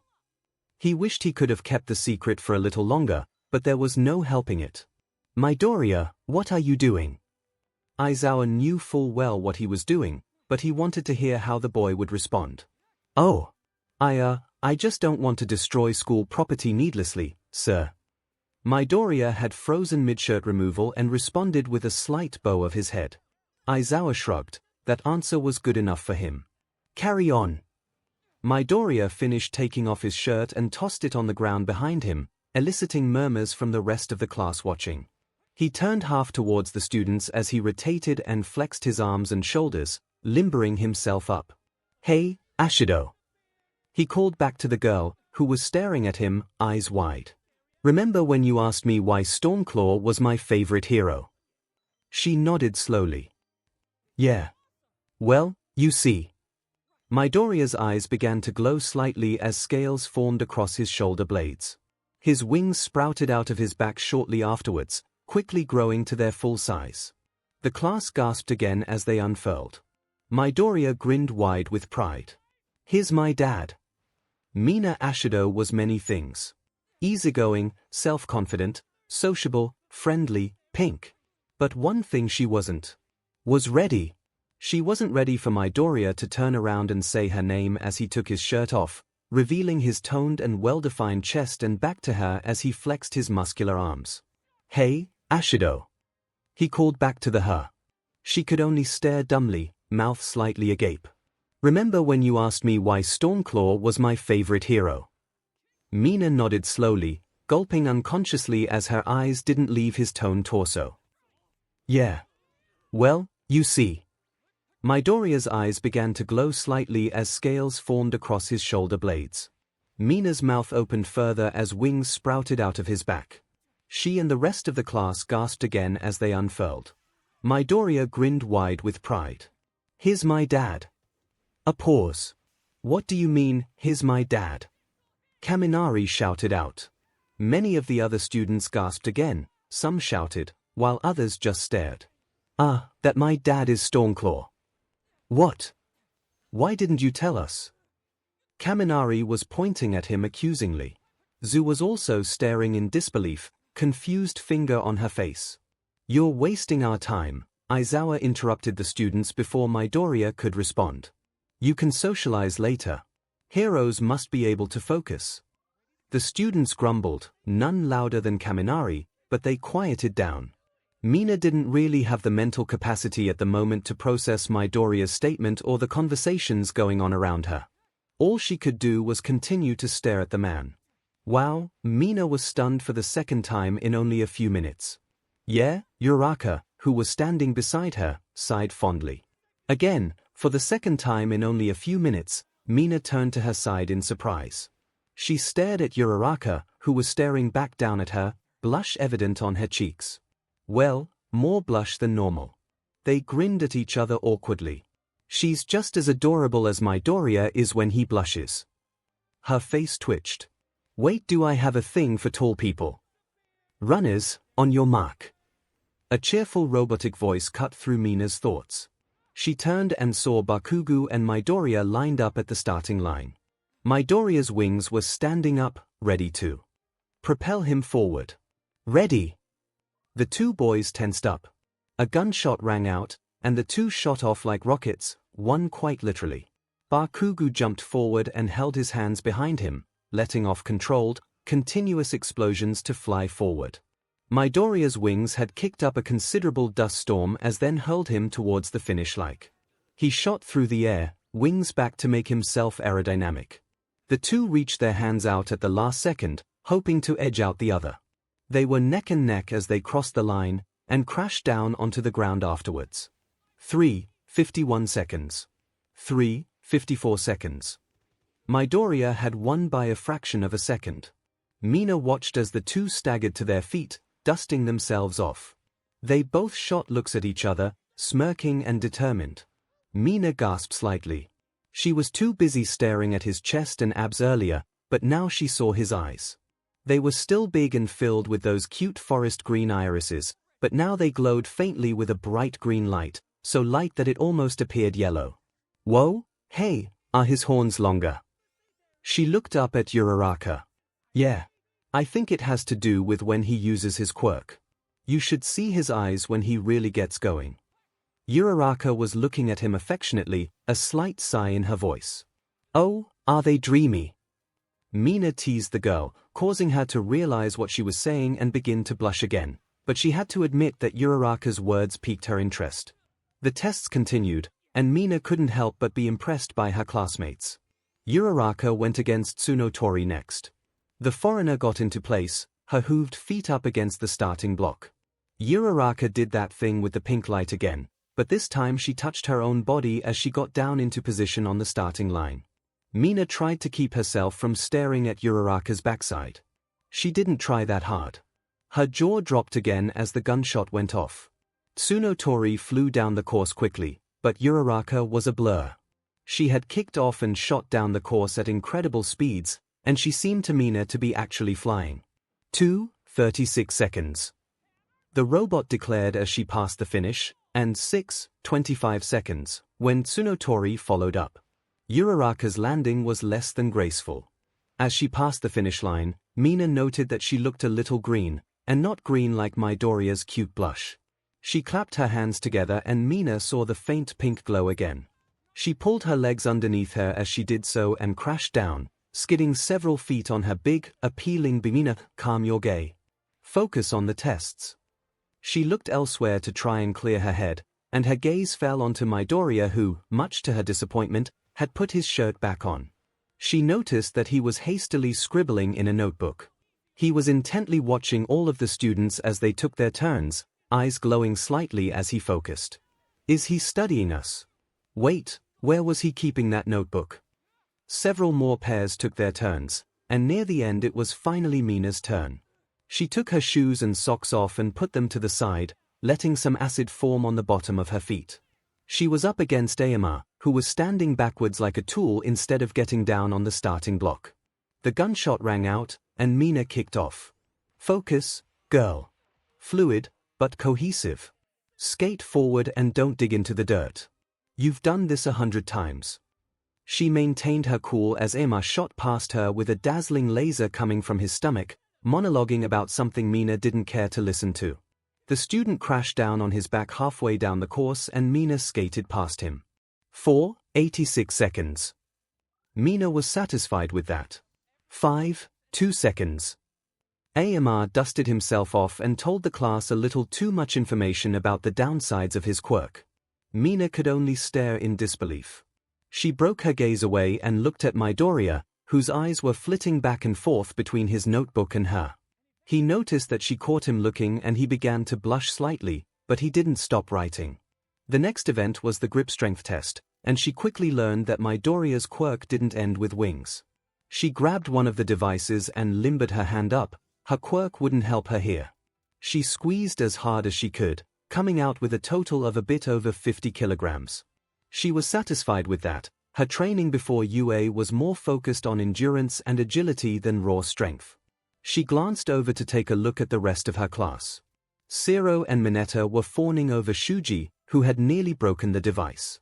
He had wrapped 3 of his 6 hands around the handle and crushed it with a pull of 642 kilograms. Mina was impressed, but then something else caught her eye. Midoriya was standing on the other side of the group, staring at the grip strength device in his right hand. He took a deep breath and then his hand and arm bulked up as they grew green scales. Her eyes went wide as his hand swelled to nearly twice its normal size and he squeezed the device. He let his arm return to normal and stared with satisfaction at the number displayed. Mina wished she could have seen what it was. Mina did fine on the standing long jump, but wasn't surprised when she wasn't in the same league as Midoriya, Bakugo or Uraraka. All 3 of them had cleared the pit entirely, earning them the maximum score. Uraraka looked a little queasy again after her jump. Were those pancakes that Seitu made bad? I ate them and I feel fine. I wonder what's up with her. Much to Mina's chagrin, the little creepy purple kid took the gold on the repeated side steps. Apparently those balls on his head were bouncy, and he flew past everyone else's score. She caught him staring at Uraraka lecherously as she did her test. Mina felt a pang of disgust and even the twisting sensation of jealousy in her stomach. Before she could think about the implications, something behind her caused the hairs on the back of her neck to rise. Something with killing intent. When she turned to check, the feeling was gone and she only saw Midoriya clutching his head lightly. Here. Things got interesting at the 5th event, the softball throw. Nobody had any hopes of beating Uraraka, so they were all competing for a distant second place. Bakugo stepped up and threw a massive explosion behind the ball, kicking up a dust storm, causing the rest of the class to close their eyes. Aizawa's device read 758, 5M, and Mina gasped along with the rest of the class. Midoriya stepped up next, bumping arms with Bakugo as he passed. I've got you beat, horns. Yeah, we'll see. Midoriya smiled back confidently. Mina couldn't help but smile with him. Her horn buddy walked to the circle with a ball. He pulled up his sleeve and began to rotate his shoulder, preparing for a throw. Just like before, his arm began to grow scales, green like his hair and eyes, but this time his entire arm up to the shoulder began to grow. His arm continued to grow until Mina guessed it would hang down below his knee. His hand was so large that he had to grip the ball with 3 fingers. As he prepared to throw, Aizawa spoke up. Midoriya, you're holding back. I watched your footage at the entrance exam. Mina's eyes went slightly wide at the implication. Holding back. Midoriya turned to their professor, eyes still glowing. Well, sure, but this is as much a test of judgment and endurance as it is the limits of our quirks, right? That's why you put the long-distance run as the final event. Those who exhausted themselves in the early events would do poorly on the later ones, especially that one. That's why Kaken has been holding back, too. Aizawa raised an eyebrow, then motioned for Midoriya to continue. The student reared his massive arm back and let the ball fly, shooting high into the sky. Mina watched it fly until it was only a speck in the distance, before losing track of it completely. Aizawa paused for a moment, and then held up his device, which read 757, 9M. Midoriya stared in disbelief as Bakugo cheered in victory. Aizawa slowly moved his lazy gaze over the green head. You were right, Midoriya, endurance is important. But so is knowing what it takes to get the job done. You are here to push yourself, not pace yourself. The world of heroes and villains isn't fair. You only get one shot to do it right or people will die. Don't hold back next time. Midoriya bowed his head in defeat and walked back to the rest of the students. Mina glanced back at him as he stood next to Bakugo and noticed that he had his notebook out again. Her eyes narrowed as she looked him all over, hoping to find where he had pulled it from. Mina did great at the sit-ups and the seated toe touch. Her passion for dancing kept her core strong and body flexible. She had hoped to partner with Midoriya for the events, but Uraraka got to him before her. The two of them looked to be fast friends, talking and helping each other even through the slight blush on each of their cheeks. They looked so cute together. Mina stopped, realizing something. I wonder why I'm not feeling jealous this time. Mina caught herself staring when Midoriya did his sit-ups. She was hoping to catch a glimpse of his abs underneath his shirt as he moved, but no such luck. In the next event, she couldn't help but laugh at Midoriya's clever subversion of the toe touch rules. He had grown both of his arms long enough to reach his toes, and simply reached out and grabbed them. The final event was the long-distance run, and much like Midoriya predicted, many students were already exhausted from using their quirks. He did well, likely hoping to make up for his performance on the softball throw. Because this was the final test, nobody held back. Eventually, everyone tired out except for the last three. Bakugo and Midoriya were flagging, but their competitive nature pushed them beyond plus ultra style. Eventually, Bakugo collapsed onto the ground, breathing. Midoriya got about 4 steps further before he threw in the towel as well. They breathed on the ground as the first-place student continued. That first-place student, of course, was Yorozu. Her quirk had proved exceptionally useful and her application of it was incredibly intelligent. Mina had been keeping an eye on her, watching her excel at nearly every challenge. Her quirk seemed to have limitless potential, at least to the pink girl. A hydraulic press allowed her to crush everyone else's score on the grip strength test, a cannon allowed her to blow even Bakugo's softball throw out of the water, and on the final test, she was still happily making laps around the track in a bicycle she created. Mina watched with a giggle as the breathing Midoriya gave her a big thumbs up as she lapped him again. Smart, capable and secretary. You go, girl. Mina was truly impressed by her new friend. Mina was exhausted, but she had a great time. Using her quirk at school was a blast, and seeing all the other students use their quirks was pretty entertaining. She could tell that university was going to be fun. She was confident she was safe from expulsion, but she did feel bad for whoever the last-place student was. The scores were posted, and to nobody's surprise, Yorozu came in first place. Todoroki followed her up and then third place was Midoriya, barely edging out Bakugo. The latter boy immediately swung his arm at his friend, who blocked it so their forearms were crossed. They pushed against each other, staring into each other's eyes with a competitive glare. It was a truly bizarre ritual, but caused Mina to giggle. The scores went down from there. The scores were impressively close together, and some were hardly different at all. This class looked like it was going to be a tough one. Uraraka took 5th place, and Mina settled for a comfortable 10th. She shrugged, she wasn't at the top, but there was a reason she was going to school. She had a lot of room to grow, and a lot of time to do it in. Why rush it? It was with a degree of guilt that Mina noticed that Mineta got last place. She felt bad for him, but if I had to pick someone to get last, also, I was lying. Nobody's getting expelled. Aizawa grew another sick smile. That was just irrational. Deception to get you to push yourselves to your limits. The small purple boy looked like he was about to die. Aizawa's bored drone returned.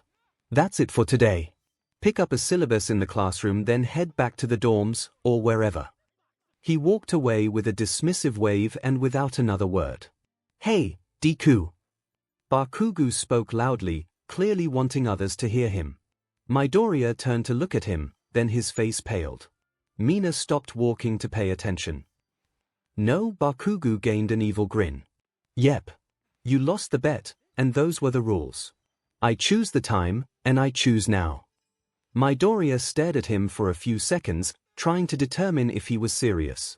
Seeing that he was, he suddenly got down on one knee in front of Bakugo.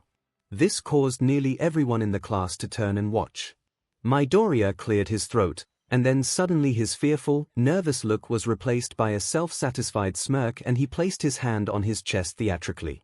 He began to recite something, and judging from his intonation, it was poetry. However, Mina didn't understand the language. The rest of the class was faring no better, most of them looking between Midoriya and each other, looking for an explanation.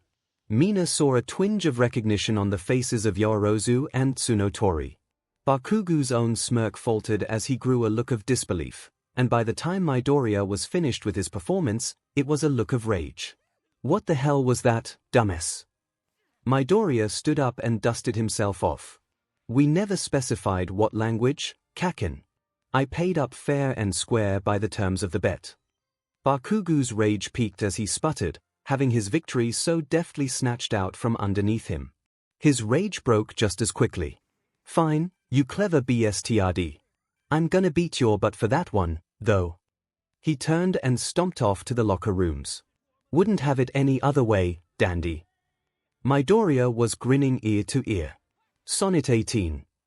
Tsunotori spoke up. Midoriya blanched and whipped his head around to face the girl. How dare he slapped his forehead. How stupid of me. So, you read Shakespeare?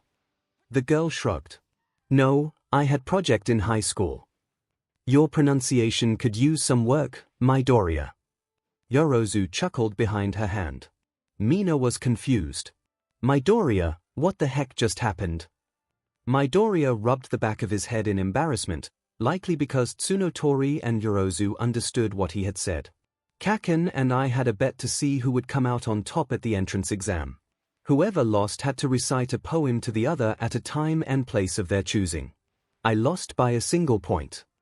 Oh, Deku. Uraraka looked worried. I'm sorry. You would have won your bet if you hadn't stopped to help me. Uraraka, please. Midoriya was turning green again. I don't regret anything, really. Besides, I won the bet in the end, in my own way. He laughed awkwardly and quickly made a break for the locker room. Mina had her eyebrow raised for the past several minutes and she finally just started giggling at the whole situation. The rest of the girls joined in too. They all made their way to their own locker room, ready to get out of their sweaty gym clothes. Hey, Uraraka, Mina began, what did you mean when you said Midoriya stopped to help you? The girls were in their locker room changing. They were taking their time, as they had no place to be after this. Oh. Well, if you want to know, Uraraka seemed embarrassed. Well, now I do. Jiru raised an eyebrow, seeing her reaction. You remember the big 0-pointers?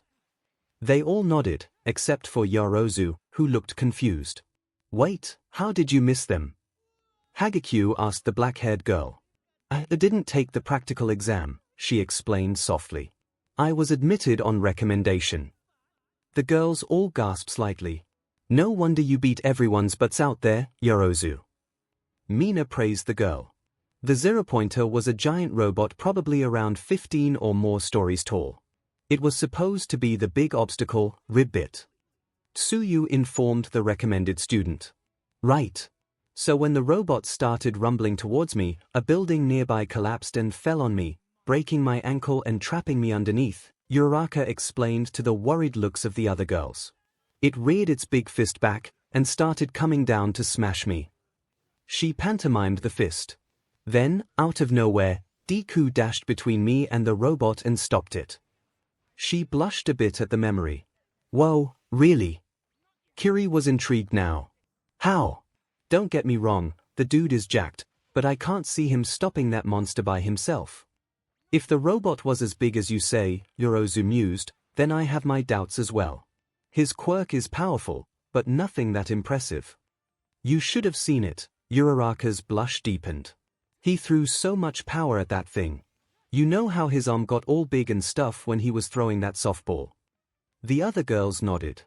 Well, it was way bigger than that. His arm was probably bigger than the rest of his body combined.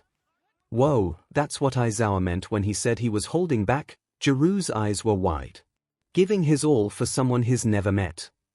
Kiri smacked her fist to her palm. Now that's manly. I can see that, Tsuyu spoke up, causing the other girls to look at her. He's the son of a former top 10 hero, after all. Oh yeah. Mina exclaimed. I forgot about that with everything going on out there. Son of Stormclaw. Wait, did you know that? 𝐤𝐬 pointed one of her jacks at Yorozu. He said you knew each other. Yorozu nodded. If he didn't tell you, then it wasn't my place to say. Ooh, that's so noble. Mina teased the girl. Don't you know gossip is more important than that? Ashido. I'm kidding. I get it. Mina waved her hand in mock dismissal, ignoring the teasing grin Kiri was throwing at her. Still, it's pretty crazy, here. He must be packing all sorts of power in that buff frame. You have no idea, Uraraka said quietly. I wonder if he could get me an autograph. Tsuyu put her finger to her chin. Why not ask? Tsunotori questioned. I will. Oh. Hey, Uraraka. 𝐤𝐬 got her attention. What happened next? In the exam, I mean. Did he destroy the robot too? Was he your knight in shining armor? 𝐤𝐬 teased. No, Uraraka said something else, but so quietly that only 𝐤𝐬 could hear her. Whoa! 𝐤𝐬 looked shocked, then she smirked. Come on, speak up and say that again. Uraraka sighed. I destroyed it. Mina's mouth dropped open. By yourself? Uraraka nodded. DMN, girl. I knew that body wasn't just for looks, you kick butt. Uraraka blushed harder. Ashido. Mine playfully stuck her tongue out at the girl. Hey, I have a great idea. 𝐔𝐸𝐽 piped up, the others turned to look at her, or at least where they thought she was. We're all gonna be in the same class for the next 4 years, right? Let's follow Zu's example. You can all call me Toru. I love it. Mina cheered. Call me Mina. Eiko, the woman said with a bright smile. I'm still gonna call you Kiri. Momo hesitated for a second before she spoke. You may call me Momo. Okiko is fine. Okiko smiled brightly. Mina cooed internally. Kyuka. She twirled one of her jacks. Pony. This easier. Pony sighed. In America, everyone says first names. 𝐤𝐬's face twisted in confusion as she perked up from her relaxed position, quickly standing up as her expression shifted into one of shock and indignation. She quickly stepped over to the wall and jammed a jack into the stone to listen.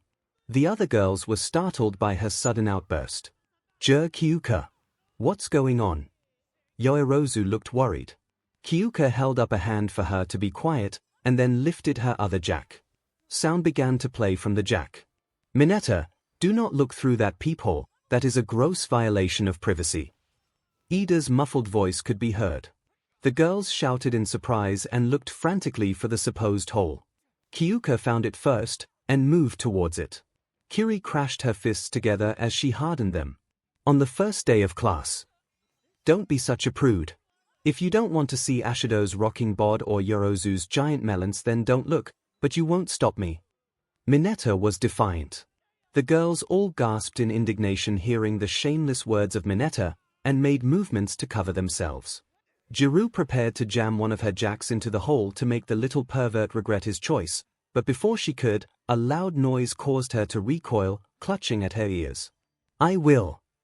A sound like a sledgehammer slamming into the concrete wall echoed through the locker room, causing 𝐤𝐬 to pull her jack out of the wall as fast as she could.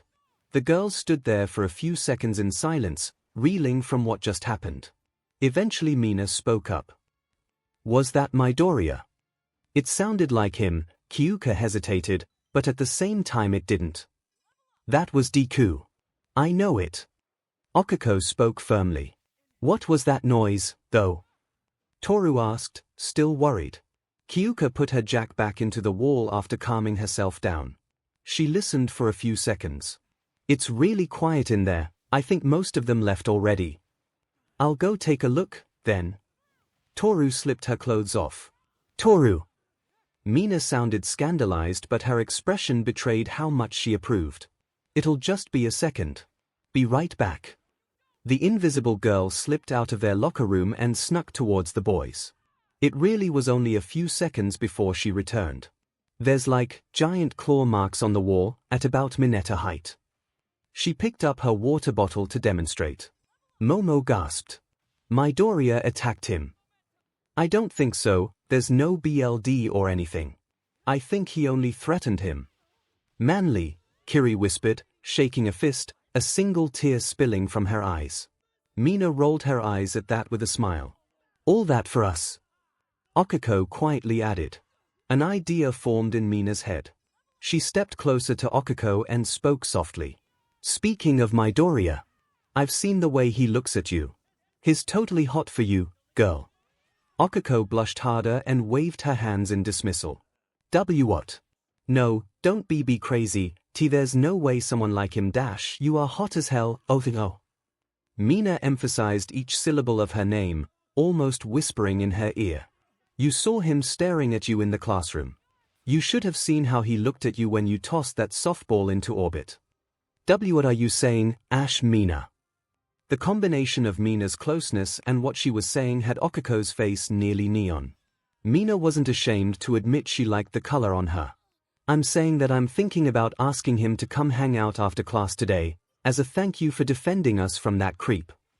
She smiled wickedly. I'm asking if you want to join me.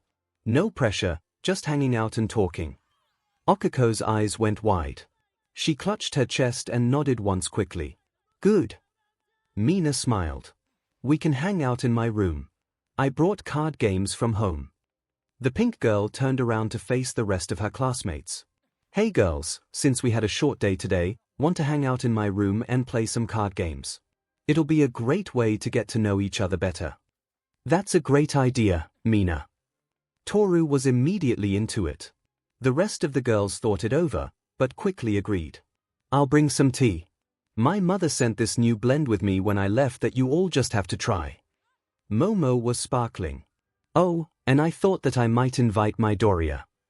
The other girls paused. He seems like an interesting guy, you know. She gestured over at the wall between the locker rooms. I like that. I really want to ask him about his dad, Ribbit. The rest of the girls looked at each other and nodded. The girls all hastily finished getting back into their school uniforms at that point. They headed back upstairs and grabbed Aizawa's syllabus.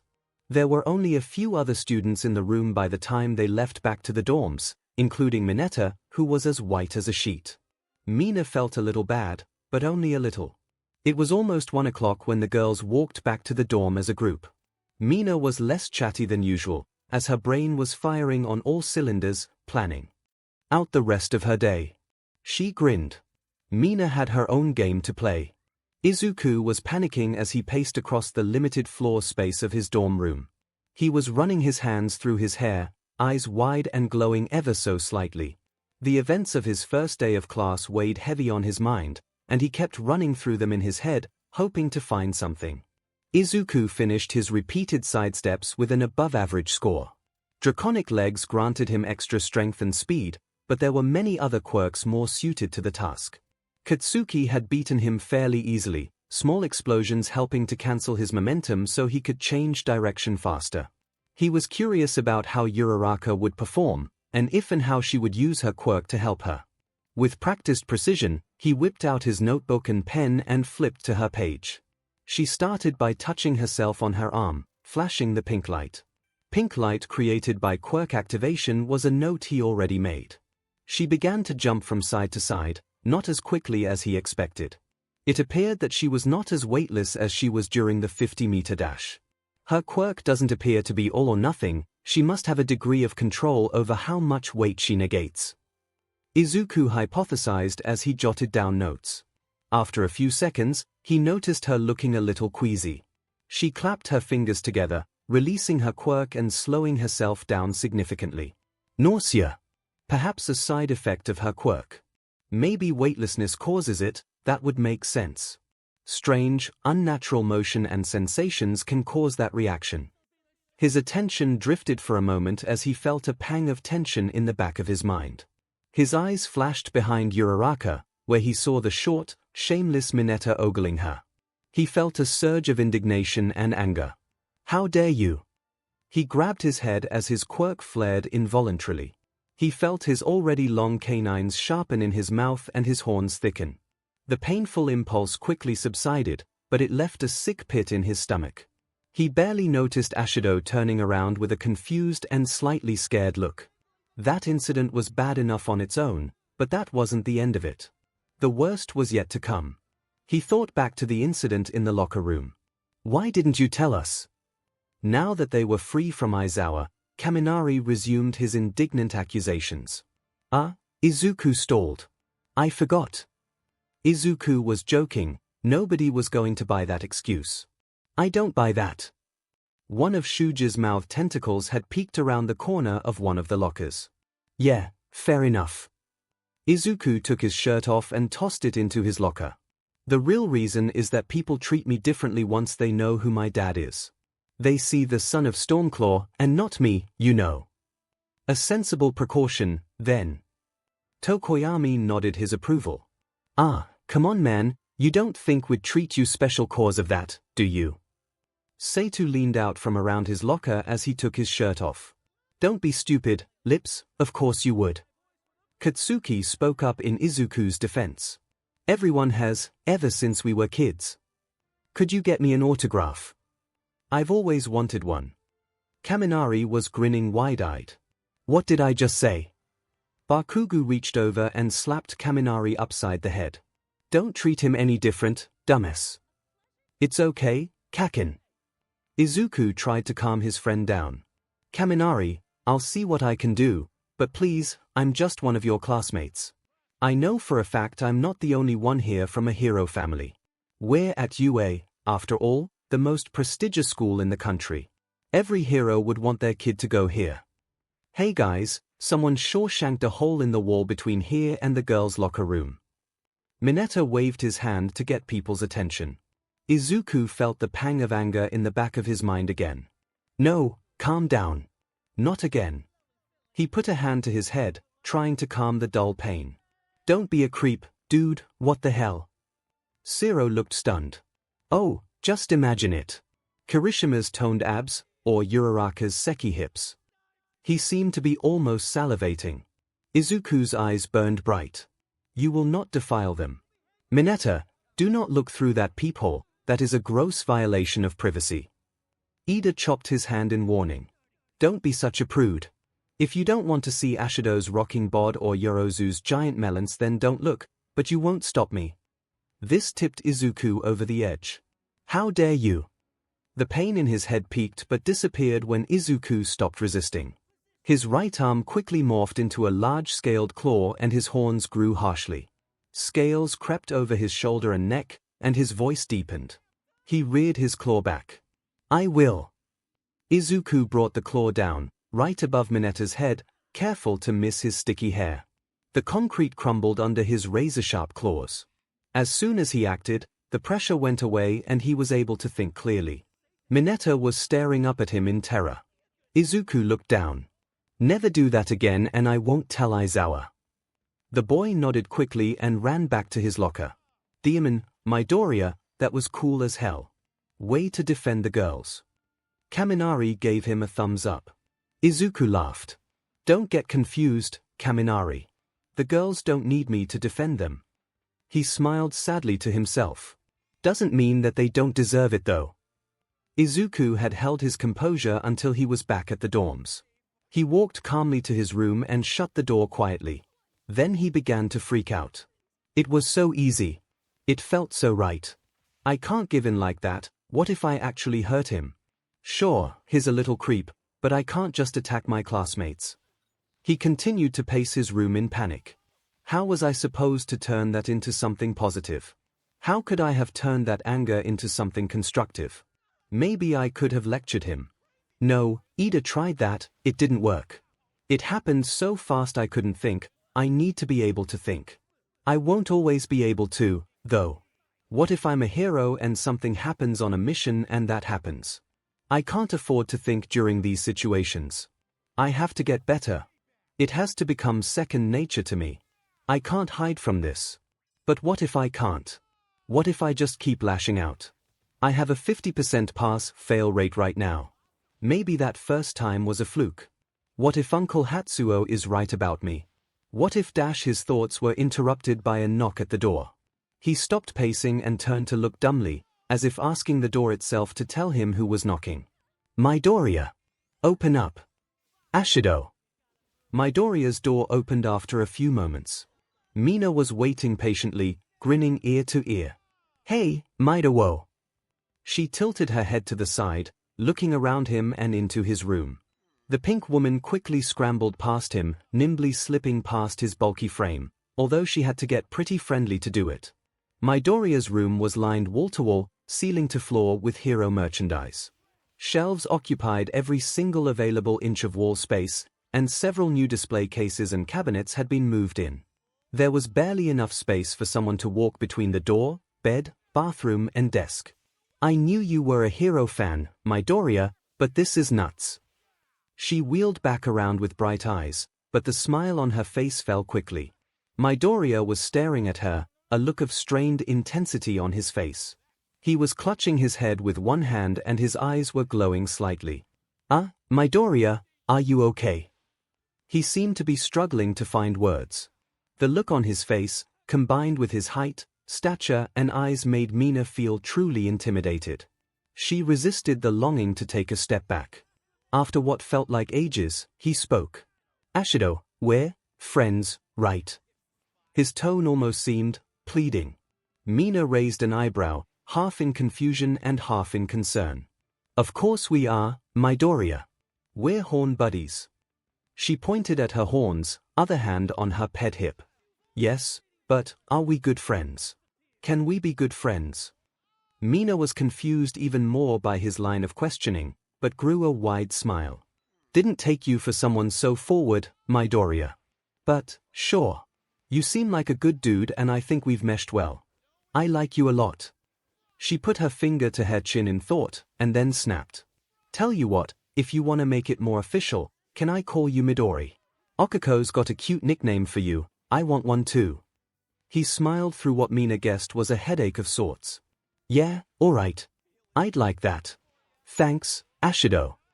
He sighed, his headache seeming to fall away as his strained expression was replaced by his normal smile and his eyes stopped glowing. He shook his head slightly, and returned to normal. Sorry about that, Ashido. And yeah, I'm a huge hero fan. This isn't even all of my collection. I couldn't fit the rest in here. The woman shook her hand dismissively. Yeah, okay. No problem, but what was that? I'm not letting you off the hook that easily. Mina was not afraid to ask questions. Midori seemed to have hoped that she was rubbing the back of his head in embarrassment. Well, let's just say I'm very protective of what's mine.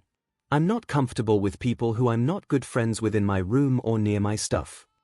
Oh, so when I just barged in here, it upset you? She felt upset herself. I didn't mean to, Midori. I was just so impressed with what you had in here. Who were? He looked incredulous at her, but his grin had returned in earnest. The look in his eyes was, that's the same look he gives Okuko. Interesting, does that mean? Oh, I can use this. Yeah, this is like some sort of hero museum. But that's not why I came here. Oh, what can I help you with? He immediately stood at the ready, eager to lend a hand. So earnest. She teased him, finally getting a little bit of green in his face. I'm having a little get-together with the other girls in class. Hanging out, playing cards, getting to know each other, right? Okay. What do you dash? Some of us want to get to know our savior a little better. Her eyes narrowed as she grinned. Mina knew that this would bug him. Savior. Oh, you heard that. In the locker room. He seemed very distressed, beyond the embarrassment she predicted. Strange. Even if we didn't have Kyuka listening in, you were loud, Midori. And then you kinda smashed concrete with your bare hand. Yeah, we heard that. He bowed his head. Well, it wasn't with my bare hand. Hey, chin up, buddy. We're glad that there's someone looking out for us. I'll return the favor if one of us tries to peep on you, yeah. She grinned wider. Unless there's a girl or two you wouldn't mind looking at you. That got him to turn green. Ashido, broccoli achieved.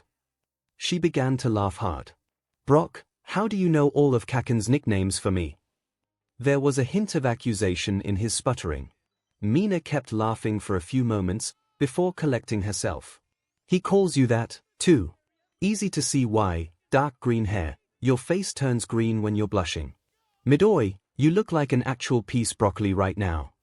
He grumbled a bit, still shifting awkwardly in the door frame as she kept laughing. But hey, you didn't answer my question. Do you want to come hang out with us?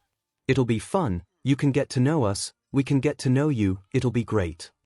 Midori thought for a few seconds as his hand went to his chin and he stared at the floor. Yeah, okay. I'd like to get to know you all better, anyway. Great. Mina moved towards him, put her hands on his firm shoulders and spun him around. She started pushing him like she had on Saturday, taking another opportunity to take a look at his butt. She smiled behind his back as she pushed him towards the elevator, his door shutting and locking behind them. UA is getting more and more interesting every day. Never would have thought he would have looked at me like that. Izuku was impressed. He had been manipulating and influencing people since he could remember, and he considered himself quite good at it. He wasn't blind enough to assume that there weren't people better than him, of course, but he had quite a few victories under his belt. But Ashido was something else. She had caught him off guard, adapted to the circumstances, never given him an opportunity to take control and even hit him with a compliment aimed directly at his pride in his collection. And in the end, she got him to do what she wanted, and he felt good about it. She even got him to agree to a new nickname. Izuku had met people who could stand toe-to-toe with him in the game, but it had been quite a while since he had lost. He couldn't help but grin as Ashido pushed him forward. He was excited. Losing never felt so good. His grin wasn't dumb, but confident. He was determined not to lose again. Ashido pushed the button for the 4th floor and the elevator doors dinged closed. She let him move of his own volition once the doors opened up again, her walking just slightly ahead of him. They walked towards the girls' side of the dorm, passing by room that's Okuko's room. I'm just down the hall in Momo is in 406. Ashido explained cheerfully. The 3rd floor has Kyuka in 305 and Toru in 308, and the 5th floor is Pony in 505, Kiri in 506 and Zu in 508. Izuku made a vague noise of acknowledgement. He was barely listening, instead mentally preparing himself for the task ahead. He was going to be in a relatively small room with 8 women. Between Ashido and 𝐔𝐸𝐽, there was a degree of unpredictability, and Ashido especially seemed to like to tease him. He had to be focused and ready. Dude, we're hanging out, not taking a test. Relax. Ashido evidently noticed his distracted state as they arrived outside her room. She gave him an appraising look as he took a deep breath and then smiled and nodded. Ashido flashed her cheerful smile back and swung the door open. I found him. Izuku gathered his confidence and took a bold step inside. Hi, everyone, thanks for inviting me. Of course, Midoriya, please come in. Yoirozu was always so proper. Izuku glanced around the room, taking stock of his surroundings. Ashido's room was very, wow. Nearly everything inside was pink and black and styled with polka dots, hearts, leopard print, tiger stripes or some other boisterous design. Ashido was clearly not ashamed to be exciting. He noted a coat rack with scarves and hats on it that were just as vibrant and fluffy as the rest of the room. Her walls had a few posters on it and her balcony door was covered in a massive drape, just as pink as everything else. Her bed had... Is that a weighted blanket? Izuku put his observations of the room aside for now and took stock of the other guests. 6 women sat in a circle in the middle of the floor, each staring up at him with a smile. He immediately noticed something missing. Ashido seemed to notice his confused expression and preempted his question. Kyuka has a headache and took a rain check. A headache?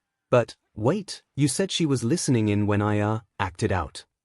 He pointed a finger towards Ashido. Did I dash? Wow, okay, Okuko, I owe you lunch.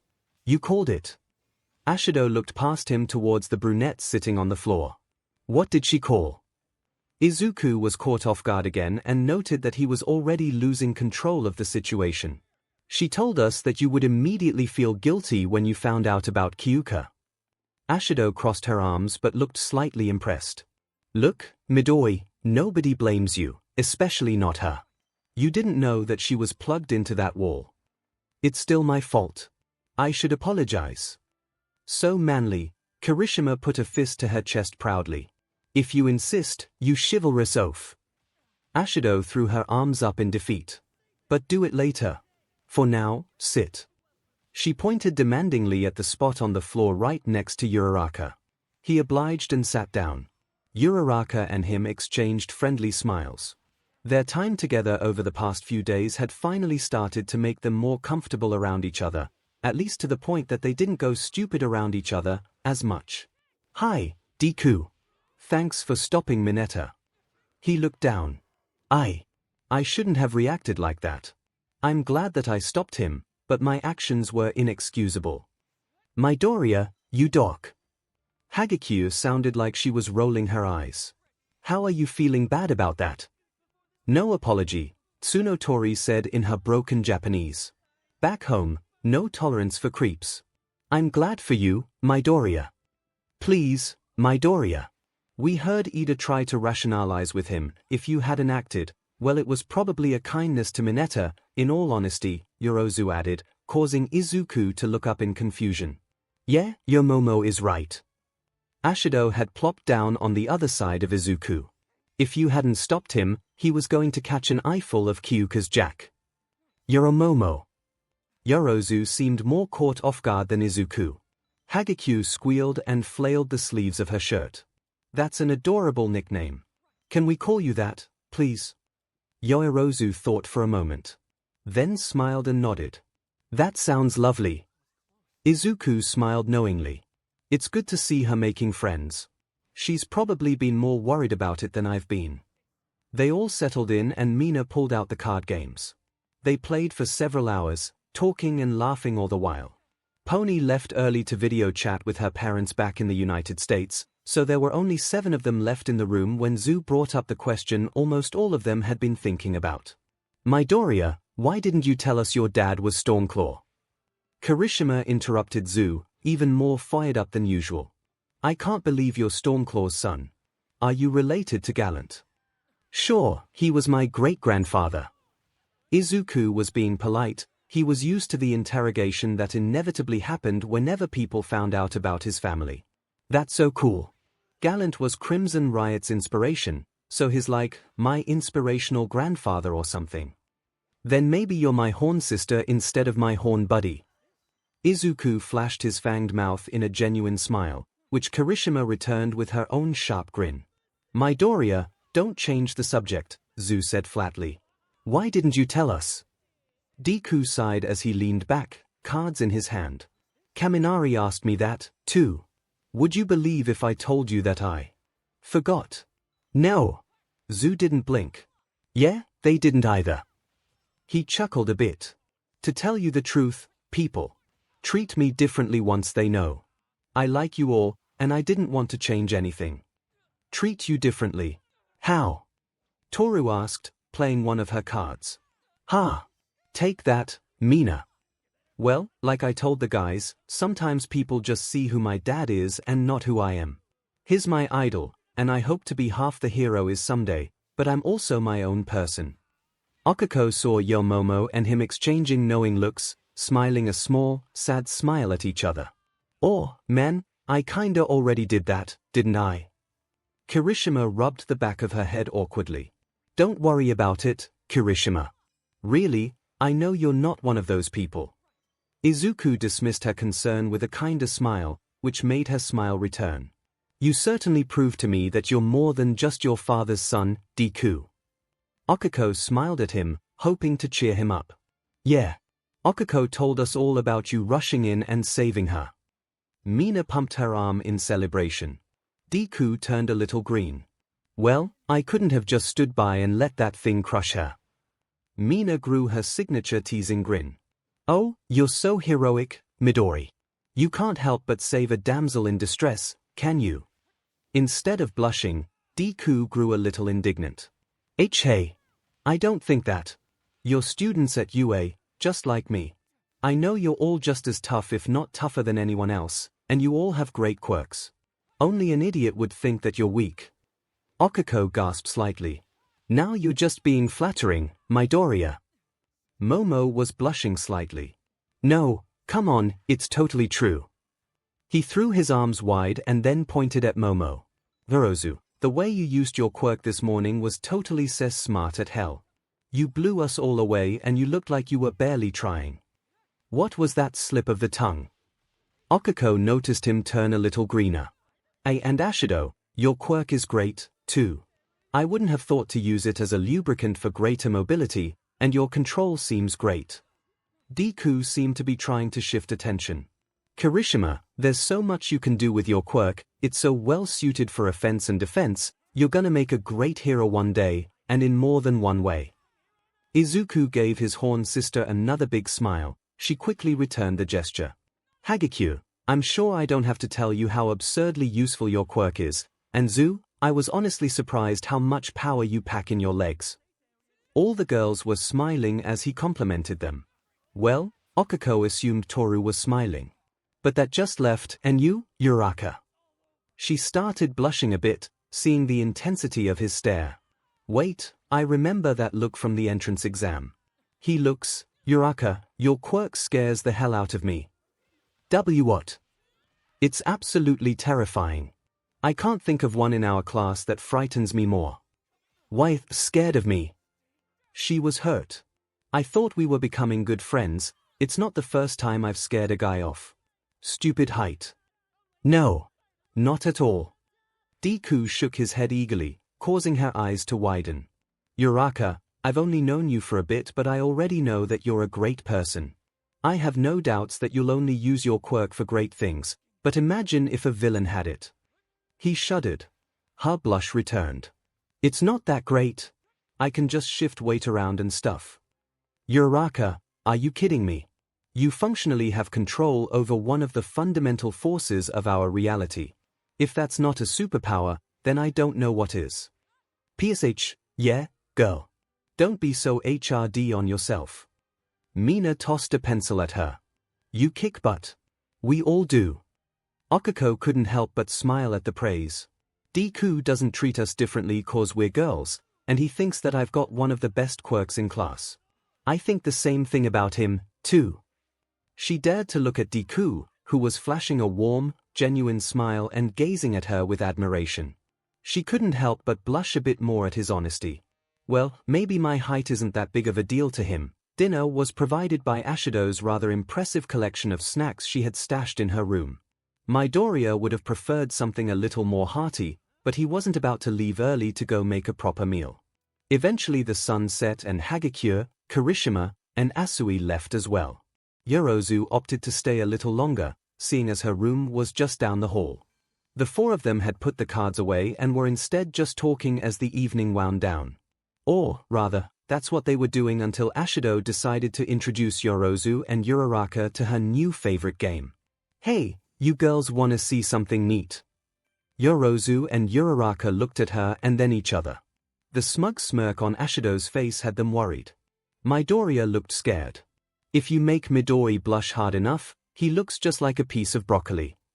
𝐵𝐻, please don't. Midoriya's voice trembled with fear. Oh, it's so easy. Watch this. 𝐵𝐻 hopped up and walked over to the sitting man. She stood a little too close, looking down on him. He stared up at her black and gold eyes, already blushing slightly. Midori, the boy's eyes went wide at her mock-stuck whisper. How about you just call me Mina instead? Midoriya squeaked as he lit up like a traffic light and quickly covered his face. The pink girl collapsed back onto the ground, rolling with laughter. See? Look at him. Yorozu couldn't help but giggle slightly, holding her hand in front of her face. Uraraka could only stare. Why do I like that look so much? It's making my stomach feel all weird. Midoriya quickly stood up, chuckling awkwardly while still doing his vegetable impression. Oh, wow, would you look at the time? We have our first hero basic training class tomorrow, gotta make sure we're well rested for that. Thanks for inviting me, it was nice to get to know all of you. Bye. He was out the door in a flash. You chased him off, Mina. Uraraka tried to hide her disappointment with an accusation. I really don't like seeing him leave. 𝐵𝐻 finally stopped laughing, wiping her eyes. Oh man, totally worth it, though. Yorozu stood up as well. He spoke the truth, we should all get to bed soon. Tomorrow will be even tougher than today. She gave them a small bow. Thank you for organizing this, Mina. Good night, Okiko. With a smile and a small wave she left the room as well. Then, it was just the two of them. Uraraka sighed, holding her knees to her chest and staring off into space. You're thinking about him, aren't you? Ashido's voice was calm and kind. Instead of teasing the girl, she seemed truly concerned. Uraraka blushed a bit. Yeah. Me too. Ashido scooted over closer to Uraraka, hoping to comfort her. Ooh, it's the worst. She pouted into her legs. He's distracting me so much. Ashido chuckled gently. A strong, cute boy with a heart of gold and a good head on his shoulders. Yeah, he distracts me too. You're not helping either, Mina. You keep making him blush and get all flustered and that makes it worse. Or, I was hoping I was distracting you in some other way. Ashido batted her eyelashes playfully. Uraraka didn't say anything, but her blush deepened a bit as she averted her eyes. Ashido's eyes went wide as her lilac blush started showing. Oh. I need to get to bed too, Mina. I had a lot of fun today. She stood up and began to walk out. She turned back. Ashido's eyes quickly darted up to her face from where she was staring at her butt. Uraraka's blush deepened a bit further as she gave Ashido a small wave. See you tomorrow, yeah. A half-hour later, Ashido, Midoriya and Uraraka were all lying in bed, unaware that the others were also staring at their ceilings. A collective sigh was released, signaling the end of their first day of classes at UA as they drifted off to sleep. The next day of school was rather boring, all things considered, at least for a hero school. Present MIC was the English teacher, and tried to make it much more exciting than it was. Izuku found it a little surreal that someone as cool as a pro hero was doing something this mundane. Not that the class wasn't important. English was the lingua franca, ironically, of much of the world, including heroes. When two heroes from different countries and cultures had to work together, it was expected that they both knew how to speak English. Izuku did pretty well in the first class, which was unsurprising, considering he had been tutored in the language for years for that very reason. He did notice, with no surprise, that Tsunotori was excellent at the class. It was her native language, after all. She made a point to not answer every question, but Izuku guessed she could probably have taught the course herself. Maybe even better, considering the lack of accent. After class, he made a point to speak with her. He approached her desk at the front while others were talking. Good morning, Tsunotori. He crouched down, smiling at her at eye level. Good morning, Midoriya. Sorry. She looked embarrassed by her slip. Izuku was taken aback by her boldness, momentarily thrown for a loop. Tsunotori, sorry. Sorry. At America, everyone use first name. I still learning. She held her face in her hands. Izuku thought for a moment, and realized that this was an opportunity. Oh, of course. I knew that. America is a different culture, after all. I find it a little strange how personal that seems, but I won't judge you. If it makes you more comfortable, you can call me Izuku. Tsunotori slowly moved her hands down. You sure? Izuku smiled widely at her. Yes, of course. If it makes things easier for you, then I'm happy.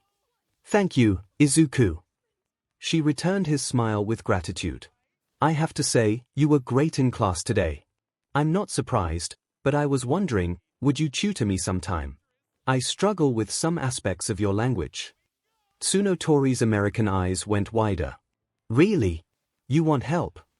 Izuku nodded eagerly. I want to do the best I can, and I can't think of anyone better to teach me. Please. Tell you what, help me out and I'll tutor you with Japanese. Sound good? You would help me. She looked touched. Sure, what are friends for? Friends. She thought for a moment and then smiled wide. That sounds very, very good. I help you, you help me. Very good. Thanks, Tsunotori. I really appreciate it. He gave her one last smile and headed back to his desk. Katsuki gave him a knowing look and rolled his eyes. During lunch, Okiko, Deku, Pony, Bakugo, Mina, and Eiko all sat together. Lunch rush came by each table, greeting the new students and asking how they were liking the food. Unlike all the other tables he visited, however, Deku was sitting at theirs. The pro hero had introduced himself and inquired about the food just like all his other stops, but before anybody could answer, Deku had whipped out his notebook and darted out of his seat. He started asking the hero 100 questions, it seemed, all about his quirk and the work he did. It was halfway endearing, but also a little embarrassing, as half of the cafeteria was staring at their table at that point. You would think he was talking to all might judging from how excited he is. 𝐒𝐭𝐚𝐲 smiled affectionately at his passion. Eventually, Lunch Rush managed to escape Deku, but not before giving him his autograph. The student sat back down, still shaking slightly from his excitement. He was beaming ear to ear and staring at the autograph he had added to his collection. Are you always like that when you meet a hero? Mina was snickering behind her hand. Oh yeah, Bakugo answered, you should see him when he meets one of his favorite heroes. We met Ed Shot last year when he worked with Izuku's dad on a mission last year. The idiot was babbling for about an hour afterwards. 𝐒𝐭𝐴 and the rest of the table laughed at the imagery, while Deku only smiled sheepishly. His number 5, Kaken, how could I not be excited? Speaking of heroes, who do you think is teaching the next class? 𝐒𝐭 scratched her chin. It doesn't say on the schedule. Oh yeah, hero basic training, right? 𝐒𝐭𝐴 was a little nervous, she had to admit. Maybe ectoplasm, Deku suggested. His clones would be a great tool for teaching all of us one-on-one. Nah dude, ectoplasm teaches math, Mina pointed out. But now that you mention it, it seems lame to have a quirk like his wasted on math. TCH, as if the teachers only do one thing around here. Maybe he does both, pink. Bakugo scoffed at her. My name is Mina Ashido. Mina looked slightly offended by Bakugo's disrespect, which 𝐒𝐴 understood. She would have gotten a less than flattering nickname if Deku hadn't helped her out. Bakugo didn't acknowledge her and got up to go get a second serving. Mina huffed. Rude. Don't think too much of it, Ashido. Kaken is an abrasive person until you get to know him better. Deku smiled awkwardly as he defended his friend. You may find this hard to believe, but if you have a nickname, it means he already thinks you're okay. Most people he doesn't even bother to remember. 𝐒𝐭 didn't look convinced. You sure, dude? Some of his nicknames are pretty harsh.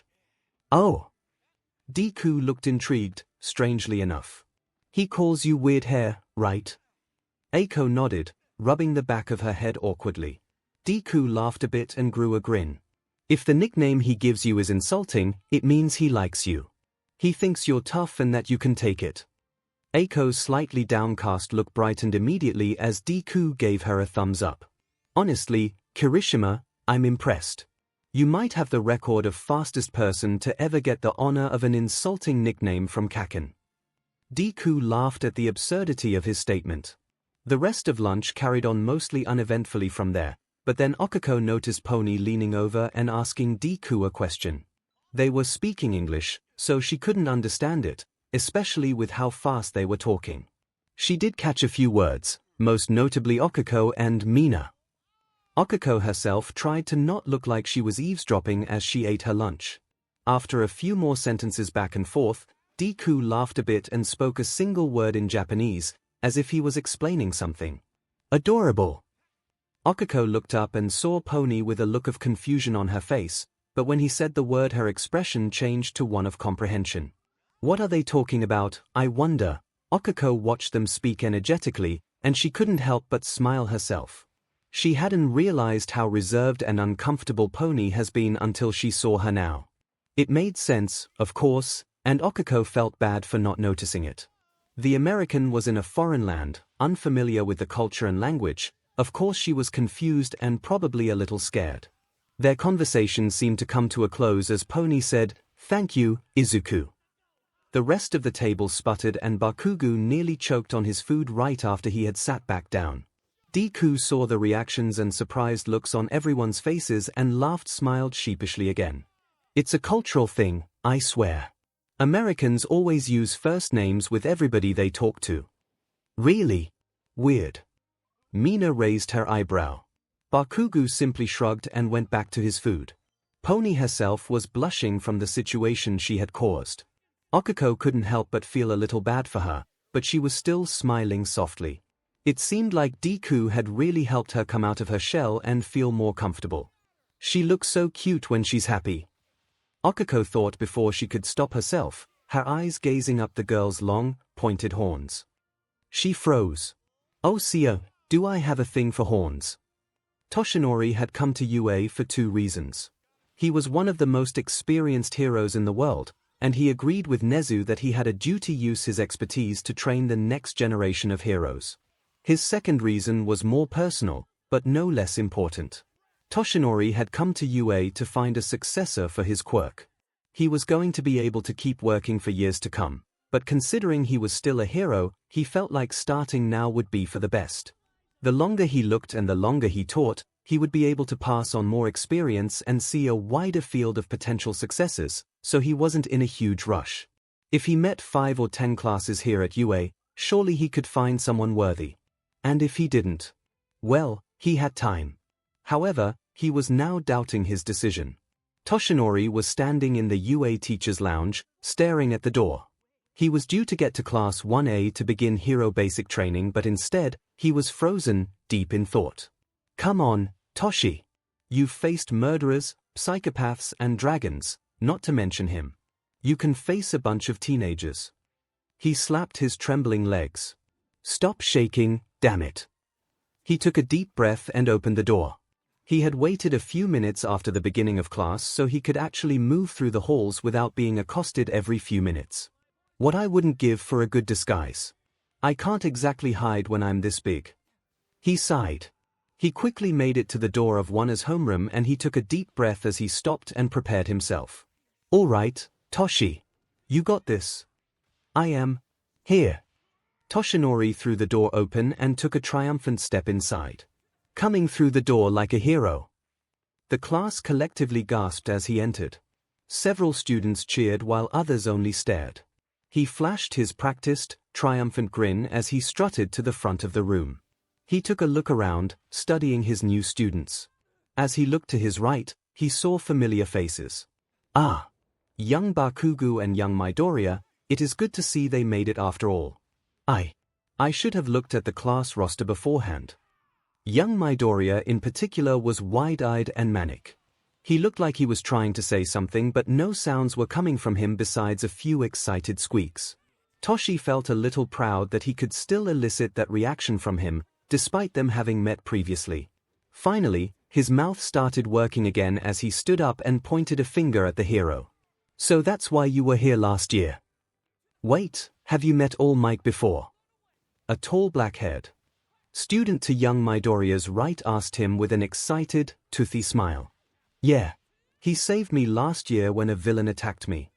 This caused further gasps and murmurings from around the room. Whoa, All Might's the best. A student with red, spiked hair was grinning widely. I know, right? Toshinori cleared his throat. Young Midoriya paled as he realized what he was doing. He bowed deeply and apologized. Sorry, All Might. He sat down quickly as young Bakugo hit his own face with his hand. No sweat, young Midoriya. Toshinori gave him a thumbs up. He turned to the rest of the class, who were mostly quiet now except for a few girls giggling at the green-haired boy's antics. He recalled the speech he prepared. Welcome to the most important class at UA. He proclaimed. Think of it as Heroing 101. Here you will learn the basics of being a pro, and what it means to fight in the name of good. Let's get into it. Toshinori bent back, then threw his fist forward, holding a card that proudly declared battle. Today's lesson, will pull no punches. The class reacted with excitement and shouts once again. Toshinori had this in the bag. But one of the keys of being a hero is, he pointed a remote at the far wall. Looking good. 4 compartments slid out of the wall, each holding 5 boxes marked with a number. The excitement in the room boiled over at this point, several of the students standing up. Get yourself suited up, and then meet me at training ground beta. Yes, sir. The class responded in unison. Hey! I was worried over nothing. Toshinori thumbed his nose. Izuku was almost vibrating as he walked down to the locker room holding his costume case. Sure, he had gotten accepted into UA, and he had already done some impressive stuff, if he said so himself, but this was the first time it felt real. He was going to put on a hero costume and get instruction from All Might himself. He stripped off his school uniform and unboxed the suit with impressive speed. It was a specially designed suit, months in production. The curse with transformation quirks, especially ones as drastic as his, is that they are very hard to make costumes for. Any normal costume would be torn to shreds by even a basic transformation, not to mention a full draconic transformation like his father's. Fortunately, his family had long ago found a solution. The costume was made out of Izuku's own scales, woven together into a smooth, scale mail-like appearance. Because it was made from his DNA, it responded when he activated his quirk, and he was safe to do whatever he needed without the fear of transforming back without breathes. The process was time-consuming, painful, and expensive, even for pro heroes. So Izuku compromised. Only the breathes were made at the time, leaving the rest of his body bare. It worked for him, as a simple scale-only transformation provided him with moderate protection, and it looked pretty cool in his opinion. The breathes were mostly green, obviously, but had accenting black lines down the sides. The pattern was in obvious homage to his father, but that only made him like it more. He put on the breathes and shifted his right leg. The scales changed with him, and shifted right back to normal once he let his quirk go. He grinned widely. Izuku was one of the first ones changed, due to how simple his costume was. He gave Katsuki a hand getting one of his grenade-shaped gauntlets on and walked towards the exit, eagerly theorizing what All Might's training would be while his best friend just smirked and listened. Japan was a very confusing place for Pony. UA was an internationally renowned institution and she was honored to be attending, but she wished that everything wasn't so different. Her own culture was so different than Japan's, and it was proving frustrating on nearly an hourly basis. A lot of things had been brought into question and been confused since she had come to Japan. Then hero basic training happened, and Pony was more confused than ever. Her own costume was fairly modest. It was tight, but functional. She wore a skirt and breathes, a headband and some stirrups over her hooves. The other girls were less modest.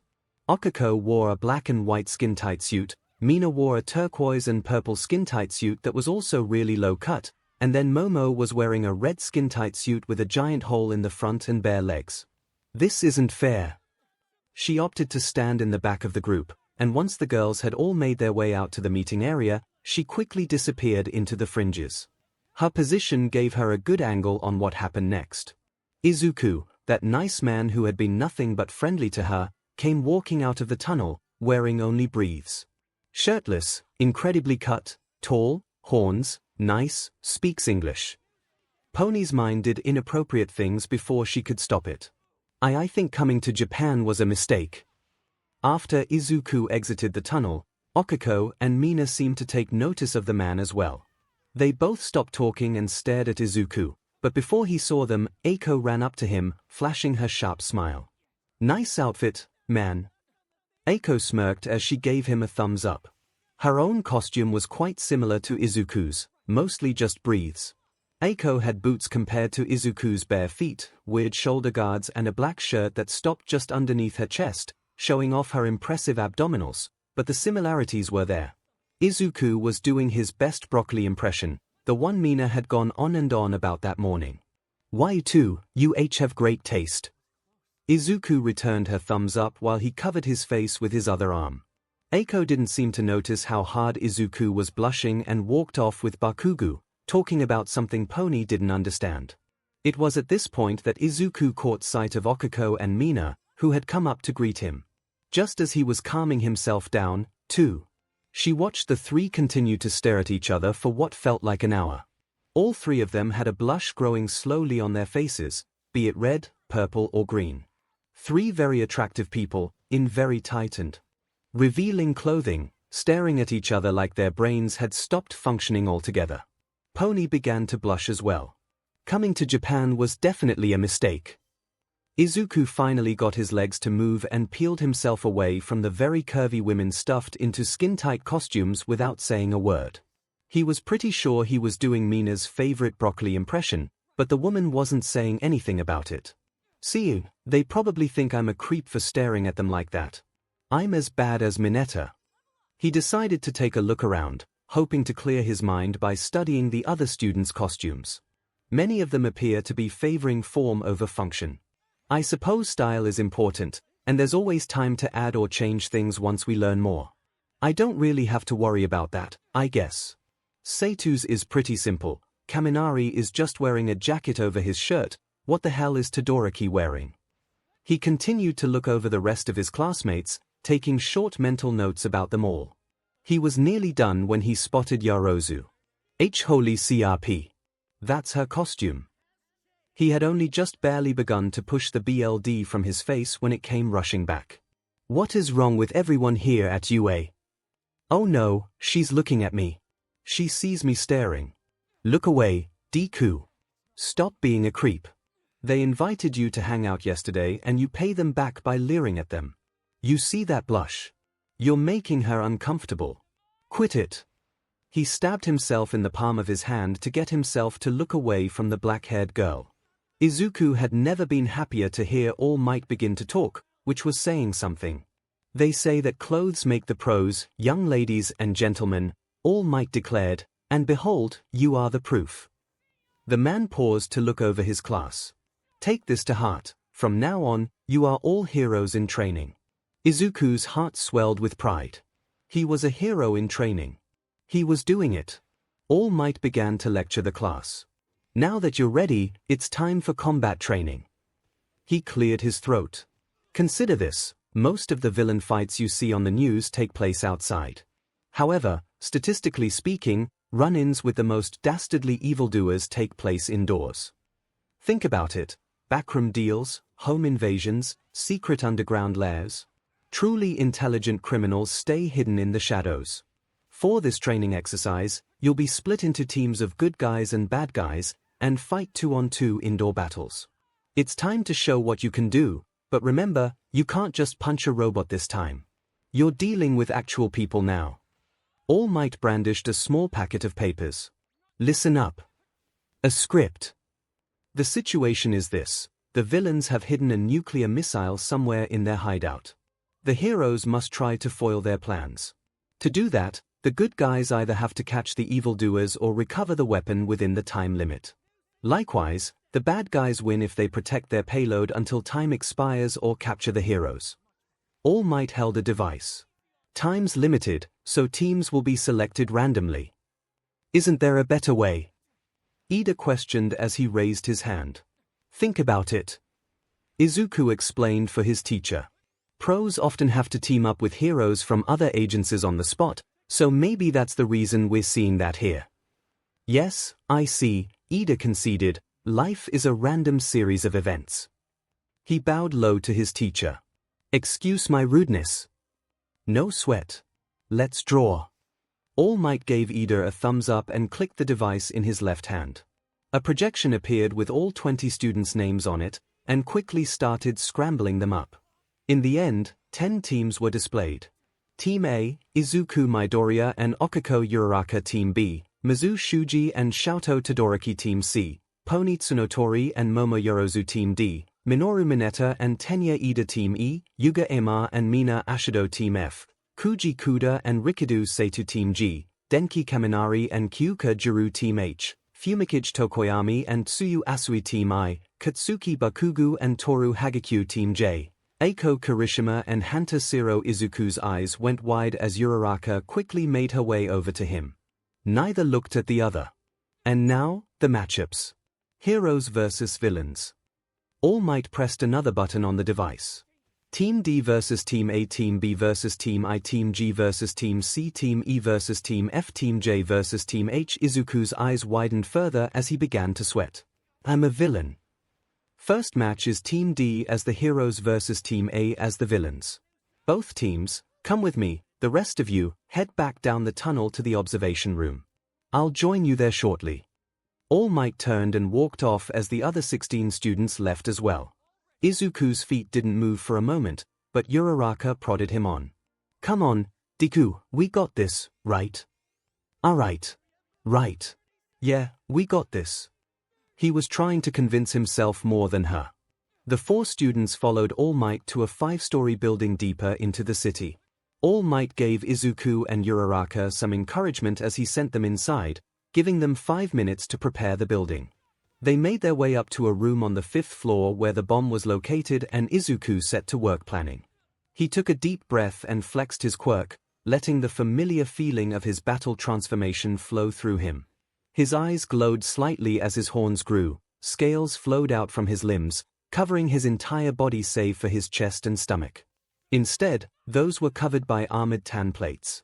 He felt his power coursing through him, making him more confident and focused. He turned to Uraraka, who had a similar determined look on her face. It's good to know that we can focus around each other when we need to. You look like you're thinking something, Deku. Uraraka smirked at him. We have the upper hand here.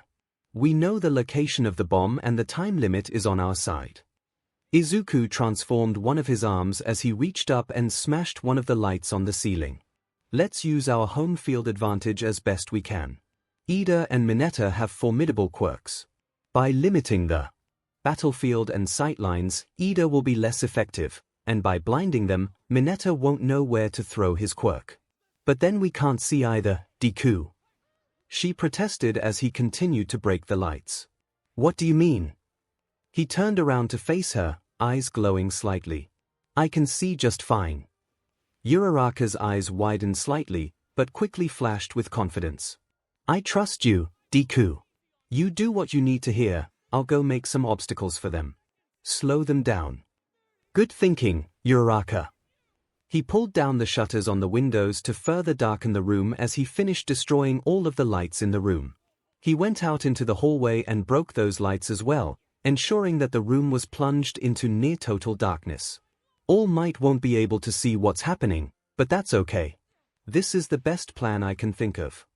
As Izuku continued to work, he kept hearing strange noises from down below, like walls and floors collapsing. Time was nearly up when Uraraka returned to the room. She wandered into the room hesitantly. Deku. I can't see anything, where Izuku had come around one of the pillars as she entered the room. In her blind state, she crashed right into him, knocking him back as she fell on top of him at an angle, her chest on his abs. Oh sorry Deku. She was panicking, flailing her hands around as the two were tangled up together. She brushed her hand against his chest a few times in her confusion. Her left hand searched for purchase to help push her off of him. What it found was something else. Izuku made a sound like a squeaky toy being bitten by a dog. His quirk involuntarily released as he lost focus. Uraraka screamed in embarrassment as she quickly slapped herself and floated off of him. Izuku was very glad that it was too dark for the camera to see anything. The two of them waited for a few seconds in complete silence, him laying on the ground and her floating near the ceiling. All Might's declaration of 1 minute until we begin brought them both out of their furious blush. Uraraka let herself back down and straightened herself out. All set down below. They'll have a hard time getting up here now. She smiled shakily at the darkness where she thought he was. Gee, great. He took a deep breath and refocused on his quirk, bringing his scales back out. Deku, are you sure this will work? She quickly regained her composure. No plan survives contact with the enemy, but I think we have a good shot. I'll explain the rest of the plan in a second, but if all else fails, we'll just follow our instincts. He smiled nervously to himself. Time begins now. Team D, enter the building. All Might's voice blared through the speakers in and around the building. The next few minutes passed in eerie quiet. Finally, Izuku got impatient and spoke up. Uraraka, what did you do? What's taking them so long? I collapsed all the stairs. They're gonna have to get creative to get up here. He saw her smile through the darkness. Izuku smiled back, even though she couldn't see it. Amazing!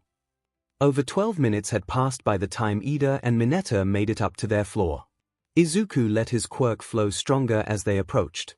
His head elongated as his jaw began to curve slightly.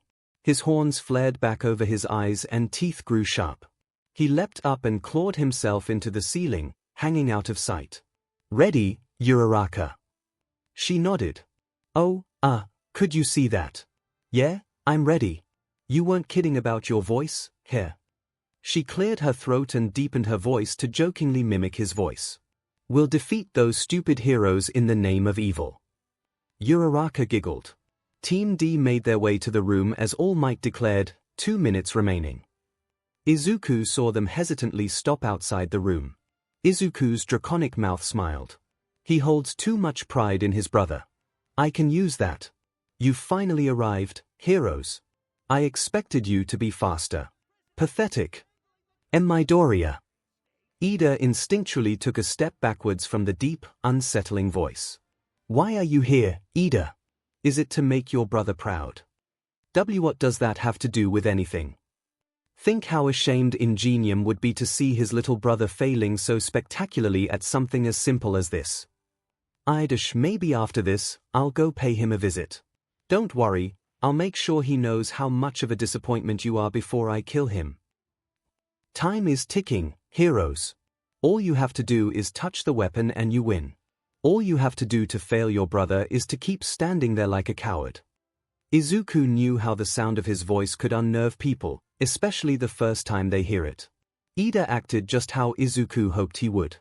With a frustrated roar, Ida kicked his engines into gear and he dashed into the room, but Uraraka sprung into action from her position hidden next to the door. The blue-haired man couldn't react in time to the surprise attack and quickly had his weight stolen away from him. With nothing holding him down, he soared forward, into the air and out of control. Foolish hero. You will never thwart our MSTR plan. Okako laughed as ominously as she could, which wasn't very. Izuku pushed off from the ceiling, grabbing one of Ida's legs with his enlarged claw as the man sailed beneath him, wrapping the capture tape around it with his other hand. Ida blinked in the darkness and hung his head in defeat, feeling the tape wrapped around himself. Izuku gently tossed him back towards the door, allowing him to slowly float back out of the room. Now for the wastrel. 1 down, 1 to go. Mineta, what will you do? The purple man had been standing there silent ever since Izuku had started talking. He started blabbering something incoherently as Ida floated past him and dropped back on the ground as Uraraka released her quirk. You've lost. We know you've lost.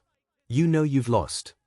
The man continued to tremble at the sound of Izuku's draconic voice, unaware that the dragon was creeping closer to him in the darkness. Once he was close enough, Izuku slowly pulled more of his quirk out of his arm until it was over 2 meters long. It didn't have the strength of the transformation he used at the entrance exam, but it had the length. Checkmate! Izuku quickly reached his arm through and grabbed Mineta's chest in his hand like a softball, yanking him into the room as he screamed. Izuku pushed him into the ground, pinning him under his palm as he dug his claws into the floor. Izuku suddenly felt his quirk surge with power against his will. He clutched his head with his left hand, keeping Mineta pinned under his right. He is worthless. Izuku felt himself slowly moving his head closer to the boy, the fangs in his mouth beginning to drip with venom. Whoa, it's over. I won. Calm down. His headache only grew in intensity as he tried to resist. I will make him regret his actions. No. Positive outlets. Bend this into something heroic. Okay, I've beaten him. I can use this as leverage to help him change his ways. His death will make them fear me. What? Time's up. The villain team wins. All Might's voice pierced through the silence. In the 15 minutes she had been lurking in the room, Okako's eyes had adjusted a bit to the darkness, allowing her to see some of what was going on. Deku's enlarged arm was pinning Mineta down, ensuring their victory while his head was bent down close to the student's body. Deku! We did it!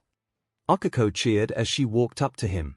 She could just make out the outline of his draconic head, his long, curved jaw and ridged horns painting an intimidating silhouette. As he heard her, his eyes snapped to hers, causing her to stop in her tracks. His reptilian eyes were glowing with intensity she had only seen once before, but this time they were filled with pure terror. Midoriya, could you get off me? Mineta asked the horned boy, fear prominent in his voice. Deku stumbled backwards, his quirk snapping off as his head returned to its normal shape. He collapsed onto his knees and clutched his head with both hands, squeezing his eyes shut while he let out a low, pained groan. Scales formed and faded along the lengths of his arms as he seemed to struggle with controlling his quirk. Deku, are you okay? 𝐒𝐭𝐻𝐲 was getting worried. Intense, green eyes snapped open towards her as she said his name. His horns had grown larger still as his eyes burned brighter. He stared at her for a few moments before scrambling to his feet and staggering away towards the far wall. His legs trembled, but he stayed standing this time. He reached his arm back, growing it large and muscular, then threw it forward, blowing a large hole in the concrete wall and letting light pour into the room. 𝐒𝐭𝐻𝐲 squinted as she saw Deku seemingly fighting with himself.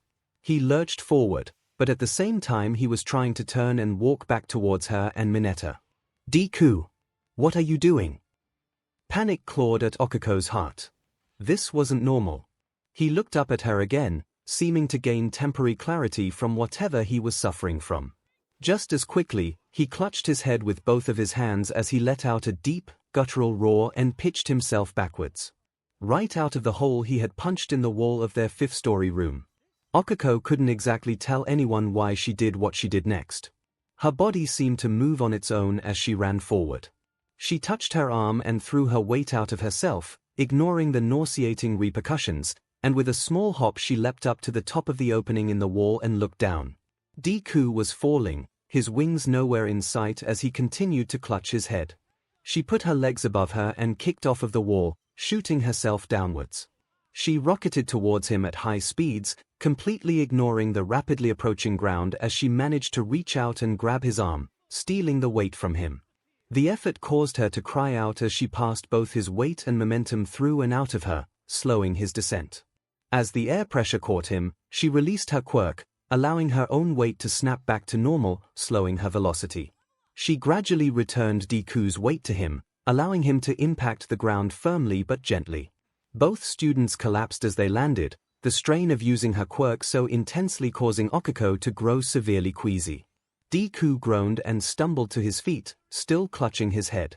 Deku, stay down. It's gonna be okay, she managed to gasp through her nausea. No. Stay away from me. I don't want to hurt you. He roared as he held his head, his voice breaking as his quirk continued to freak out. His wings unfurled from his back as he kicked off from the ground, soaring high into the sky and further into the fake city. 𝐒𝐿𝐲 pulled herself to her own feet, but then doubled over as she lost her battle with her nausea. After wiping her face and gasping for air, she looked towards where Deku had flown. I should wait for All Might, but he looks like might hurt himself. I can't take that chance. She took a deep breath to steady herself and dashed after him. She jogged as fast as she dared while still recovering from her episode of sickness, trying to follow the path Deku had taken. She found a trail of claw marks and cracked walls that led her deeper into the city, and eventually, her ears picked up what sounded like a beast roaring, causing her to immediately take off in a sprint. Nausea threatened to overtake her again as she passed through a faint, green cloud. He must have hit some sort of pipeline or tank. That was just the traces left, but what if he got it full on? Oh, Deku, I really hope you're okay. The young heroine turned around a corner and finally found the man. He was standing next to one of the smaller buildings in the city, both arms transformed into giant, scaled dragon arms.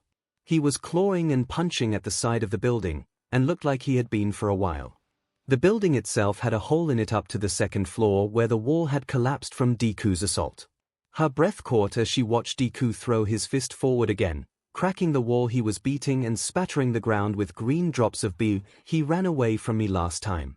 Something is wrong, this ain't him. I should hold him down and wait for him to calm down.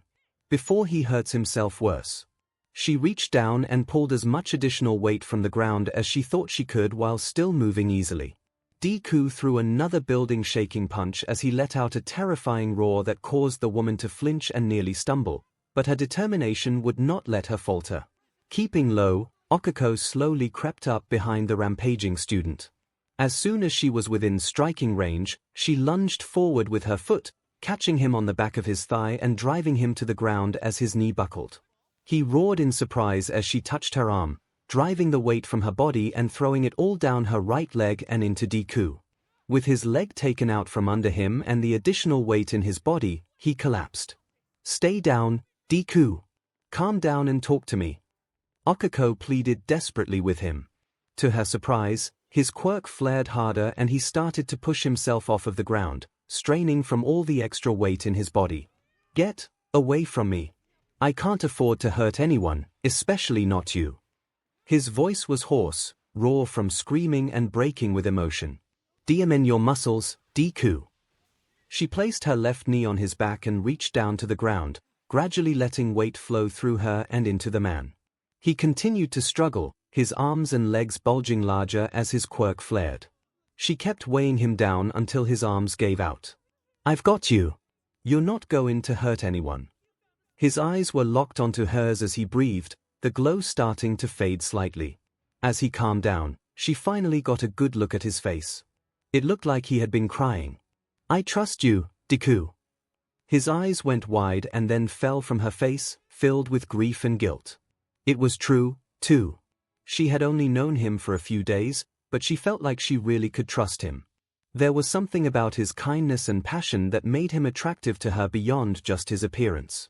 She wouldn't pretend like the way he'd goaded Ida and Mineta wasn't unsettling, especially with his altered voice, but he had told her beforehand that he hated to do it, even if it was the best plan he could think of. But this freak out of his had her seriously worried. As his quirk faded, he struggled less and his breathing became more ill-bred from the added weight. 𝐒𝐭𝐻 leaned down closer to him. "Are you okay now? Can we talk?" He managed to nod his head slightly. She breathed a sigh of relief and pressed her fingers together, slowly releasing her quirk. He gasped as the excess weight left him and he was able to breathe easily again. He gingerly pushed himself up on all fours and rolled over into a sitting position, wincing at the various lacerations on his arms. 𝐒𝐭𝐻 herself took a few deep breaths to steady her queasiness and then kneeled down in front of him. As her adrenaline ebbed away, her worry quickly overwhelmed her. Deku gasped as 𝐒𝐭𝐻 threw her arms around him in a tight hug. "You had me so worried. Are you really okay? What was that?" He didn't return the hug, but she felt his chest shake slightly. She pulled back and saw that a few tears were falling from his face again. He still didn't dare to meet her eyes. He looked down and spoke in a raspy voice. "Uraraka, he winced in pain. I think some of my ribs are bruised." That wasn't what he was about to say. 𝐒𝐭𝐻 stared at him in concern. Let's get you to recovery, girl, then."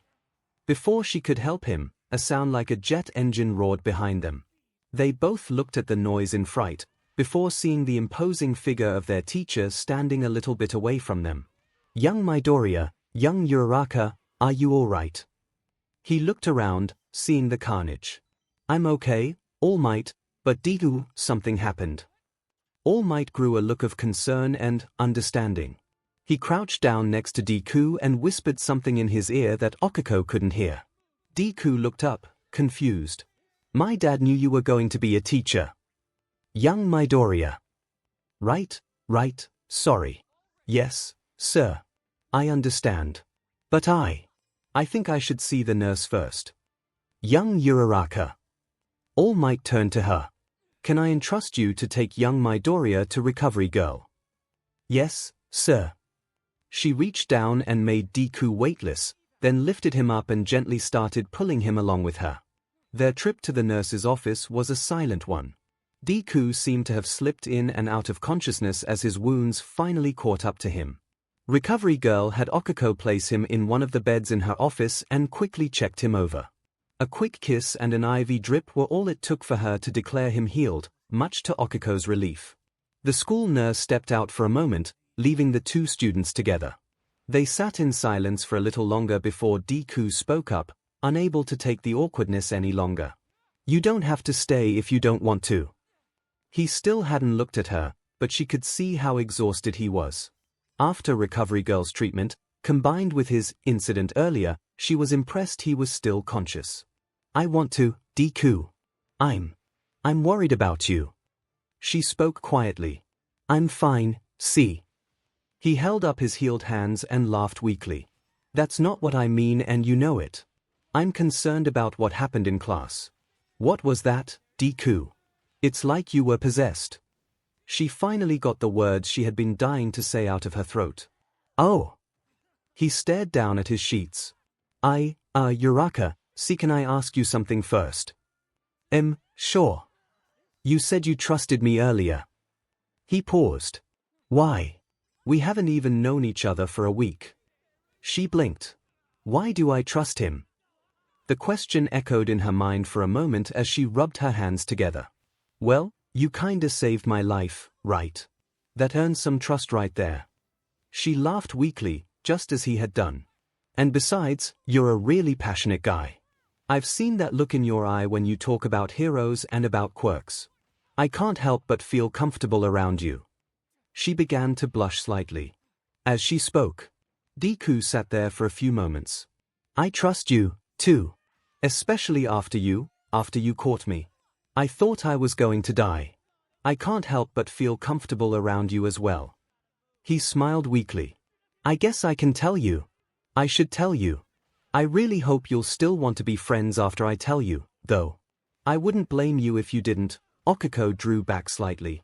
I find that hard to believe. The green-haired man hesitated, not meeting her eyes. Uraka, do you know what quirk adaptation is? You mean how our bodies grow into our quirks? Yeah.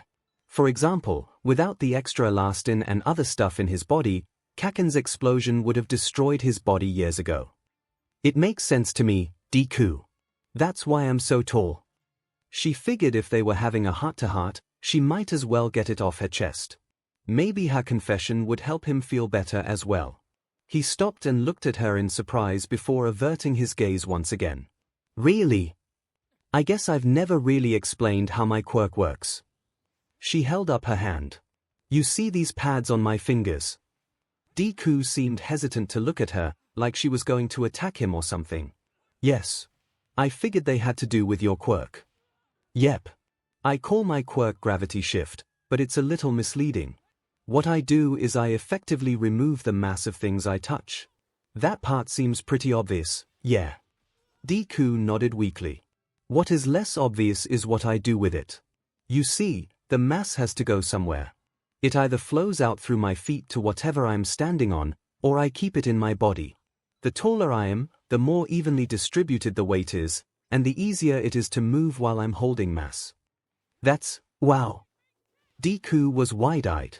You took physics, you know the basic formula of momentum, right? The momentum of an object is based on its mass and its velocity. That's the mechanic behind my quirk. If I throw something that I've made lighter and then return its weight to it, it slows down normally. The energy doesn't change, so as its mass increases, its velocity decreases. But the entrance exam. That block you threw impacted like a meteor. He smiled weakly, but fondly, at the memory. That's something I learned how to do recently, honestly. I found out how to mess with the energy of an object. It takes a lot out of me, but I can take or give energy when I add or remove weight. It feels sort of like I'm blowing out a candle or something, or taking a really deep breath. Deku laughed for some reason. Does that all make sense? When I threw that block at that robot, I had to put all of my quirk's energy behind it to keep it moving at speed. And when you were falling, if I just took your weight, you would have just sped up, even with the air pushing back on you. I took the energy and your mass and threw it out of my body. But what did you throw it into? Deku was clearly curious, but his tone was still completely flat. Air isn't just a void, Deku. It has mass, it exists. I pushed it into the air around my feet. Doing that is really hard, 'cause it's so airy, you know. She laughed awkwardly. But using my quirk like that makes me really sick, and I probably won't be able to use my quirk at all tomorrow from overusing it today. Won't be able to use it? Okiko nodded firmly. If I use my quirk too much, it sort of stops working for a while. I have to rest or I simply can't make anything float. If you hadn't handled most of the battle trial yourself, I probably wouldn't have been able to save you. And that's why you're tall. Deku looked like he was flagging, his voice was almost monotone. Yeah. Quirk adaptation, and I guess my dad was pretty tall, and you know how astronauts get taller in space. I guess messing with gravity combined with my growth spurt growing up did this. They sat in silence for a few seconds before Deku finally responded. That sounds made up. They both chuckled, him weaker than her. Most people are put off by tall women, so it's made my life hard sometimes. Nothing I can do about it, though. She shrugged, casting her eyes away. Izuku didn't respond for another good while. You know that's bullshit, right? What? Her eyes snapped back at the man on the bed. Tall women are hot, Uraraka. His eyes slowly moved to catch her gaze, and she noticed how hazy they were. You are really hot. His voice was completely flat, even with what he was saying. You, what? It's part of why I get so dumb around you. That and your eyes are really pretty. Am I overstepping? I might be overstepping. He blinked and looked away. Sorry, I might be a little sleep drunk. I don't think my filter is working. Her brain, however, was working just fine, and it was panicking. It was good that Deku wasn't looking at her or he would have seen her blush. He thinks I'm pretty. He thinks I'm really hot. Damn it, and I was just starting to get less flustered around him. Wait. Filter. Does that mean that's how he normally thinks about me? Oh, right, we were talking about me. Sorry for distracting you. She just stared silently at him, mind racing. So, quirk adaptation. Because my quirk is a transformation class quirk, I don't have much in the way of physical adaptations. It'd be redundant, seeing as how I just change my body. I just have the basic adaptations that most everyone has, slightly enhanced durability and such. Okiko was managing to calm down. His droning voice reminded her of some of her old teachers and was threatening to put her to sleep if she wasn't so wrapped up in his every word. My changes are mostly mental. Sort of like how Zu is a bit different because of her quirk. Although, mine are much more severe than that. Really? You don't seem any different. Okiko finally managed to speak, slightly proud of herself for how much she was keeping herself together. Deku continued to stare forward, almost unblinkingly. My family's quirks have something we call instincts. It's basically like they have a mind of their own. You remember Tokoyami's quirk from the test yesterday? It's sort of like that. But in my mind. He sighed heavily before continuing.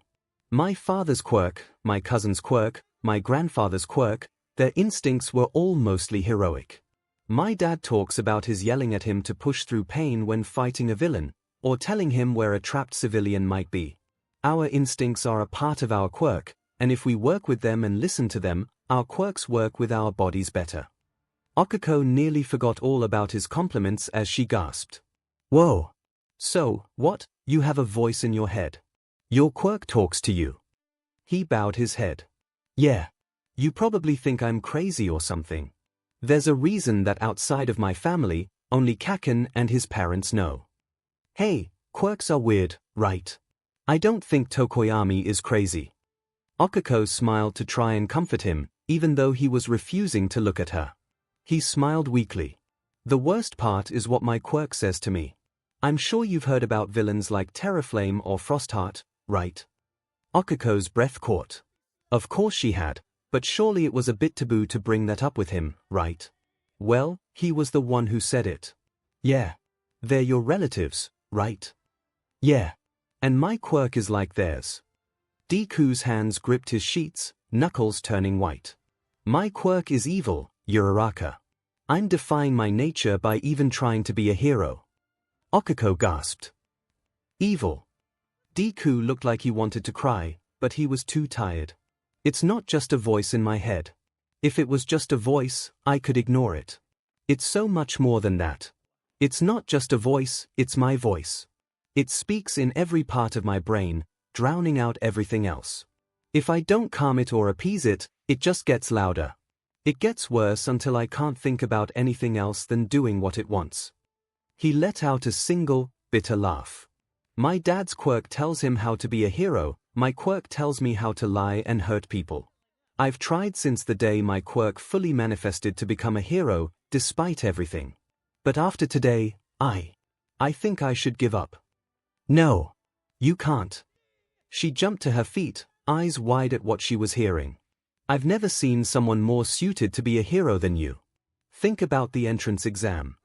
Have you forgotten what you saw today? He retaliated, face twisting with anguish. After time expired, all of that. That was me, trying desperately to fight my quirk.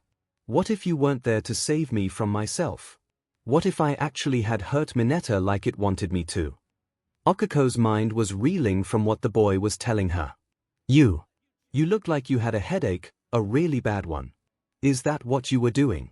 Fighting the voice in your head. He nodded. You saved me in more ways than one today.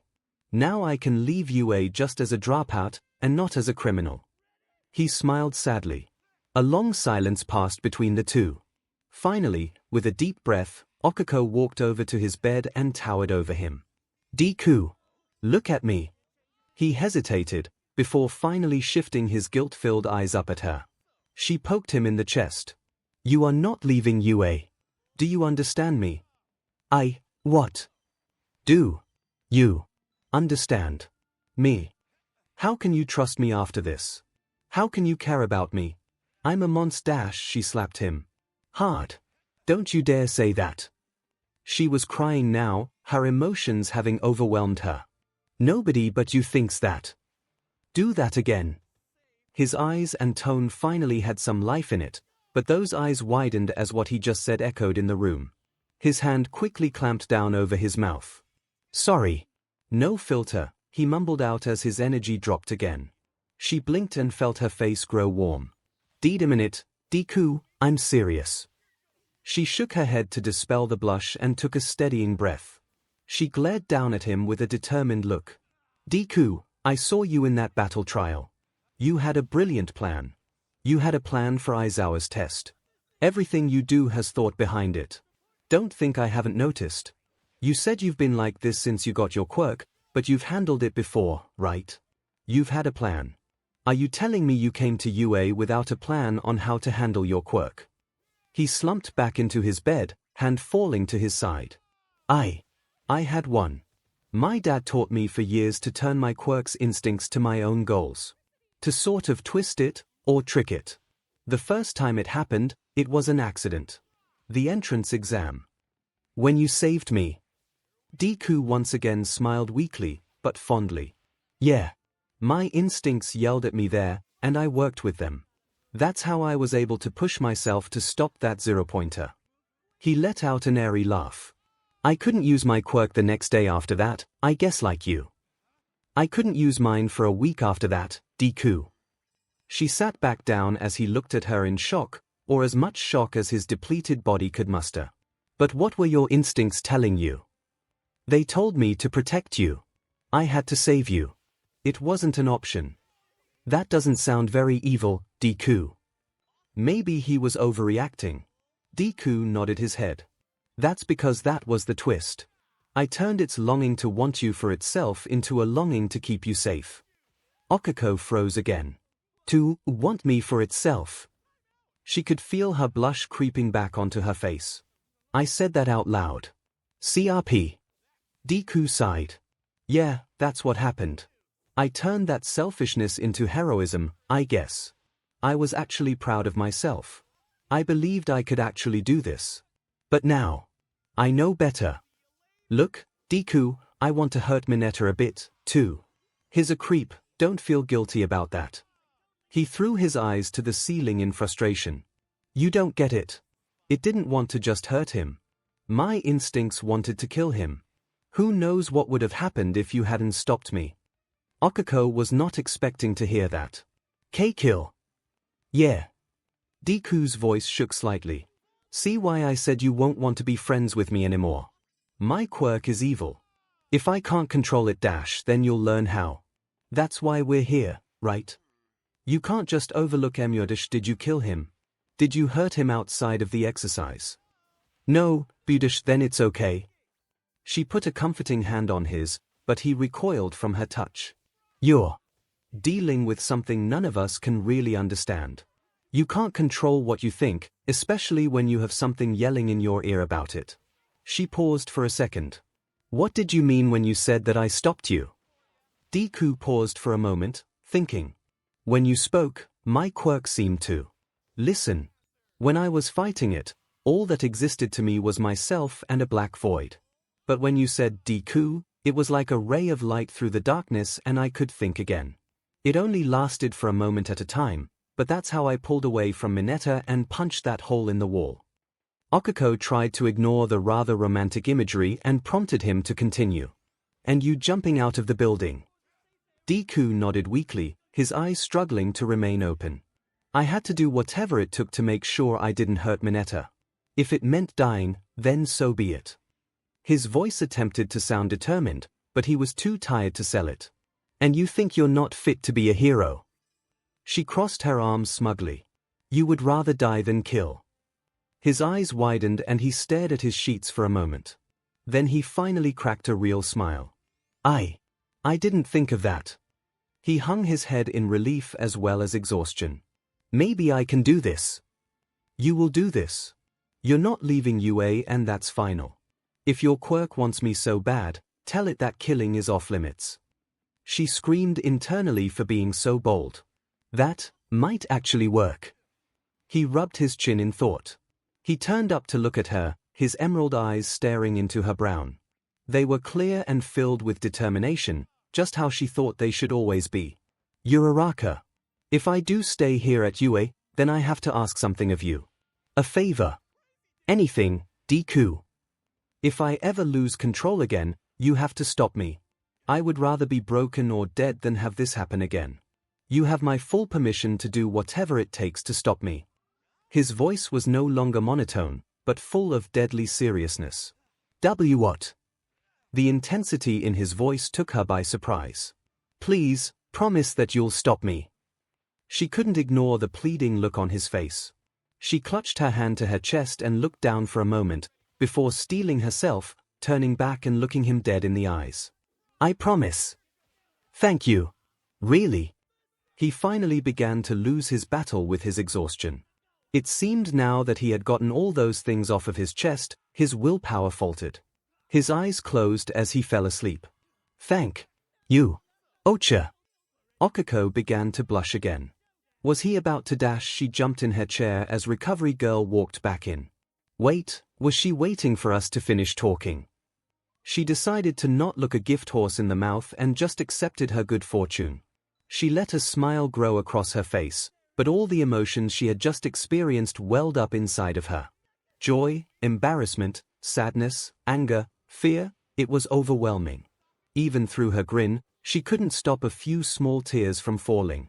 Izuku slept through most of the rest of day, waking up once again in the nurse's office once the sun had already set.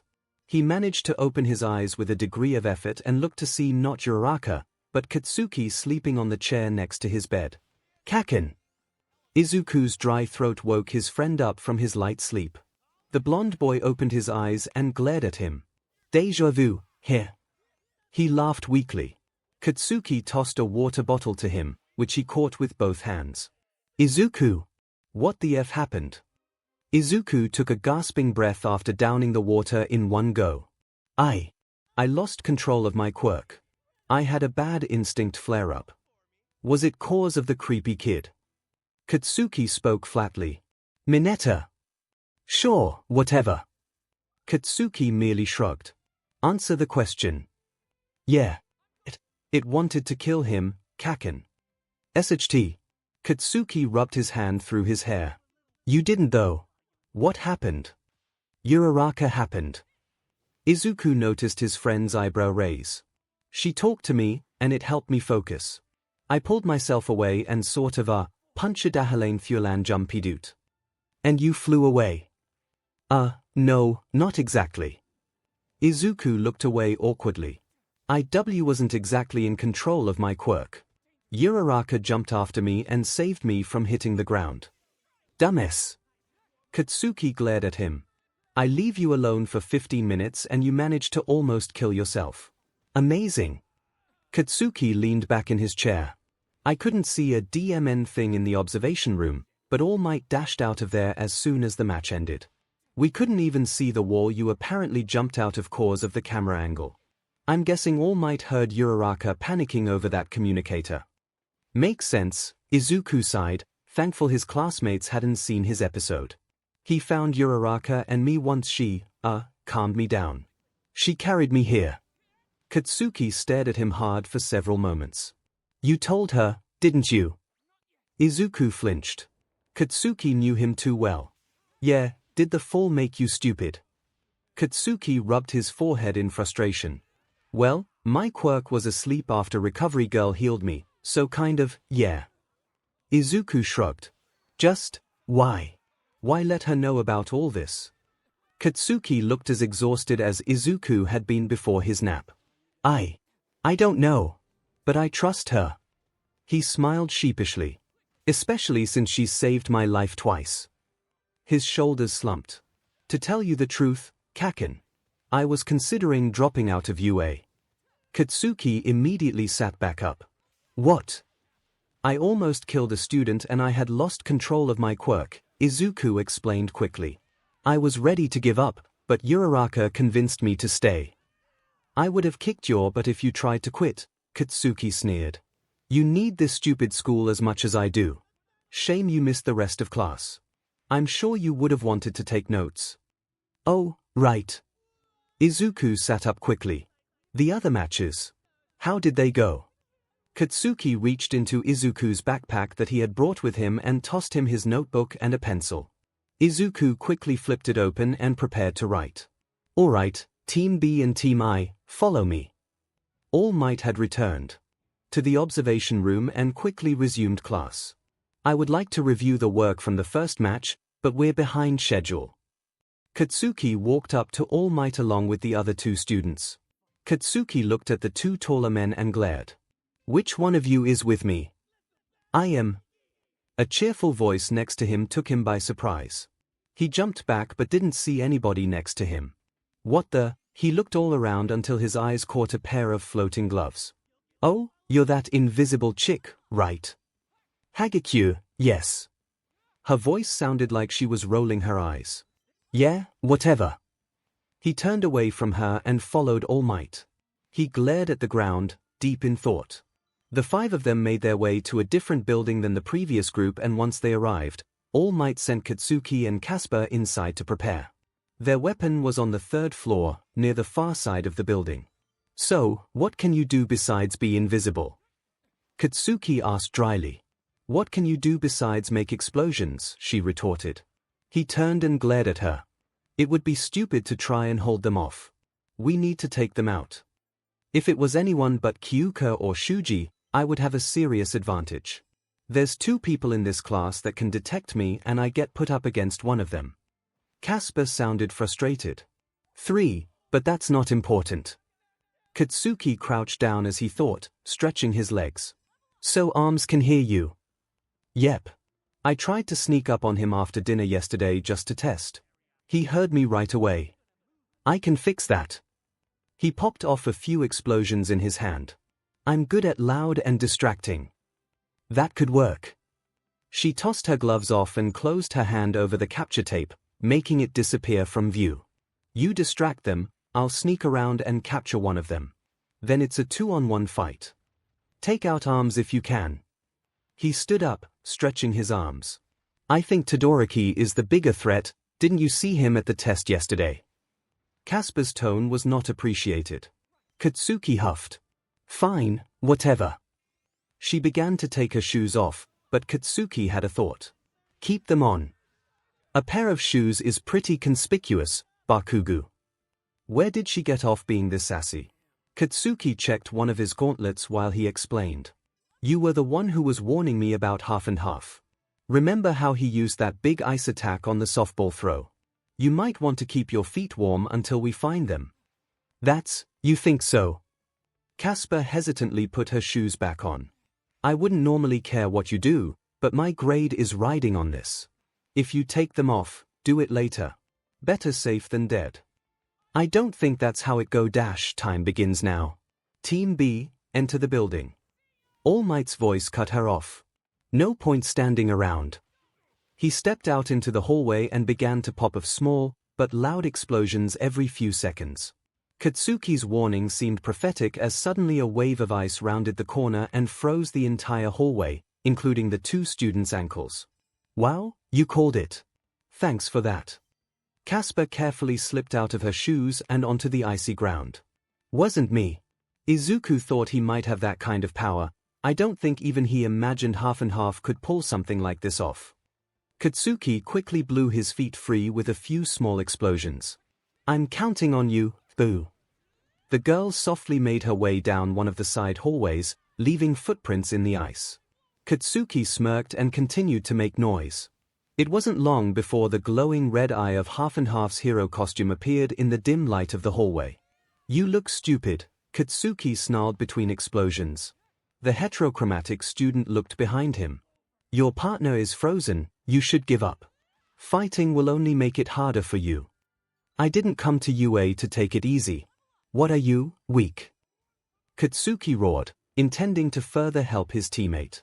Half and Half's eyebrow twitched at Katsuki's furious yell. You remind me of someone I hate. He shifted his right foot slightly, sending a wave of ice at the blonde. The blonde raised both his hands, blowing the wave of ice away with a large explosion. He ran towards the boy with an anger-fueled yell, and Half let another blast of ice go. Katsuki jumped, his right arm behind him to give him extra height, his left extended to blow a hole in the top of the ice. What was that? Katsuki landed about 20 feet away from the other student. That was even weaker than the first one. Shut up. Anger burned in Half and Half's eyes. I saw the SHT you pulled yesterday. You're holding back on me. Katsuki raised a gauntlet towards the boy and sneered. I won't hold back against you, so you best come at me like you mean it. You want me to stop holding back? Half and Half's cool composure was cracking fast. He raised his right foot slightly. I'll give you everything. No you won't. �Caspar yelled triumphantly as capture tape was wrapped around the student's arm. Half and Half stared wide-eyed at the tape as his anger drained out of him, replaced with shock. But how? I froze you.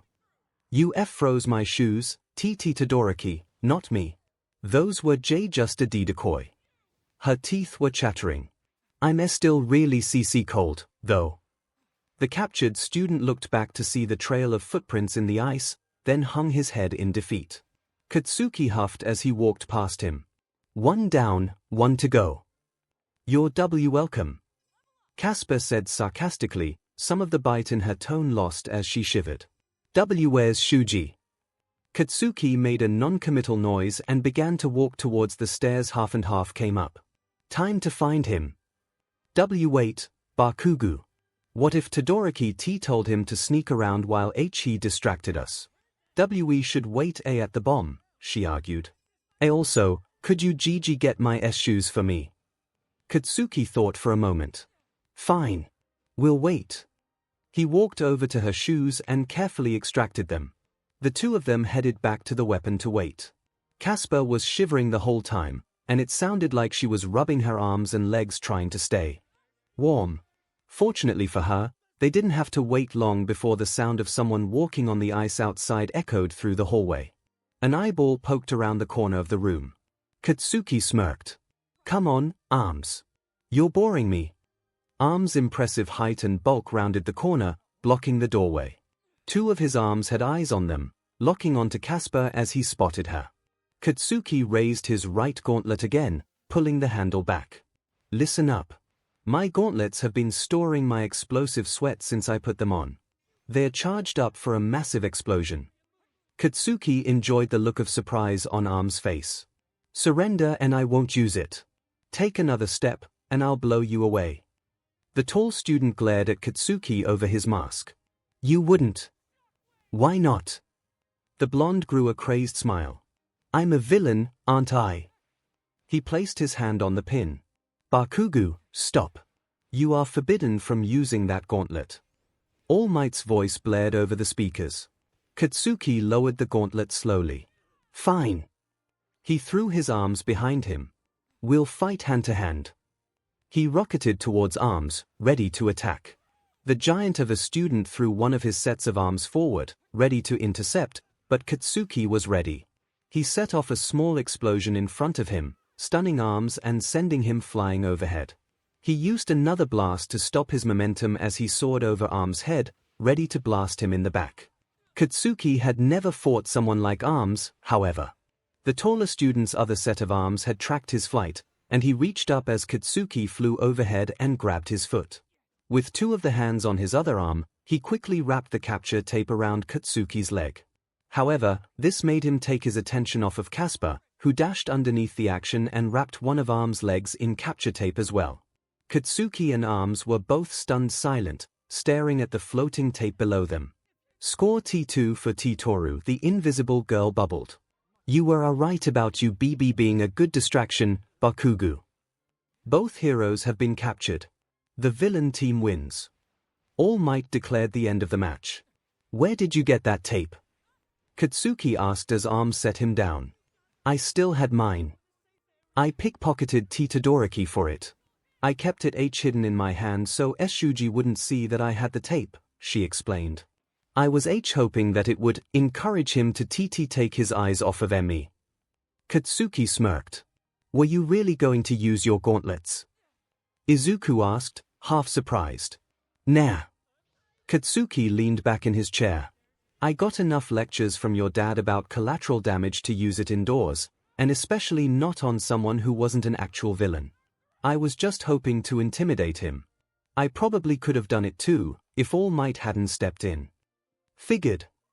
Izuku smiled as he continued to write. By the way you described it, it sounds like you really got under Todoroki's skin. Very clever to use that to your advantage to get him to lose his composure. 𝐻𝐻 shrugged his shoulders. I wonder who I reminded him of. You might want to be careful you don't make an actual enemy, Kaken, Izuku lectured. Yeah. Izuku took another minute or so to finish scribbling in his notebook. Fascinating. You're right, I had no idea Todoroki could be so precise with his quirk, freezing you both by the ankles even though he couldn't see you. Yeah, and get this, 𝐻𝐻 continued, after we finished. He melted all the ice. He's got fire powers from his left side. Izuku's eyes went wide as he flipped back to Todoroki's page. That makes sense, given who his father is. It also potentially explains why his hair color is split down the middle, as well as his heterochromia. There must be a reason he hadn't used his fire before. It wouldn't have been very useful in the quirk assessment test, and I suppose he didn't want to burn you or Hagekyu when he didn't have to, but still it's a little strange to Motomath, shut up. 𝐻𝐻 let off a small explosion to get his attention. We should get back to the dorm if you're feeling good enough to mumble. I'm always feeling good enough to mumble, Kaken. Izuku laughed as he got out of the hospital bed. I should ask our classmates how their battle trials dash. He stopped suddenly. Oh, CRP. Our classmates. His eyes went wide. What am I going to tell them about my test? What's my excuse? What did Uraraka tell them? He began to furiously think about solutions. I caught Uraraka on my way here. 𝐻𝐻 sharply tore him out of his thoughts. I told her not to say anything about it to anyone and just tell anybody who asked to wait for you, 𝐻𝐻 sighed. I swear, what would you do without me, dumbass? Izuku smiled as he picked up his backpack and the two of them walked out of the nurse's office. The two boys made their ways back to the dorm in the darkness of the early evening. They opened the doors and walked inside, 𝐻𝐻 giving Izuku a fist bump as he made his way to the stairs, intent on getting a good night's sleep. Izuku would have normally followed him, but he had something else he wanted to do first. Hey, Midoriya's back. Kirishima was sitting on a couch near Ashido and Tsunotori and was waving at him. Several other students were hanging around the kitchen area or sitting at one of the tables, and very quickly, Izuku was swarmed by them. Hey man, are you alright? Kaminari asked worriedly. We heard you fell out of the building. Yeah, Ida said you were acting strange, Seitu followed. Oh, why, I'm fine. Izuku took a step back from the large group of concerned students. Well, I had some bad cramps from being dehydrated, you see. My quirk can be volatile if I'm not careful. Rookie mistake, I know, but I sort of forgot because I was so excited about training. He rubbed the back of his head, hoping the students would buy it. Oh, that makes sense, Zero said, rubbing his chin. I'm glad you're okay, dude. Izuku couldn't believe his excuse had worked and just stared for a few seconds. Thank you all for your concern. I appreciate it. Hey! Midoriya, come sit with us. Kirishima pointed her thumb to the couch she had been sitting at as the students dispersed. Izuku followed her and sat down on one of the comfy chairs, forming a small circle with the three women. Izuku noted the suspicious look from Ashido, but opted to ignore it, hoping it would pass. He flashed a smile at the group. I was actually hoping to talk to you guys. Tsunotori raised an eyebrow at him as he pulled out his notebook and pencil. Can you tell me how your matches went?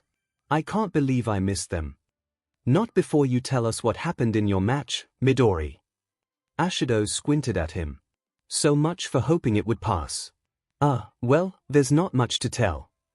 He rubbed the back of his head. Uraraka collapsed the stairs, I destroyed the lights. When Ida and Mineta showed up, I goaded Ida into running inside, where Uraraka was waiting. She made him weightless, I wrapped him up, then snuck forward and grabbed Mineta. Pretty open and shut. Here. And after the end. Ashido wasn't letting up. I told you, I got some cramps. He smiled and quickly turned to Tsunotori before she could respond. Tsunotori, how did your match go? Please, don't spare any detail. Is it okay if I speak English? She asked hesitantly. Sure. Izuku smiled. Just go a little slow and try to avoid the big words, okay? Pony and Momo found their weapon on the 4th floor of the building. Momo immediately went to work setting up defenses. She made them both RBB boots to wear and set up a large amplifier next to the weapon. Momo then produced a large stack of steel plates that she fit along the door frame, effectively creating a steel barrier. Pony spent most of the time being ordered around, moving the weapon to a different location, positioning the amplifier, helping to put the steel plates on the door and more. She was happy to be of assistance and grateful that she was partnered with someone who spoke English. Once time began, Pony didn't do much. Both women waited in the back of the room for the heroes to find them. It didn't take long, thanks to Kyuka's quirk, and soon her and Kaminari were standing outside. They tried to open the door, but found it quite impossible. The two gave up quickly, but after a few seconds of silence, pulsing waves of force started shaking the room. She's plugged in, Momo said in English. Pony, cover your ears. Pony put on the headphones Momo made for her as the tall woman turned on the amplifier, blasting sound towards the entrance. The pulsating waves quickly stopped as they heard a pained scream from the other side of the wall. Sorry, Kyuka, but you can thank Midoriya for the idea. Momo shouted as she shut the amplifier off. You're welcome to keep trying, but I would rather you didn't, I don't want to damage your hearing. In the end, the heroes just didn't have the firepower to break down Momo's barricade without Kyuka's quirk. Pony was happy she won, but a little disappointed that she didn't get to do anything. Urozu really is impressive, Izuku muttered as he finished writing. But why was Tsunotori blushing the whole time? If you give her preparation time, she might be the most dangerous student in class. He nodded as he rubbed his chin. Thank you, Tsunotori. It's a shame she dominated the exercise so much. I would have liked to learn more about your quirk and the others. I suppose there will be time for that later. Izuku shrugged. Ashido, how did your test go? Well, mine wasn't as simple as Pony's, she eagerly began to recount, apparently temporarily forgetting her suspicion. Mina and Ieima were given the go-ahead by All Might and entered the building. They didn't have any detection abilities like Shuji or Kyuka, so they had to do it the old-fashioned way. Ieima strutted through the hallways, looking more interested in himself than the exercise. Mina, on the other hand, skated along easily thanks to the special boots she wore. She slid down the hallways, quickly covering ground as she looked in the rooms she passed. It took her about 5 minutes to find the bomb on the 4th floor, Kuda and Seitu standing guard around it. The look on their faces as she skated by and waved at them with a smile was truly priceless. Surf's up!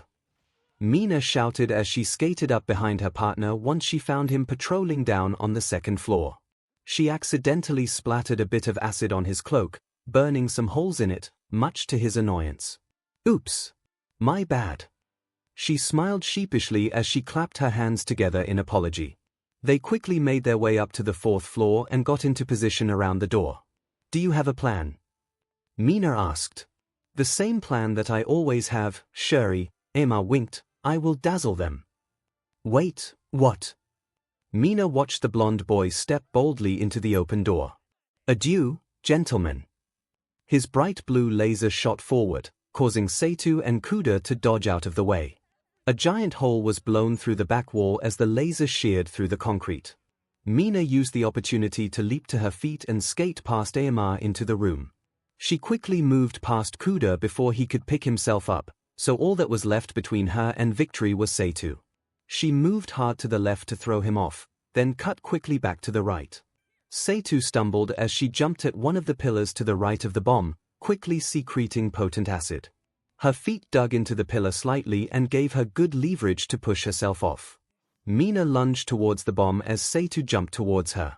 She managed to stretch out and put her right hand on the weapon right as the muscular man grabbed her by the ankle and flung her backwards. She flew across the room and landed 𝐻𝐻 on her back, but it was too late. All Might's voice echoed through the room, declaring her team the winners. Izuku scribbled as fast as his hand would let him, determined to record everything he could. You got thrown across a room. Are you okay? I'm fine, Midori, I'm not the one who fell out of a Kirishima. Izuku interrupted her hastily. How did your fight go? Ah well, you see. Kirishima began. Zero and 𝐬𝐽 noted that the weapons had been on the upper floors for each of the previous fights, so they decided to start at the top.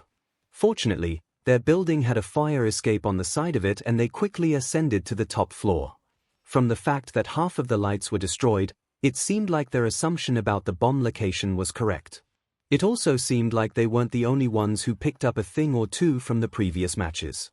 The upper level was one large room, filled with pillars at regular intervals. 𝐬𝐽 could spot the weapon in the middle of the room, but between her and her win was Tokoyami and Zu. All right, Zero. 𝐬𝐽 hardened her fists and smashed them together. We've got nearly the entire time limit to touch that weapon. We got this. As soon as they started to move forward, a great shadowy monster emerged from under Tokoyami's cloak and rushed towards them. The two dodged out of the way as dark shadows slammed down between them, separating the heroes. I'll take Zu. Zero yelled back as he ran off behind a pillar. That means it's you and me, Tokoyami. 𝐬𝐽 ran towards her opponent, arms crossed in front of her. Fight well, Tokoyami responded stoically as his quirk reared back and dove down on 𝐬𝐽. The redhead hardened her arms and took the blow, grinding backwards across the ground. Before she could recover, Dark Shadow was on her again, driving her further away.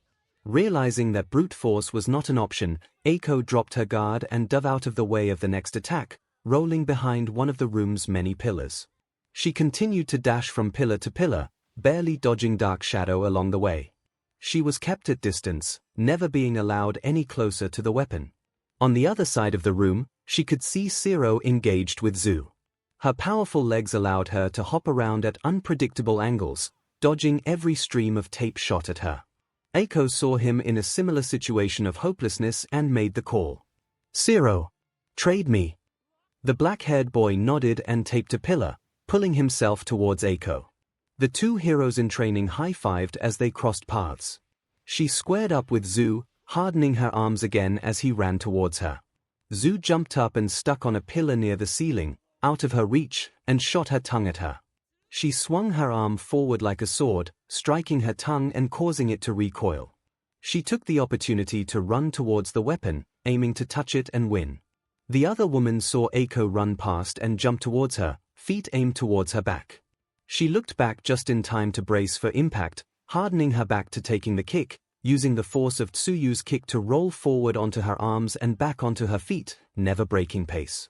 Tsuyu bounced off of her and onto another pillar, shooting her tongue at 𝐬𝐽 again, this time catching her around the waist and arms, wrapping her up. Sorry, Zu, she yelled as she hardened her arms and chest and struggled, rubbing her sharp skin against the tongue. Tsuyu yelped in pain and released her, allowing her to continue running towards the goal. 𝐬𝐽's victory was nearly within her grasp when suddenly Zu sailed overhead, grabbing the apparently hollow weapon with her tongue and pulling it away from 𝐬𝐽 as she outstretched her hand. DMN. She took the time to turn and take a look at Zero. Tokoyami had been taped to one of the pillars, but that did nothing to prevent Dark Shadow from moving freely. 𝐂𝐻𝐽 turned to run and assist her teammate when Tokoyami scored a direct hit on the taller student. 𝐬𝐻𝐻 was tossed backwards, hitting a pillar with a resounding thud and slumping down to the ground. Before he could stumble to his feet, Dark Shadow swooped down on him and wrapped the white capture tape around one of his arms. 𝐂𝐻𝐽 barely had time to harden her arms before Dark Shadow turned onto her once more. She was struck full on, just like 𝐬𝐻𝐻. As Zhu protected the weapon, Tokoyami continued his assault. Repeated blows to 𝐂𝐻𝐽 drove her backwards. She dug her feet in, but the bone-crunching blows were grinding her up against one of the room's many pillars. Without time to plan, she did the only thing she could think of and hardened her back against the assault. Dark Shadow continued to crash into her, each attack driving her further into the pillar as the stone began to crack. After a dozen attacks, the pillar began to crumble as 𝐂𝐻𝐽 was pushed deeper into it. She shook with exhaustion, each feral blow becoming harder and harder to resist.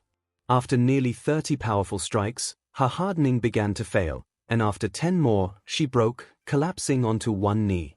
Before she could catch her breath, Dark Shadow came at her from above, flattening her against the ground. In her exhausted state, 𝐂𝐻𝐽 couldn't push herself back up, and Zhu slowly approached her and wrapped tape around her arm. "You fought valiantly, Kirishima," Tokoyami said as his quirk released her.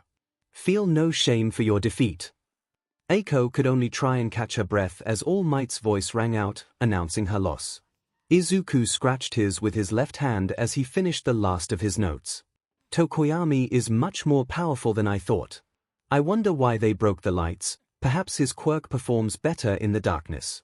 That would make sense, judging from its name, or perhaps he was simply attempting to obscure the battlefield.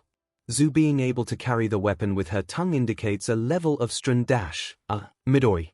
You okay?" Ashido's half-worried, half-amused voice brought an end to his mumbling. "Oh. Yeah, fine. Thanks, Ashido." He laughed awkwardly as he closed his notebook. He sat back in his chair, analyzing what he had learned. It seems like the villains were at a major advantage during the exercise.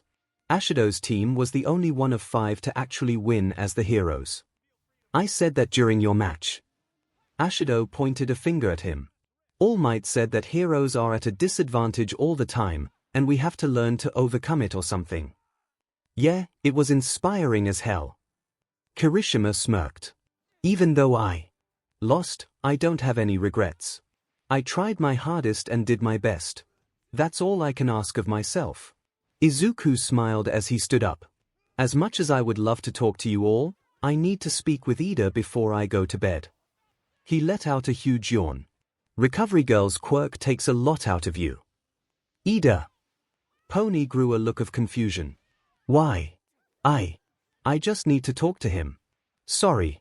He hastily waved goodbye and headed for the stairs. Izuku took a deep breath and knocked on the door of room. After a few seconds, the door opened as Ida stood in front of him in his sleepwear.